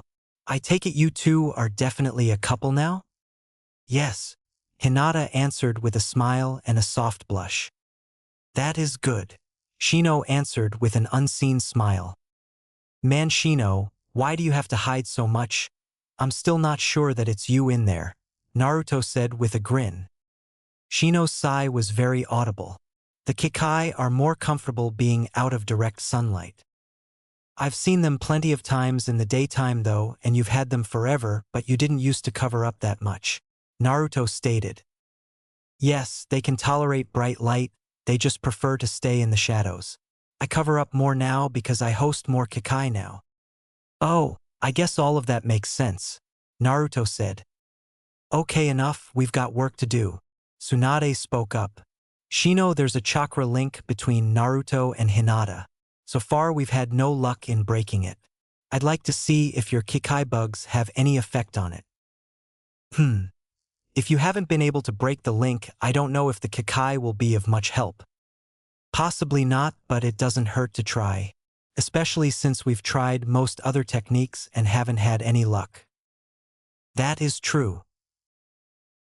"Okay, you two," Tsunade said to Naruto and Hinata. "Start pulling your chakra away from the link again. Hinata, use your Byakugan again, this time let Shino know when or if the thread turns pink. We'll see what the Kikai can do to the thread then." Naruto and Hinata began pulling their chakra from the thread again. This time, when the thread turned pink, Hinata turned to Shino and signaled. Shino nodded and a swarm of Kikai formed and headed to the space between Naruto and Hinata. The bugs became agitated and seemed to hesitate. Shino raised an eyebrow, but he encouraged the bugs to continue. The bugs began to feed on the pink chakra. They don't like this odd chakra, Shino muttered. It is the Kyuubi, isn't it? How did you know that? Naruto asked. It wasn't that hard to figure out. Worry about that later, Naruto, Tsunade said. Hinata, what's happening to the link? Is it getting any weaker? Actually, no. If anything, it seems to be turning redder. Damn, I was afraid of that, Tsunade said. Shino, how are the Kakai? I should pull them back. There are limits to how much chakra they can eat. Usually it's never a concern with people, even a lot of people, but this is different. Also, I don't think the Kyuubi's chakra is good for them. Besides the sheer apparent volume of chakra, this chakra seems off, Shino stated. Well, I guess we should knock this off then. I'd like to do some further reading before we do anything else with the link. Tsunade paused and looked at the two linked ninja. You two may have to talk to the Kyuubi again about this. I think we're going to continue this another time. Naruto, Hinata, you can go now, go out and spend some time together. I'd like to check you again tomorrow, Naruto. It seems your chakra levels are almost back to normal. With a bit of luck, you'll be able to start training again in a few days. Shino, I'd like you to stay a little while. Thank you, Tsunade-sama. Later, Shino, Naruto said with a big grin and a wave as he began to pull Hinata towards the door. Hinata was barely able to say a quick goodbye before Naruto pulled her out of the Hokage's office. Oh. Naruto and Hinata were finally alone together. Well, as alone as two people could be as they walked through the busy streets of Konoha holding hands, enjoying each other's company. Neither of them noticed that they had acquired a quiet follower. Although they both had something of a dreamy look on their faces, Naruto was carefully eyeing many of the different shops they were passing. He felt that they must have walked through most of the village before he finally spotted the type of shop he was looking for. Come on, Hinata, this way, he said as he pulled her towards the store. Hinata looked slightly confused as Naruto tugged her along, before she let out a small gasp as he pulled her into a jewelry shop. Naruto-kun, what are you doing? She asked. I want to buy you something. Naruto, you really don't have to, Hinata said softly as her face colored slightly. Actually, I think I do, he smiled at her. And no, you don't. The slightest hint of her old stutter crept back into her voice. Please, Hinata, I really want to. The shop owner had instantly appeared at the sound of a small bell when the door first opened. He started to glare at Naruto, but his look of irritation quickly shifted to confusion as he noticed that the blonde young man was holding the hands of a young Hyuga girl. The shop owner's confusion deepened as he listened to the quiet interplay between the two. Naruto looked intently from display to display. He wasn't sure what he wanted to get for Hinata, but he thought that once he saw something right, he would know. Hinata looked around slowly and her heart skipped a beat when she saw Naruto look over the display of engagement rings. The village's most clueless ninja didn't notice her reaction and actually didn't even know the significance of the rings he had quickly dismissed. Hinata, though, couldn't tear her eyes away from the collection of diamond rings. The shop owner smiled at the sight of the young girl looking at that particular display. Care to try one on? The older man asked. Hinata's eyes grew wide and once again her cheeks flared red. Oh, and no, I couldn't, she said softly as she looked to the floor. Naruto, though, caught what the shop owner had said and quickly stepped back to Hinata's side. I don't know. The blonde ninja started as he looked to the red-faced Hinata in puzzlement. I don't think these are what I'm looking for. Doesn't hurt to try one on though, the shop owner said. That's true. Naruto looked thoughtfully at the collection as he rubbed the back of his head. What do you think, Hinata? They all kind of look the same to me. Well, Hinata just stood there, close to a complete breakdown. Naruto looked at her completely confused before turning to the shop owner. What do you think, old man? The man smiled and reached into the case, pulling out one of the simpler designs. It was a platinum band with a relatively small single diamond. Here, see how this fits her. It should be close to the right size, and the platinum will suit her better than gold would. He handed the ring to Naruto. Naruto looked at the dazed Hinata, completely baffled at her current state, as he softly took her right hand. "No, not that hand," the man said, stopping Naruto. "What? I don't understand." The man sighed. "That kind of ring goes on a woman's left hand on her ring finger." "Ring finger? You're kidding, right?" The shop owner sighed again. "Put it on her finger next to her pinky finger." "Oh, okay then." Naruto still had no idea what was going on, but he took Hinata's left hand and slid the little ring onto the appropriate finger. Hinata blinked and tried to force her eyes to focus. She felt that she had just missed something. She looked from the smiling shop owner to the grinning Naruto and began to realize there was a new weight on her hand. Looking down, she saw the engagement ring on her finger while Naruto was still holding her hand. "Well, it does look good there. What do you think, Hinata?" Naruto asked. "Eep!" Hinata squeaked out as her brilliant crimson blush spread beyond her entire face, coloring her unseen ears and spreading down her throat to disappear into her shirt, spreading unseen all the way to her navel. Unable to take any more, she fainted. Hinata's collapse forced their quiet follower to burst into the shop. "Naruto, what have you done to Hinata?" The thin blonde woman who had burst into the shop was suddenly shouting at him. "Ino? I don't know. I just put that ring on her and she fainted." "Ring? What ring?" the blonde demanded. "She's only wearing one ring." Naruto was beginning to get irritated. Ino looked at Hinata's hands as she knelt down. "An engagement ring? You gave her an engagement ring?" Ino's eyes grew ridiculously wide as she stared at Naruto. "Engagement ring? What do you mean?" Naruto demanded as a slight edge of fear entered his voice. "Idiot! That's an engagement ring. You give one to a woman when you ask her to marry you."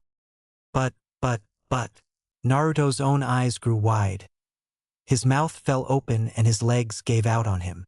He fell to the floor into a sort of sitting position as he leaned up against the counter. "Ha ha ha ha ha.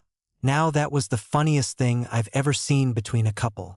The shop owner continued laughing. Ino looked from the unconscious Hinata to the completely dazed Naruto before glaring at the shop owner. With a sigh, she carefully took the engagement ring off of Hinata's finger and handed it back to the still grinning shop owner. "Somehow I just know this is your fault," Ino said, still glaring at the shop owner. Ino glanced at Naruto, shook her head, and carefully shook Hinata. The dark-haired girl sort of woke up and Ino was able to get her to her feet. With a bit of a struggle, Ino managed to get Hinata outside and sat her down on the steps in front of the shop. The shop owner walked around the counter and shook Naruto. "Hey kid, come on. Snap out of it." "What?" Naruto slowly came to his senses. "Listen kid, I guess you're really not all that bad, and I'm sorry for just now, but it was really funny." "Yeah, for you maybe," grumbled Naruto as he rubbed the back of his head.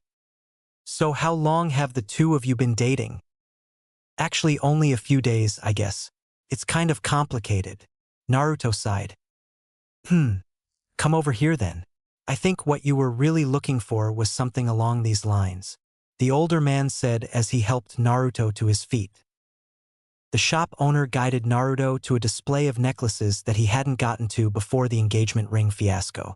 All of them had heart-shaped pendants or lockets. Naruto's eyes caught sight of a silver necklace and pendant. The heart itself was simply two curved pieces of silver joined together to form the heart, hanging from a simple but finely crafted silver chain. The two silver curves were slightly different sizes that gave the whole heart a slight curve. "That one. It's perfect," Naruto exclaimed. The shop owner smiled and carefully took the necklace off its display hook and put it in a small box. Naruto didn't even bother to haggle over the price. He simply pulled out Gamachan, paid the full amount, put the thin box into his inner jacket pocket, and turned to leave. "Wait a second, kid," the shop owner called him back. The older man dug around under the counter a bit and pulled out an odd-looking silver ring. "Listen, I'm really sorry about all of that. This is something relatively new from the Far West. They're called clado rings. The man smiled as Naruto eyed him suspiciously. This one isn't going to cause any trouble, is it? It shouldn't. Here, look. See the heart-shaped design here. The man pointed out the engraved design of two hands holding a heart on the ring. Have her wear it on her right hand with the point of the heart pointed to her, and it indicates that she has a boyfriend. Okay, how much is it? Naruto asked. They're actually pretty cheap, but you can have that one on the house. Consider it an apology for the trouble I caused the two of you. The man smiled at Naruto. Hey, thanks. Naruto waved as he walked out of the shop, careful not to bump into Ino and Hinata, who were still on the steps. So, are you okay, Hinata? He asked softly. Yes, I'm fine. Hinata replied quietly as she reached up and took Naruto's hand. I'm sorry about that. I had no idea. Naruto looked down at the ground. I knew I was going to screw things up. Hinata suddenly stood up and hugged him. Oh, Naruto, that's not screwing up. You just didn't know. The shop owner gave me this for you, as an apology. Naruto handed her the clado ring as they broke away from their hug. He said it's a clado ring, and if you wear it on your right hand with the heart pointed towards you, it means that you have a boyfriend. Idiot. It's a clado ring and every girl knows how to wear one. They're becoming quite popular. Ino scolded Naruto. That's what I said. Never mind. Ino rolled her eyes.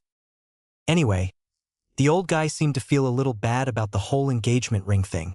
So he gave me that for you. Naruto said with a brief glare to Ino. Thank you, Naruto. Hinata said with a soft smile as she put the ring on her right hand with the heart pointing towards her. Ino looked at the position of the ring and quickly looked from Hinata to Naruto back to Hinata. So, just when did this happen? The blonde kunoichi asked with a big grin. What? Naruto asked.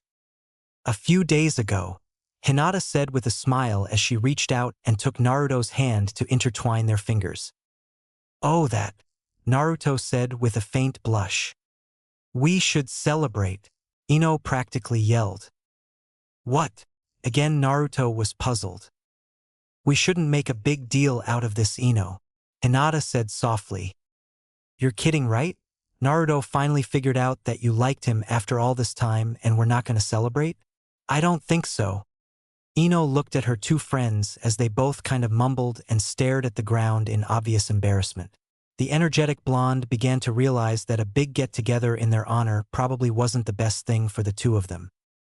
Okay then, maybe we won't do the whole party thing for you guys being a couple. Ino thought for a moment. How about we get everyone together at the all-you-can-eat barbecue to celebrate the two of you finally being out of the hospital? Well, it's not ramen, but that works for me, Naruto said with a grin. That would be nice, Ino. It would be good to see everyone together, Hinata said. Actually, I'm surprised that any all-you-can-eat barbecue is still in business with Choji around, Naruto said with a chuckle. Well, he's only allowed in once a month, but I think they'll make an exception if we bring enough people. Ino chuckled. They haven't seen Naruto eat yet, Hinata said quietly, getting a puzzled look from Ino and a sheepish smile from Naruto. O.K. Then it's settled. I'll contact everyone and we'll all meet at the barbecue up the block from my family's flower shop at 7 o'clock. Ino gave a wave and ran off. Think she could be in any more of a rush? Naruto asked. I think it was sweet. I guess you're right, Naruto said, rubbing the back of his head while he looked down the block that Ino had disappeared down a second ago. Of course I am silly. Hinata smiled as she squeezed his hand a little. We should be thinking about lunch, Naruto said, looking around at the shops again. Hinata rolled her eyes but smiled as they walked down the street. They were wandering somewhat aimlessly for a while when they ran into Kurenai-sensei and Shikamaru. So, barbecue tonight? Shikamaru asked with a smile as they approached. Wow, that Ino can sure be fast, Naruto said.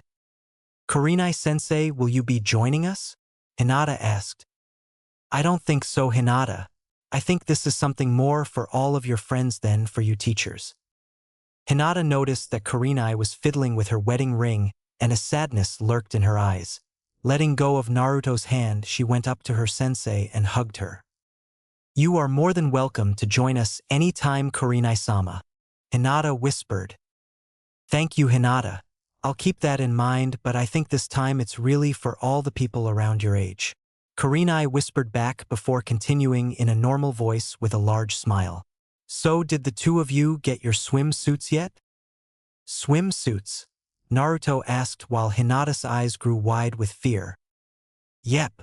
Kurenai's smile took on a distinct look of mischief. "Hokage's orders.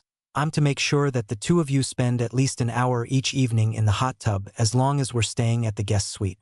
It's supposed to help your recovery." This time Naruto's eyes grew wide, and once again he and Hinata looked at the ground intently as their cheeks colored. "Man, some people have all the luck." Shikamaru smirked. "Shikamaru, you can leave if you want. I'm sure that Naruto and Hinata will be more than willing to accompany me back to the suite. It'll probably be a little easier on the two of them if I help them out with their swimsuit shopping alone. Besides, I'm sure Ino will appreciate your help contacting everyone." "Of course, Kurenai-sama," Shikamaru said, still smirking as he turned and walked down the street. "Now don't you two even think about vanishing on me." Kurenai's mischievous smile returned. "You two will be spending that hour in the hot tub each night, with or without suits." Both Naruto and Hinata looked at Kurenai in complete shock with their eyes wide. There was no way Kurenai could be serious, they both thought. You're kidding, right?" Naruto said with an audible gulp. "Nope, not at all. Tsunade-sama's orders. Right down to the no swimsuit part if you two decide to be difficult about getting suits. So you'd better follow me." Kurenai walked off. "We'd better follow her. I don't think she's kidding," Naruto said as he grabbed Hinata's hand and hurried after Kurenai. It didn't take long before they found themselves in one of Konoha's many clothing stores. With spring nearly over and summer about to start, there were plenty of swimsuits to choose from. Naruto had the easiest time finding a suit. He was overjoyed to almost immediately find a pair of blue swim shorts adorned with red and orange frogs. Both Kurenai and Hinata were a little surprised at his reaction to a suit they both thought was somewhat amusing. Kurenai found a rather conservative black and white one-piece suit in the maternity section that had an added skirt. Hinata had the most difficulty of the three. She absolutely refused to even try on any of the bikinis that Kurenai teased her with and didn't seem all too eager to try even the most conservative suits she could find. In the end, she submitted to some of Kurenai's bullying and tried on a one-piece suit that was actually styled like a bikini. It had a section of mesh that connected the bottom and top sections of the suit, making it a one-piece. There was an additional section of mesh that covered her cleavage almost to her throat. It was still quite revealing, but better than any of the other suits. The suit material itself was made up of dark shades of iridescent blue. Once Hinata got over the embarrassment of letting Naruto see her in the suit, again due to Kurenai's bullying, she was secretly pleased at the stunned reaction the suit got from her boyfriend. Getting back to the suite took a little longer than it should since Naruto was still somewhat dazed and Hinata had to carefully guide him through the streets. It didn't help that he was also carrying most of the shopping bags. As dazed as he was, he refused to let Kurenai carry anything. "Still interested in lunch, Naruto?" Hinata asked as they entered the suite. Oh yeah, lunch. Of course I am." Naruto snapped out of his dazed state at the mention of food. "You know, Hinata, today would be a nice day for a picnic. I'm sure you and I could make a quick meal for the two of you. I'll even take care of the dishes this time for you," Kurenai offered. "Thank you, Kurenai-sensei." Hinata bowed. "Kurenai-sama, are you sure?" Naruto asked. "Yes, Naruto, consider it a favor." Kurenai smiled. Once again Naruto was captivated as he watched the two women make a meal. It didn't take long before Hinata and Kurenai had dug out a basket and packed it full of food. Naruto was more than happy to carry it. He and Hinata said a quick goodbye to Kurenai and headed off to one of the nearby parks. It really was a beautiful day as Naruto spread out the blanket and Hinata began to set out the plates and food. As they sat down, Naruto suddenly remembered the thin box he had in his jacket. Smiling, he reached into the inside pocket and pulled it out. Hinata. Yes, Naruto-kun? She answered without actually looking up, concentrating on setting out the food. I almost forgot, but this is for you. He held out the box. Hinata finally looked up and softly blushed at the sight of the small box. Naruto, I told you that you did not need to get me anything. I know, but I really wanted to. It's not much, but it seemed right. I probably should have wrapped it, but things kind of got out of hand today. It's okay, Naruto, I understand, she said softly as she took the box. Hinata's hands trembled slightly as she held the box. As she opened it up, her eyes seemed to sparkle, and she began to softly smile as she looked at the heart pendant. It's very beautiful, Naruto, Hinata said as her eyes began to well up slightly. Here, please don't cry. Naruto leaned over and carefully took the necklace out of the box, opened the clasp, put it on Hinata and closed the clasp behind her neck. Now it's beautiful, he said with a smile. Hinata leaned forward suddenly and took Naruto into a fierce hug as she buried her face into his shoulder. Thank you, she whispered to him.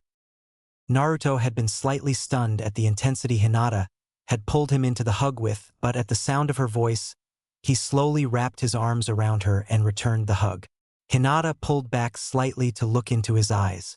Before he knew what was happening, she leaned forward again. Only this time she tilted her head up and locked her lips onto his. Naruto felt as though it was getting noticeably warmer as she pressed her lips against his own. As they pulled apart, he smiled. Now this is a good day, he thought to himself. Ch 12. Several minutes passed as they both quietly ate their lunch, each with a soft smile on their faces. Naruto-kun, why were you so excited about your new bathing suit? Hinata said with a soft blush. She still wasn't comfortable with the implications of the swimsuits.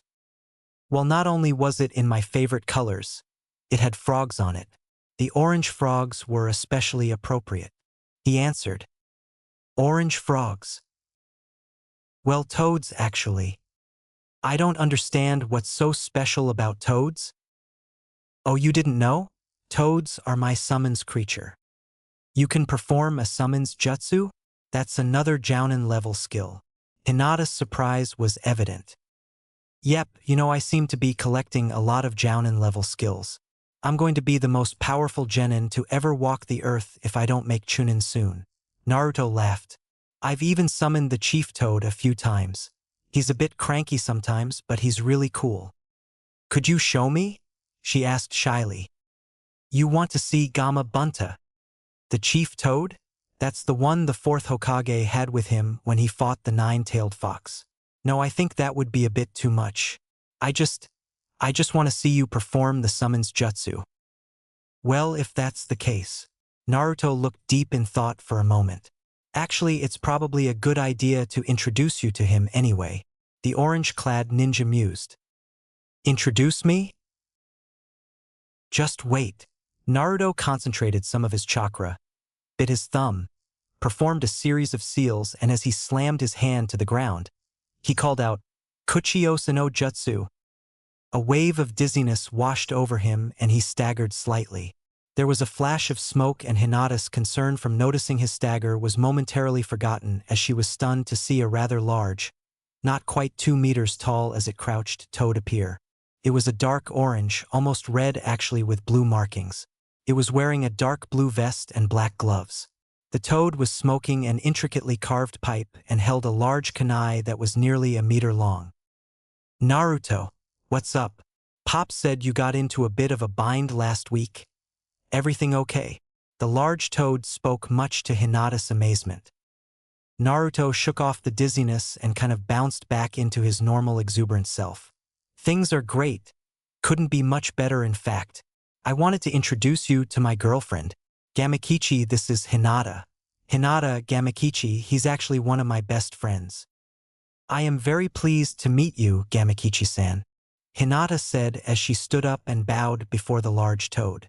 Her attention returned to Naruto and she stepped over to him to take his hand before asking, "Are you O.K?" "Yeah. Probably shouldn't have done that now that I think about it." "Girlfriend, eh? Very pleased to meet you as well, Hinata-san." "You know she's right, you're looking a little gray there, Naruto," Gamakichi said with his odd amphibian smile. "They just released us from the hospital the other day and I probably shouldn't be using any chakra, let alone enough to do a summons. Some things just don't change," the large toad said as he rolled his eyes before taking notice of Hinata holding Naruto's hand. "Yet, some things do." Gamakichi's odd smile broadened slightly as he said that. "Naruto Nechan," Konohamaru called out as he walked up. "Konohamaru, how are you?" "Pretty good. What's with the frog?" "This is my friend Gamakichi, he's actually a toad." "Gamakichi, this is my friend Konohamaru. He's the closest I've got to a younger brother." "Pleased to meet you, Gamakichi-sama." "Same here, kiddo," the toad answered. "It's a pleasant change to meet some of Naruto's friends instead of the funny old pervert," Gamakichi said with a chuckle. "How did you get to know him, Naruto?" Konohamaru asked as he looked at the toad intensely. "Toads are my summons creatures, much like Tsunade-sama summons slugs," Naruto answered, wishing that Konohamaru had walked up a minute or so sooner, so he didn't have to repeat himself. "Very cool. That Psycho Sakura isn't around, is she?" Konohamaru's eyes darted around nervously. "Nope, just us here." "Excellent. Then I've got you now. Prepare yourself for defeat." Naruto's eyes grew wide. He suddenly had a very bad feeling about this. Konohamaru generated a Kage Bunshin and they smiled. "Konohamaru," Naruto started to say but was cut off. "Sexy no jutsu, girl on girl, Naruto Demise special version," Konohamaru called out. There was a poof of smoke as Konohamaru and his clone transformed. Fear suddenly gripped Naruto's heart as the smoke began to clear away. Standing before him were naked forms of both Sakura and Hinata in a close embrace. Naruto sat there completely stunned, eyes wide not even blinking. Gamakichi began to laugh outrageously, while Hinata's eyes bulged in shock and her face turned completely red, only this was a red of embarrassment mixed with anger. "Konohamaru-san, stop that right now," Hinata yelled as she leaped to her feet. There was another poof of smoke and Konohamaru stood there with a smug self-satisfied smile on his face as he looked at the slightly twitching form of his open-mouthed friend. His gaze shifted to the now advancing Hinata. Looking at the expression on her face, he suddenly realized that he may have made a rather glaring and critical error. Squeezing his eyes shut as he dropped into a low crouch, he raised his arms to cover his face and head as he began to shake in fear. "Please don't kill me," he cried out as Hinata stood over him. Hinata rolled her eyes, crouched down so she was eye-to-eye level with the young genin, who slowly opened his eyes to see her pale Hyuga eyes mere inches from his own. "Relax, Konohamaru. As tempting as it may be, I'm not going to kill you. I don't think I'm even going to hurt you this time. It would be a very good idea for you to never do that ever again." Hinata's eyes became cold and hard as her gaze bored into Konohamaru, and she smiled in such a way that Konohamaru began to tremble slightly as he thought his very soul was in danger. Hinata stood up, looked to Naruto, and her eyes narrowed slightly. "This will require a bit of delicacy," she thought as she slowly walked to her shell-shocked boyfriend. "Well, that's something you certainly don't see every day," Gamakichi said while chuckling. Hinata leaned down and whispered softly in Naruto's ear. "Never going to happen, so you may as well forget about it." Hinata turned her gaze back to Konohamaru. "Now, Konohamaru, just remember, if I ever even hear that you've used that jutsu ever again, and if I'm in a really good mood, I will simply inform Sakura and Tsunade-sama about it. On the other hand, if I happen to be in a bad mood, let's just say it will be much worse for you." Konohamaru couldn't explain it as he felt rooted to the ground by the look in Hinata's eyes. He had met her many times before, and while he didn't consider her a friend, they could be called casual acquaintances. In all that time he had never once even suspected that the normally quiet and reserved young woman was anything other than a nice person that wouldn't hurt a fly. Now he felt that she was quite possibly the scariest person he had ever encountered. From this day forward, he would gladly face Sakura's fury before he would even think of irritating Hinata. He had glimpsed something that, even though it was quiet, it was hard, strong, and horrifying deep within her eyes that had completely unnerved him. Naruto continued to hear Hinata's words to him in his head as the image of her and Sakura together slowly faded. Her words to Konohamaru finally started to register, and even though he hadn't seen her eyes, he had heard the deep, seemingly endless anger in her voice. It was something he had only vaguely heard when Hinata had challenged the damn fox for him. It slowly began to dawn on him that he had also felt something else in her voice this time, something nobody else would likely have been able to detect. Somehow he knew that under the anger and intimidation she had completely focused on his poor young friend, there had been the slightest sliver of fear. Naruto pondered that for a moment. Why would such an image of her and Sakura together cause Hinata to feel afraid? He thought to himself. Sakura. He thought back over all the years and all the countless times he had pursued the pink-haired girl. All that time Hinata had been there as well, secretly liking and secretly watching Naruto. While he didn't so much as ignore her, he hadn't even seen her all those times. Seeing Konohamaru choose Sakura for such a jutsu must have brought back all the hurt feelings he had unintentionally subjected her to all those times. Naruto suddenly felt ashamed of himself. Hinata! Naruto reached up and took her hand. I'm sorry. Sorry? She asked, looking slightly puzzled. Yes. Naruto lowered his eyes and spoke softly. I'm sorry for all the times I didn't see you for all those years because I was being too much of an idiot about Sakura. I know Konohamaru didn't intend anything more than to finally beat me with the sexy jutsu, but I'm sure it must have hurt your feelings seeing a reminder of all those years of me foolishly chasing after Sakura. Hinata stood there stunned. She had not expected anything like that from Naruto. Tears began to well up in her eyes, and she squeezed his hand tightly as she sat down next to him. Naruto saw the beginnings of her tears. Hinata, always remember that you are the one who holds my heart, and I never want that to ever change. Hinata smiled as she leaned over, taking him into a hug, burying her face in his shoulder to hide the small amount of tears. As her emotions jumped around, his words started to sink in, and she felt an incredible feeling of warmth as she settled into a happiness she had never expected to find for herself. Naruto truly was hers, and once again she was sure that not only would he always be hers, but she knew that she would also always be his. I'm going to explain a few things to Konohamaru, O.K? He asked her. Of course, she replied as she let him go and grabbed a paper napkin from the picnic basket to dry her tears. Naruto stood and walked over to the still shivering Konohamaru. Come on. Naruto pulled him up by his shoulder and walked a short distance away from Gamakichi and Hinata. Naruto gave his young friend a short rundown on the whole situation of himself, Hinata, and Sakura. The younger genin had seen some of the story himself over the years, and he also began to feel ashamed of himself as he realized what Naruto was saying. I think it's safe to say that you've not only finally beat me with the sexy jutsu, but that I will never be able to match you with this jutsu ever again. Don't expect any more wins with anything else though. Defeating me with a single jutsu doesn't mean you've won the battle. Besides, you wouldn't want me to pull off my own girl-on-girl jutsu for you featuring Moegi and Kid now, would you? Naruto grinned evilly to his young friend. Konohamaru paled at Naruto's final words.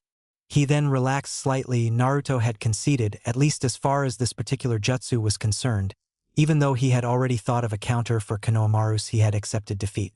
Konohamaru looked at his longtime friend with greater respect.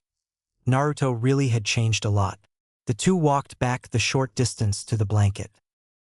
I am sorry, Hinata-sama, Konohamaru said quietly as he bowed deeply. That is okay, Konohamaru. Hinata turned to Naruto. I take it that stuff like this is what Tsunade was talking about when she mentioned your perverted jutsus? Well, yeah. Naruto dropped his eyes in shame as his face colored and he rubbed the back of his head. It was something I came up with years ago, and it turned out to be surprisingly effective in some cases. It was what convinced Jiraiya to first train me. It's a variant of your sexy jutsu. You once used it on Irika-sensei back to just before we graduated from the academy, isn't it? Hinata asked. Yeah, the third wasn't very happy when I taught it to Konohamaru. Well, it looks like you will be more careful with stuff like this in the future. Naruto sighed inside, giving up his sexy jutsu, at least around Hinata, was a small price to pay to keep her happy, or more importantly, not hurt her feelings. Konohamaru left shortly after their discussion, unsettled but smiling. Gamakichi gave a wave, and with a burst of smoke, the large toad vanished.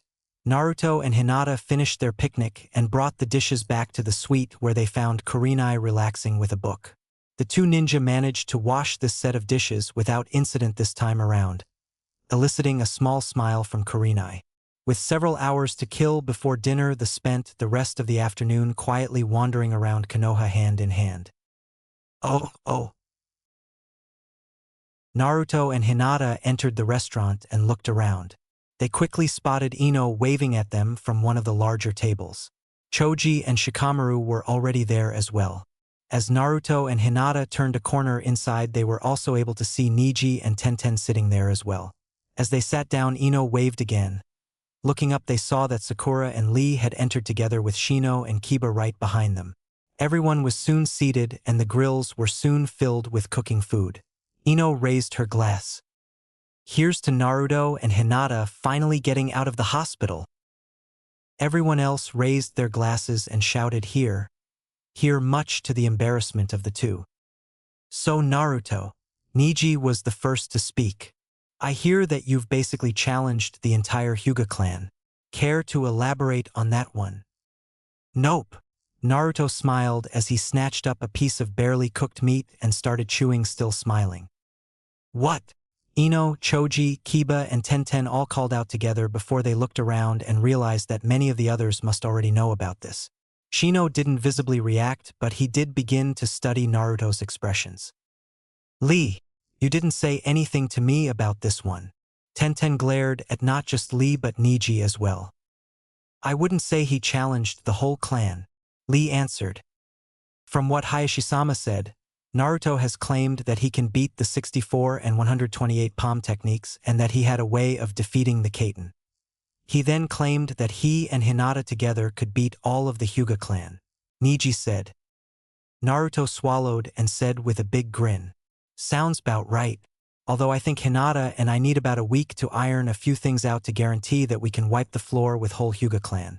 We are unbeatable together. Hinata thought the looks of shock around the table were a little unnerving, and she blushed slightly. You were serious, Lee exclaimed. More serious than when I said I'd beat Neji when we fought at that Chunin exam, and everyone knows how that one turned out. Naruto's grin became more serious, and his smile took on a self-assured look that bordered almost on arrogance. Damn, he must have something good. He's not lying, Neji thought. So what are you going to do? Ino asked. Can't say, it's a secret. Naruto continued to smile. Everyone slowly got over their shock at Naruto's words and began to eat quietly. Naruto began to seriously and covertly study his friends. This was the first time in quite a long time he was able to spend some time with them, and Naruto found a lot of things extremely intriguing. Now that he was dating Hinata, he was noticing things that he had never even seen before. It was glaringly obvious that Lee still cared deeply for Sakura, while Sakura seemed so introspective that she was bordering on antisocial. Naruto figured her behavior had to be due to their recent encounter with Sasuke. There was something odd between Ino and Choji, but Naruto was certain that they weren't seeing each other. He simply didn't know enough about people and relationships to figure out if they were simply really good friends or there was the beginning of something more. Tenten was even more interesting. She seemed to be attracted to both Lee and Neji. She also seemed irritated with both of them as well. Neji seemed more interested in eyeing Naruto, though, and the blonde ninja was beginning to think that Neji's focus on himself, along with Lee's fascination with Sakura, were the things that were irritating Tenten. Naruto would have thought that Shikamaru would have shown some interest in Ino by now, but Naruto only noticed his Nara friend smirk slightly from time to time when he was watching Choji and Ino interact. Maybe there really was something going on between him and Temari in spite of both of their protests to the contrary. Naruto began to look around the restaurant and observe other couples. There were a few that were obviously dating, and in many ways those pairs reminded him of how he and Hinata acted together. He did take note, though, that nobody in any of those unknown couples were shinobi. As he glanced back over his friends, he realized that Lee had stopped stealing glances at Sakura and was now looking to him. "What's up, Lee?" Well, I was wondering." Lee paused as his cheeks colored slightly. "About Shimon. What was it like?" Maybe we could discuss that later. After all, Kakashi-sensei is going to bring me out to discuss that stuff with you and Guy-sensei soon." Naruto was rather concerned about his friend's intense interest. "Shimon." Niji's head turned to Naruto in a blur with his eyes wide. Quite an unusual look for him, Naruto thought as he smirked. "Something wrong, Niji?" Naruto asked with an almost feral grin. "I take it from Lee's question that there's some sort of implication that you've opened Shimon?" Niji's eyes had narrowed, and somehow, without a word, he had activated his Byakugan. "Pretty much." Naruto's feral grin was back. "Damn. Again, he's not lying."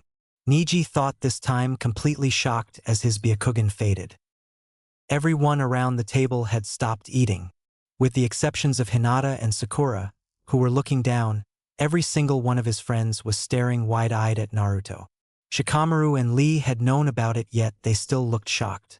Even Choji had been stunned to the point where he had forgotten his food. "Care to explain how you could have possibly opened the gate of death and yet still be here and alive?"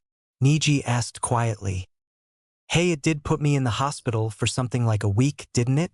When was the last time I was ever in the hospital for more than a few days? Even the time Sasuke basically killed me twice, I was sneaking out of the hospital a day or so later." Naruto suddenly frowned as he thought to himself, "Damn, I screwed up there." "What?" several voices exclaimed. Naruto looked around and sighed before looking to Hinata. She squeezed his hand, and he knew whatever he decided to say, she would support him. "Naruto, what do you mean about Sasuke killing you twice?" Sakura softly asked with a sad intensity to her eyes. Naruto's shoulders sagged and he looked down. "Sorry, I shouldn't have said that."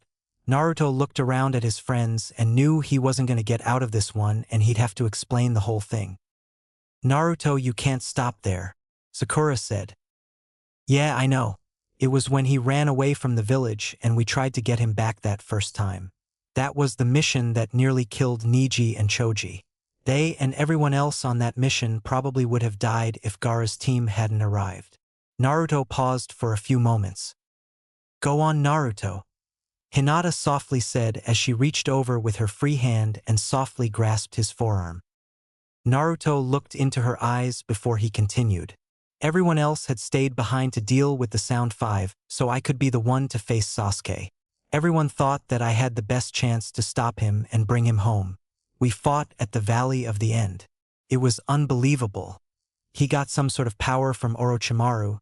I think the others that fought the Sound Five saw each of them transform into monsters, while Sasuke was able to do it as well by the time I caught up with him." Naruto looked around at all of his friends. "I guess I should explain about the fox first." He paused again. "A lot of you already know, but for those of you who don't, well, the short story is that the nine-tailed fox is sealed within me." His friends started glancing around at each other, and it was easy to tell those that already knew by who had the looks of shock and who had the looks of sadness. Nobody wanted to push Naruto now, but he was certain that some of them would approach him about that short explanation fairly soon. "Anyway, Sasuke and I had an incredible battle. I was drawing on the Nine-Tails' power to keep up, but every time I thought I had the upper hand, he would escalate his power and beat the crap out of me until I pumped up more power myself. I'm not sure if I even know what happened first anymore. He got the third Sharingan fleck in each eye, and he got those weird marks all over his body, and then all the marks merged together and he grew some huge and freaky looking wings out of his back that looked like hands. Before all of that happened though, Our first really full-on collision, we faced off with me using a full-power Rasengan and him using a full-power Chidori. That was basically a draw, and we went back and forth several times. Naruto took a second to gather his thoughts. He was using a whole mess of fire jutsus, and I have no idea how many clones I created. One of the times he had the upper hand by using those weird marks that grow from his shoulder. He was able to charge up a massive Chidori, and he rammed it through my chest, or more like my shoulder, I guess. Even though I was able to deflect it at the last instant so it missed my heart, he pretty much punched a hole completely through my chest, shoulder area, and out my back. That should have killed me, so I count that as one, but the damn fox pulled me through and pretty much immediately healed the gaping hole. For a while there I was able to beat the crap out of him. Well, for a little while anyway, but I think that was when he triggered the third Sharingan fleck in each of his eyes and he turned the tables on me. I think it was right after that he managed to trap me in a full body lock and he slammed me headfirst into the ground from some ridiculous height in the air to break my neck. That was the second time he should have killed me, but the fox pulled me through again. That was the first time I ever pulled so much power from the fox that I sort of grew a tail. Well, things got really ugly and we did some major damage to the Valley of the End. He pulled that second transformation then and grew those freaky wings while I had the single tail shroud. We faced off again with another Rasengan against Chidori, and that was the last thing I remember until I woke up on Kakashi-sensei's back as he took me back to Konoha. Everyone was completely stunned. Naruto had never told that story to anyone before. Tsunade and Jiraiya probably had a rough idea from Kakashi's assessment of the battlefield, but this was the closest anyone had ever gotten to hearing a first-hand report of what had happened. Sakura took the story the hardest, though. She felt a terrible sinking in her chest. "Naruto," Sakura started to say as tears formed in her eyes and began to stream down her face. "Naruto, I'm so sorry." She couldn't take it anymore and broke down sobbing. Naruto looked over to Lee and gave his head a shake towards Sakura. Lee put his hand on Sakura's shoulder as Naruto got up and, tugging Hinata along with him, he walked to Sakura. Sakura looked up through her tears. "Oh, Naruto, I don't deserve to be your friend. I was so horrible to you all those years, and I was so wrapped up in Sasuke, I didn't see that he could do something like that." She hung her head down again.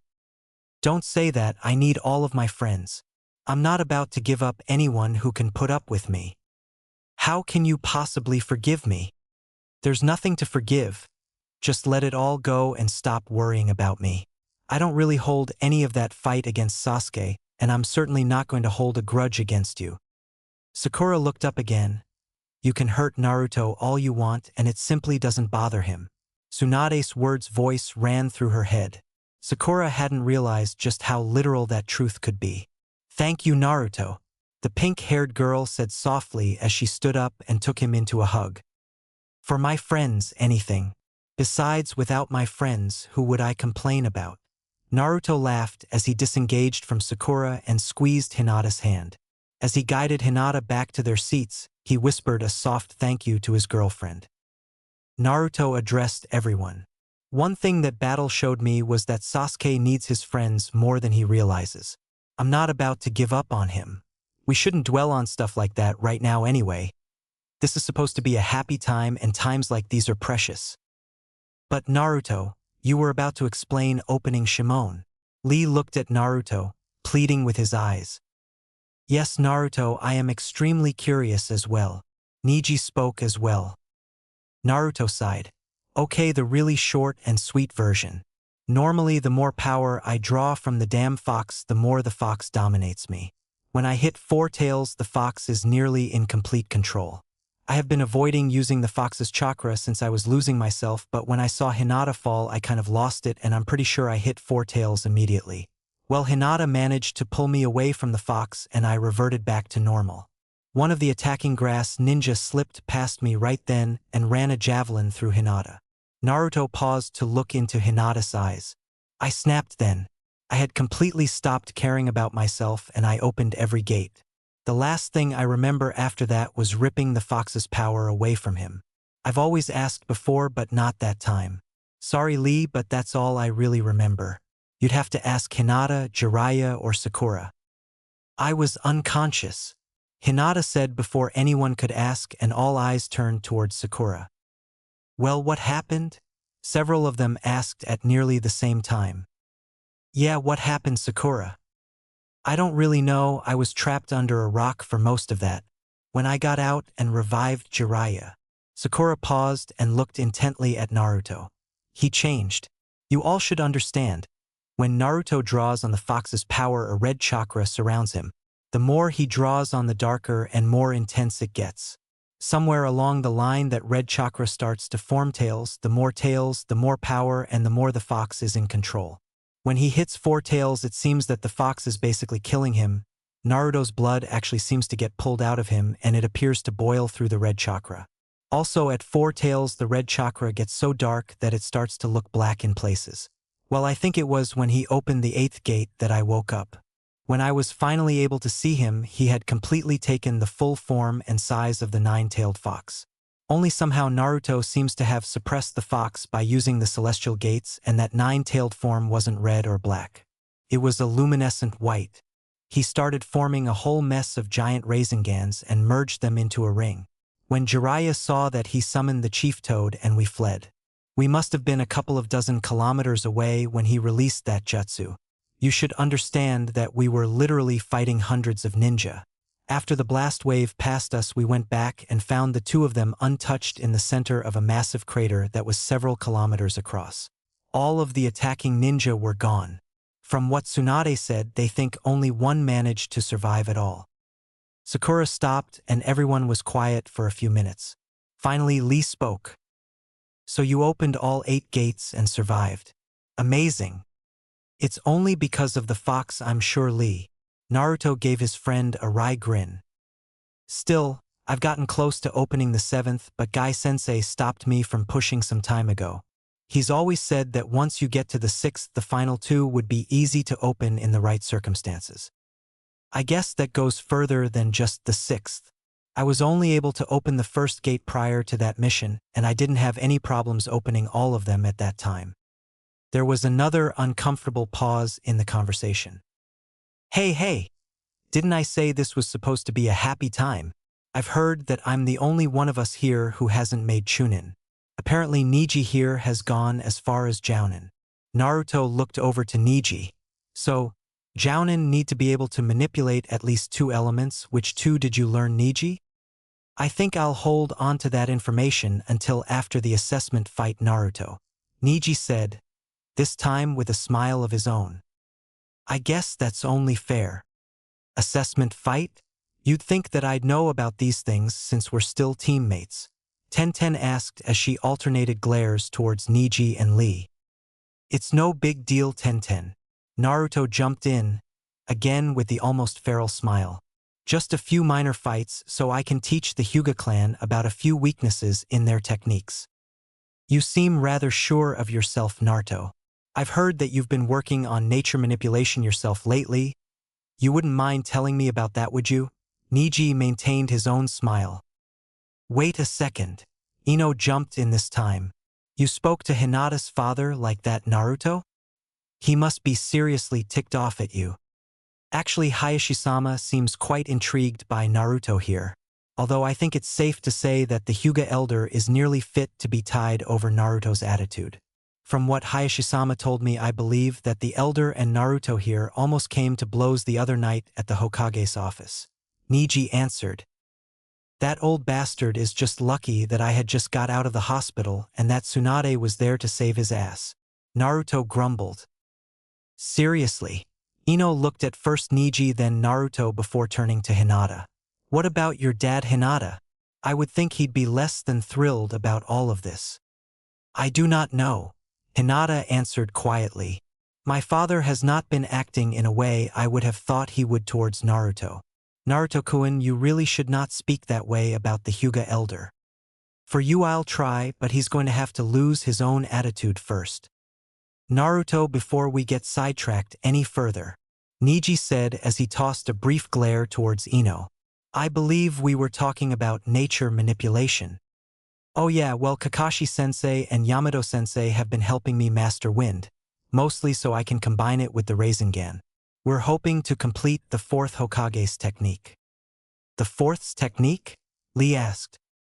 Yeah, the Rasengan. Didn't you guys know? Naruto looked around and realized many of his friends looked confused. Well, the fourth developed the Rasengan, but it's incomplete, so Kakashi-sensei and Yamato-sensei have been working with me, so I can complete it. Choji nearly choked on the slice of beef he was eating. Kiba, though, was the first to jump on what Naruto had said. You want us to believe that you're going to complete something the fourth couldn't? I think Sakura has been hitting you in the head harder than we all thought. Kiba started laughing after he said that. Kiba, you are one of the people who should know best not to underestimate Naruto, Shino stated, causing Kiba's laughter to abruptly stop. What? I've already taken it further than the fourth was able to. In fact, Ino and Choji have seen the partially complete version in action already. Naruto said as he smiled a small wordless thanks to Shino, who simply nodded. Choji and Ino's eyes grew wide. You mean that was only partially complete? Ino said, obviously shocked, while Choji looked at Naruto in obvious awe. It doesn't really matter though, Tsunade-sama told you to not use it anymore, Sakura said, finally joining the others. Naruto rolled his eyes. She only meant the Rasen Shuriken. I don't have any problems with the Futon Rasengan itself. Besides, I'll figure something out, so I can use the Rasen Shuriken safely. So you only have one element then? Niji asked. So far, I'm sure I'll pick up another one soon enough. You used water manipulation when you had the nine-tailed form, Naruto, Sakura said softly. I did? That doesn't make any sense. I haven't learned any water manipulation yet, and my chakra only has a preference for wind. Naruto looked deep in thought. I'm pretty sure that the damn fox's chakra has a fire affinity, so I don't think that was from the fox. Jiraiya-sama was quite surprised himself when he realized you were molding water into that attack. Sakura added. Hinata-sama, I believe your chakra has a water affinity. Niji shifted his intense stare to his cousin. Have you started studying nature manipulation yet? No, not seriously anyway. I've only done some reading about it. I'm not sure if I want to work towards achieving Jounin just yet, Hinata said. Naruto, don't you think that you're giving Niji a little too much information if you're planning on fighting the Hyuga clan soon? Lee asked, earning a glare from Niji. Nah, not at all. Naruto's feral grin returned. I'm not trying to kill any of them, although I may be somewhat tempted to rough that elder up a bit more than I should. So I won't be using anything we talk about here. You seem a little overconfident, Naruto, Niji stated. We'll see soon enough now, won't we? Naruto's grin grew a little larger. The rest of dinner was relatively quiet. Small conversations continued among them, shifting around the table. Naruto tried to pester Shikamaru for some details on the recent Chunin exam, but Shikamaru refused to answer, claiming that Naruto shouldn't gain any information like that as long as he was a genin. Choji, of course, snagged the last piece of meat, and they all tossed in money to cover the bill. They all left the restaurant, and before each started to head towards their homes, they gathered in the street to say their goodbyes. Tenten was the first to leave as she dragged Niji off while giving Lee a short glare as he stood near Sakura. The others heard her whisper something harsh to Niji, who winced at her words before they disappeared around a corner. Before long, only Naruto and Hinata were left with Sakura and Lee.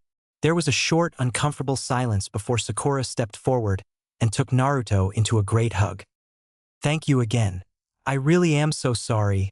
I wish things could be different, the pink-haired Kunoichi said before letting the blonde ninja go. I told you, don't worry about it, he replied. Naruto stepped back and turned to Lee and took him off to the side to whisper. Keep an eye on her, please, Lee. Of course, Naruto-san. The green-clad ninja flashed his brilliant smile. Naruto smiled softly as he watched his two friends walk away before he took Hinata's hand and led her off in a different direction. Oh. Naruto and Hinata returned to the suite to find that they had it to themselves. Naruto was quiet and somewhat distant from Hinata. She thought back to dinner and how Sakura and Naruto had interacted. Sakura's last words to Naruto kept repeating in her mind. Somehow Hinata knew that the two of them had grown much closer then. Now she felt his distance and her heart sank. He had told her several times that he was hers, but seeing him with Sakura while the pink-haired girl told him that she wished things were different was eating away at Hinata. "Is something wrong, Naruto-kun?" Hinata asked before pausing and then continuing nervously. It's not Sakura, is it?" Tears began to well up in her eyes. "Hinata, please stop." Naruto jumped at the return of her stutter, and the sight of her tears nearly broke his heart. He gathered her into his arms. "Please don't cry. Sakura is a good friend. One of the best I've ever had, but that's all she is and all she'll ever be now. Just a friend. You are my girlfriend, and I wouldn't do anything to change that." Hinata sniffed as she rubbed her eyes. "Is it something else then, Naruto-kun?" "I'm not sure, maybe." Naruto looked at Hinata as she calmed down. "It's what Tsunade said this morning about relationships. She said that normally people our age should have been in a couple of relationships by now. I thought she basically meant that we would have to deal with me screwing up stuff and wrecking our relationship." "Naruto, I told you that will be something we'll get through together. That doesn't worry me anymore. Well, not much anyway." He smiled sheepishly. "I just think that Tsunade was wrong." "You think she was wrong?" "Well, either that or all of us are more screwed up than I thought." "What do you mean?" "I'm not sure. I could be wrong. Especially since I've been gone the past 2.5 years. Hinata, do know if any of the others have been in a relationship?" "I don't really know." Hinata looked thoughtful. "I think Kiba has been on a few dates and maybe Ino has as well. I don't think Shino has, and I think a lot of people suspect that something is going on between Shikamaru and Temari, but I don't know. I've never seen them show any noticeable affection towards each other. Hints maybe if you count the small insults they throw at each other, but nothing obvious. I'm sorry, Naruto, I really don't know. I'm just not that close to any of the others. Even between Shino, Kiba, and I, we don't talk about dating." "That's okay. I just have a funny feeling that none of the others from our class have had any real relationships either other than maybe a few dates. Well, like you said, maybe Shikamaru, but I'm not sure. I never paid attention to any of this ever before, until tonight anyway. I was watching everyone and I don't think Sakura has dated anyone at all. I think she's still hung up on Sasuke. I also think it's definitely safe to say that Lee is still hung up on Sakura, and he probably hasn't even dated anyone either. Ino has this rivalry thing with Sakura, and so she's chasing Sasuke too. She may have gone on a few dates, but I don't think she's had anyone she'd consider a boyfriend. I think there is something between her and Choji, but I don't think they're dating." "Why is this so important to you?" Hinata asked as she took his hand. "I'm not really sure. Part of it, I guess anyway, is that I didn't want us to be all that different from everyone else. It just keeps going around in my head that maybe we are, not because we're behind everyone else when it comes to dating, but that we're actually ahead of everyone. I'm starting to think that maybe it's just all of us, maybe something we all picked up at the academy. I've seen plenty of other couples these past few days that were close to our age, but none of them were shinobi. Maybe nobody wants to get too close to anyone else since we're all ninja. Maybe everyone is so afraid of losing someone that they aren't realizing that they really don't have anyone to lose in that way. Part of it. Well, the other part is that I'm still afraid of screwing up and losing you. I'm not going to be that easy to get away from, silly. I know, but still, I figured I would see what the others were doing and maybe I could learn some things that way. The more I watched, the more it seemed that none of them knew anything either. This all seems a little uncharacteristic of you, Naruto. You never really seemed all that perceptive before." "It's all your fault," Naruto said with a grin. "My fault? What do you mean?" "Well, I was thinking earlier that if I had been better at noticing this kind of stuff, I would have noticed you a lot sooner." Naruto laughed. "I don't know about that. I'm sure there was more. Maybe you're just starting to grow up," Hinata said softly with a smile. Maybe you're right." Naruto was overcome by a sudden realization. "Are you okay, Naruto?" Hinata asked, suddenly concerned. "Actually, I definitely think you are right. There was something more." "What?" Hinata asked, but Naruto was lost deep in thought. "What do you mean, Naruto? What else has been going on?" "I think it might be my new training." "Your new training? How can new training be changing you like this? Kakashi-sensei came up with a new style of training for me using the Tajuukage Bunshin. Since I can generate so many clones and the experience gained by the clones comes back to me when they are dissipated, the more clones I train with, the faster the training goes. Working with 1,000 clones for a week is like training for 20 years. I guess even though all of that was focused on jutsu training, some of it must have affected my own growth in other areas. You've been training with 1,000 clones? Hinata was completely stunned. The open mouth, wide-eyed type of shock, in fact. Well, sometimes more. I think it was closer to 2,000 when Kakashi was first teaching me nature manipulation and I had to split a leaf. The door opened, stopping their conversation, and both Naruto and Hinata looked up, surprised to see that Kurenai wasn't alone as she entered. Smiling as she came in behind Kurenai munching on some dango was Anko. "So I hear we're going to be hanging out in the hot tub tonight," Anko said with a humorous yet vicious grin. Naruto and Hinata both paled at Anko's words. Before either of them could wrap their minds around what they had just heard, Tsunade and Shizune, each wearing robes, came in behind Anko. "Shizune, could you start up the tub, please?" Tsunade asked. "Of course, Tsunade-sama," Shizune said with a smile as she disappeared. "Why aren't the two of you changed yet?" Tsunade demanded. You see, it's like this, I think." Naruto started to babble. "Idiot, that was a rhetorical question." "Riwa?" Naruto asked, puzzled. Before that conversation could go any further, Anko simply smiled and began to undress right there in the common area in front of everyone. Not that she was wearing much to begin with. Naruto's face grew red, and with a squeak he vanished into his room.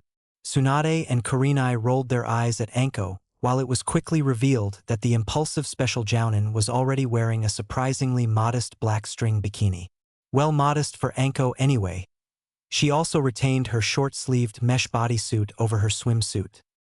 "Come on, Hinata," Kurenai said as she led the also blushing Hinata into their room, so they could change. Tsunade shrugged off her own robe and tossed it on one of the chairs to reveal that she was wearing a dark red one-piece suit that seemed more than a little tight considering her massive chest. Giving Anko a short, pointed glare, she gave a nod to Anko's pile of clothing. With a sigh, Anko picked up her overcoat and skirt to deposit them on one of the other chairs. "Tsunade."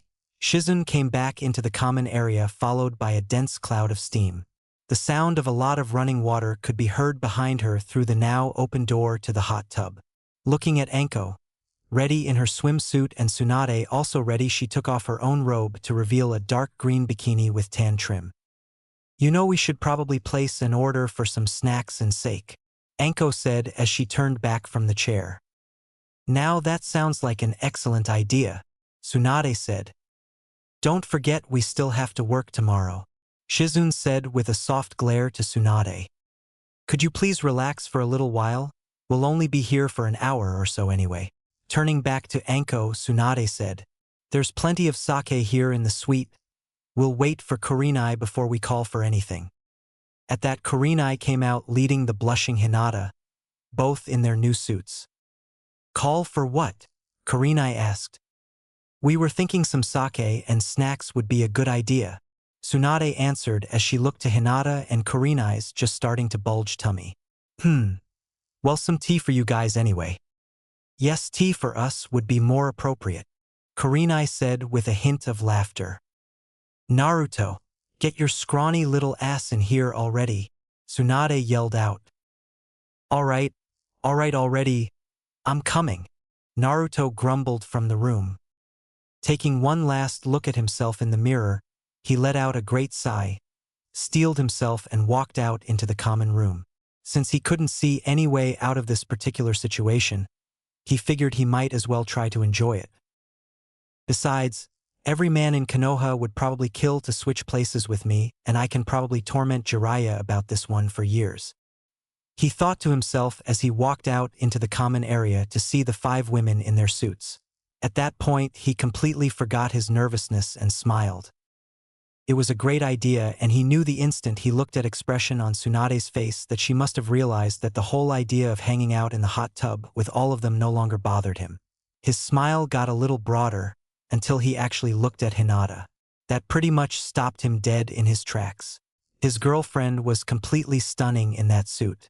Neither of them had realized just how sensual the suit was, even though he had gotten a brief look at it earlier that morning.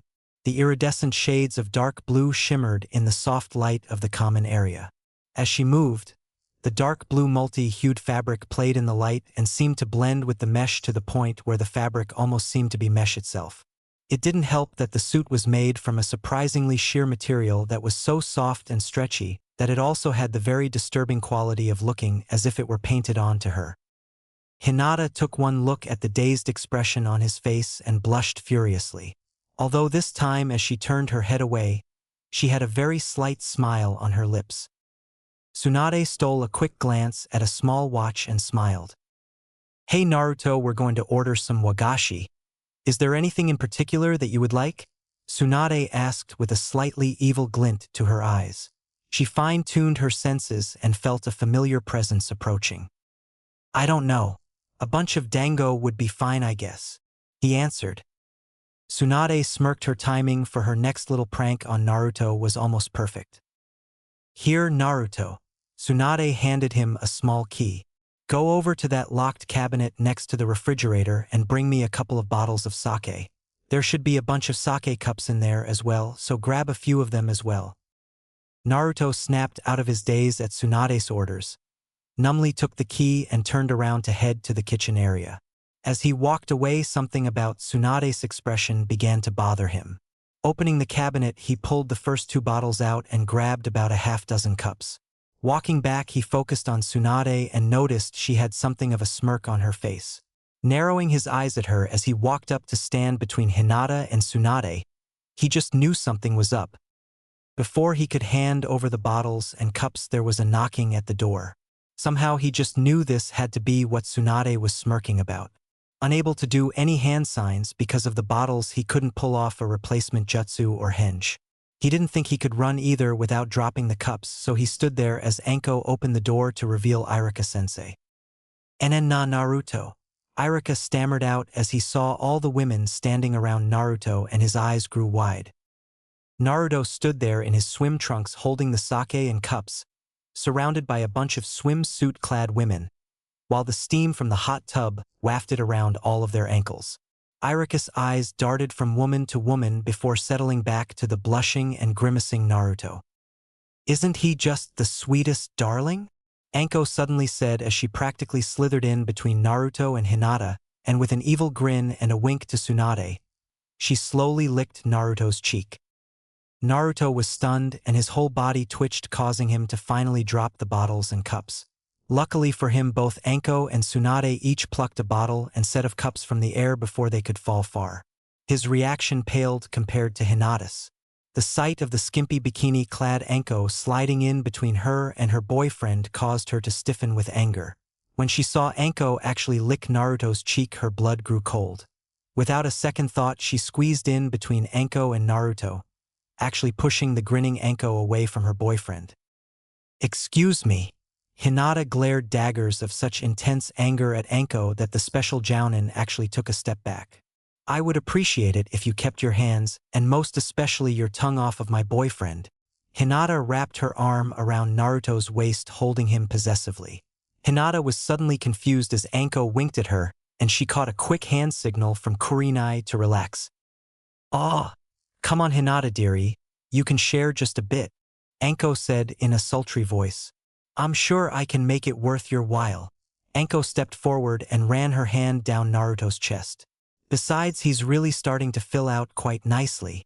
Anko gracefully stepped back, leaving a confused Hinata and very confused Naruto standing there. Throughout all of this, Irika simply stood there in shock. "Irika, thank you for stopping by like I asked.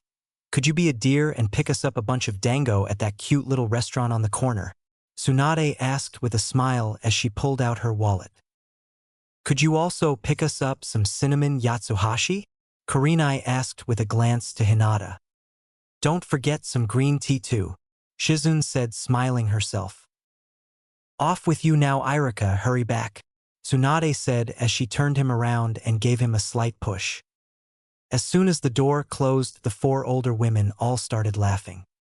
You did all of that on purpose, Naruto said, scowling at Tsunade. Of course I did. What's wrong, Naruto? Can't handle having a prank being pulled on you. Of course I can, but that really wasn't fair to Irika. Naruto glanced down at Hinata. Or Hinata. Damn, Naruto. Are you actually starting to grow up? Tsunade said in a teasing tone. Besides us getting a good laugh at your expense, you have now gained the ability to relax around Hinata while she's in that adorable suit. Now get into the hot tub, you two. Naruto grumbled, but he carefully unwrapped himself from Hinata's arm and took her hand to lead her into the steam-filled hot tub room. The water was still running and Naruto figured it was close enough to full that he turned it off. The almost silence was broken by a few giggles coming from the other room. Naruto scowled, shook his head and slowly eased himself into the tub, wincing slightly at the heat. It's great, Hinata. Come on in. He smiled. Okay, she said softly as she stepped over the edge and lowered herself into the hot water and snuggled up next to Naruto, who draped his arm over her shoulder. The two felt all of the tensions of the past few days ease out of them as the heat seeped into their bodies. Before either of them could completely relax, the four older women came in and all of them smiled at the young couple and they each climbed into the tub. Anko getting a soft glare from Hinata, letting her know that she had crossed a line. While Naruto and Hinata simply sat there enjoying the hot water, the other four maintained a low buzz of idle chit-chat, mostly about the recent Chunin exam. Naruto listened intently but didn't learn anything he felt would be at all useful. He was beginning to think he would be a genin forever at this rate, and he began to wonder if anyone ever jumped from genin to Kage ever before in any village. After 15 minutes or so, there was a knock on the door. Just come in already, Irika, Tsunade called out. They heard the door open, and in a few moments a red-faced Irika entered the hot tub room. He glanced around and, giving Naruto a look that was a cross between incredulity and envy, he placed a couple of packages and a large steaming pot of tea. Shaking his head, he gave Tsunade the change and without saying a word he left, still shaking his head. The four older women all giggled as they heard the front door close. Naruto rolled his eyes but quickly forgot about any of that as he eyed the two packages. Kurenai noticed where his attention was focused, and she smiled as she opened up the slightly larger package and handed out some dango. Opening the second package, she pulled out a triangular yatsuhashi and handed it to Hinata, who smiled and murmured a quiet thanks to Kurenai. Hinata was having a hard time keeping her eyes open after finishing her yatsuhashi, and she smiled softly as she nuzzled up to Naruto. With a drowsy look on her face, she slowly reached over and gingerly caressed his ribs with her fingertips for a moment. Reaching over a little more, she ran her hand over his stomach, and her smile broadened a bit as she felt his hard stomach quiver at her touch. As Naruto became fully awake from her touch, she actually dozed off more relaxed and content than she could ever remember. Naruto slowly relaxed as he listened to Hinata's steady breathing, and he started to doze off himself. Okay, I think we've all been in here long enough, Tsunade said with a smile. It didn't take long before everyone was fully awake and out of the tub. After helping his drowsy girlfriend up and into the common area after the others, he turned back to empty the tub and cleaned up the small mess. Returning to the common room, Tsunade, Shizune and Anko were all wearing robes and saying their goodbyes. Remember everything I said, Naruto, and don't forget to be at my office at 10 o'clock tomorrow morning, Tsunade said with a firm smile as she tousled his hair and turned to leave with Shizune and Anko. 10 o'clock it is then. Naruto smiled back at her, giving a small wave as the door closed, leaving just the three of them. Tsunade and Hinata disappeared into their room, so Naruto went into his room to dry off and change into a pair of dark shorts and a green t-shirt. A few minutes in the bathroom, had his teeth brushed and his wet suit hanging over the tub. Heading back out to the common area and stood there for a few moments. He smiled as Hinata came out of the room she was supposedly sharing with Kurenai and smiled shyly. She had changed into a lightweight pair of gray sweatpants and also was wearing a green t-shirt. Without a word, she took his hand and led Naruto back into his room. Reaching the bed, she turned around and wrapped her arms around his neck, pulled him down and kissed him soundly. Letting go, she climbed into the bed and pulled him in as well. He lay down on his back and put his arm around her shoulders as she turned onto her side. She let out a soft sigh as she slowly pulled the bottom of his shirt up slightly and ran her fingers along his stomach again. His heart raced and he fully woke up, eyes wide, as her hand reached up inside his shirt to slowly caress his chest. She nuzzled his shoulder slightly and softly kissed the side of his neck. A deep tiredness took her and she slowly moved her hand back to his stomach. Reaching into his shirt, he softly covered her hand with his own. "Good night, Naruto-chan," she said with the faintest of smiles as her consciousness began to fade. "Good night to you as well, Hinata-chan." He knew from her breathing that she was already asleep. Listening to her breath softly and slowly began to lull him to sleep as well. Yes, this was most definitely a very good day, he thought to himself as he drifted off to sleep.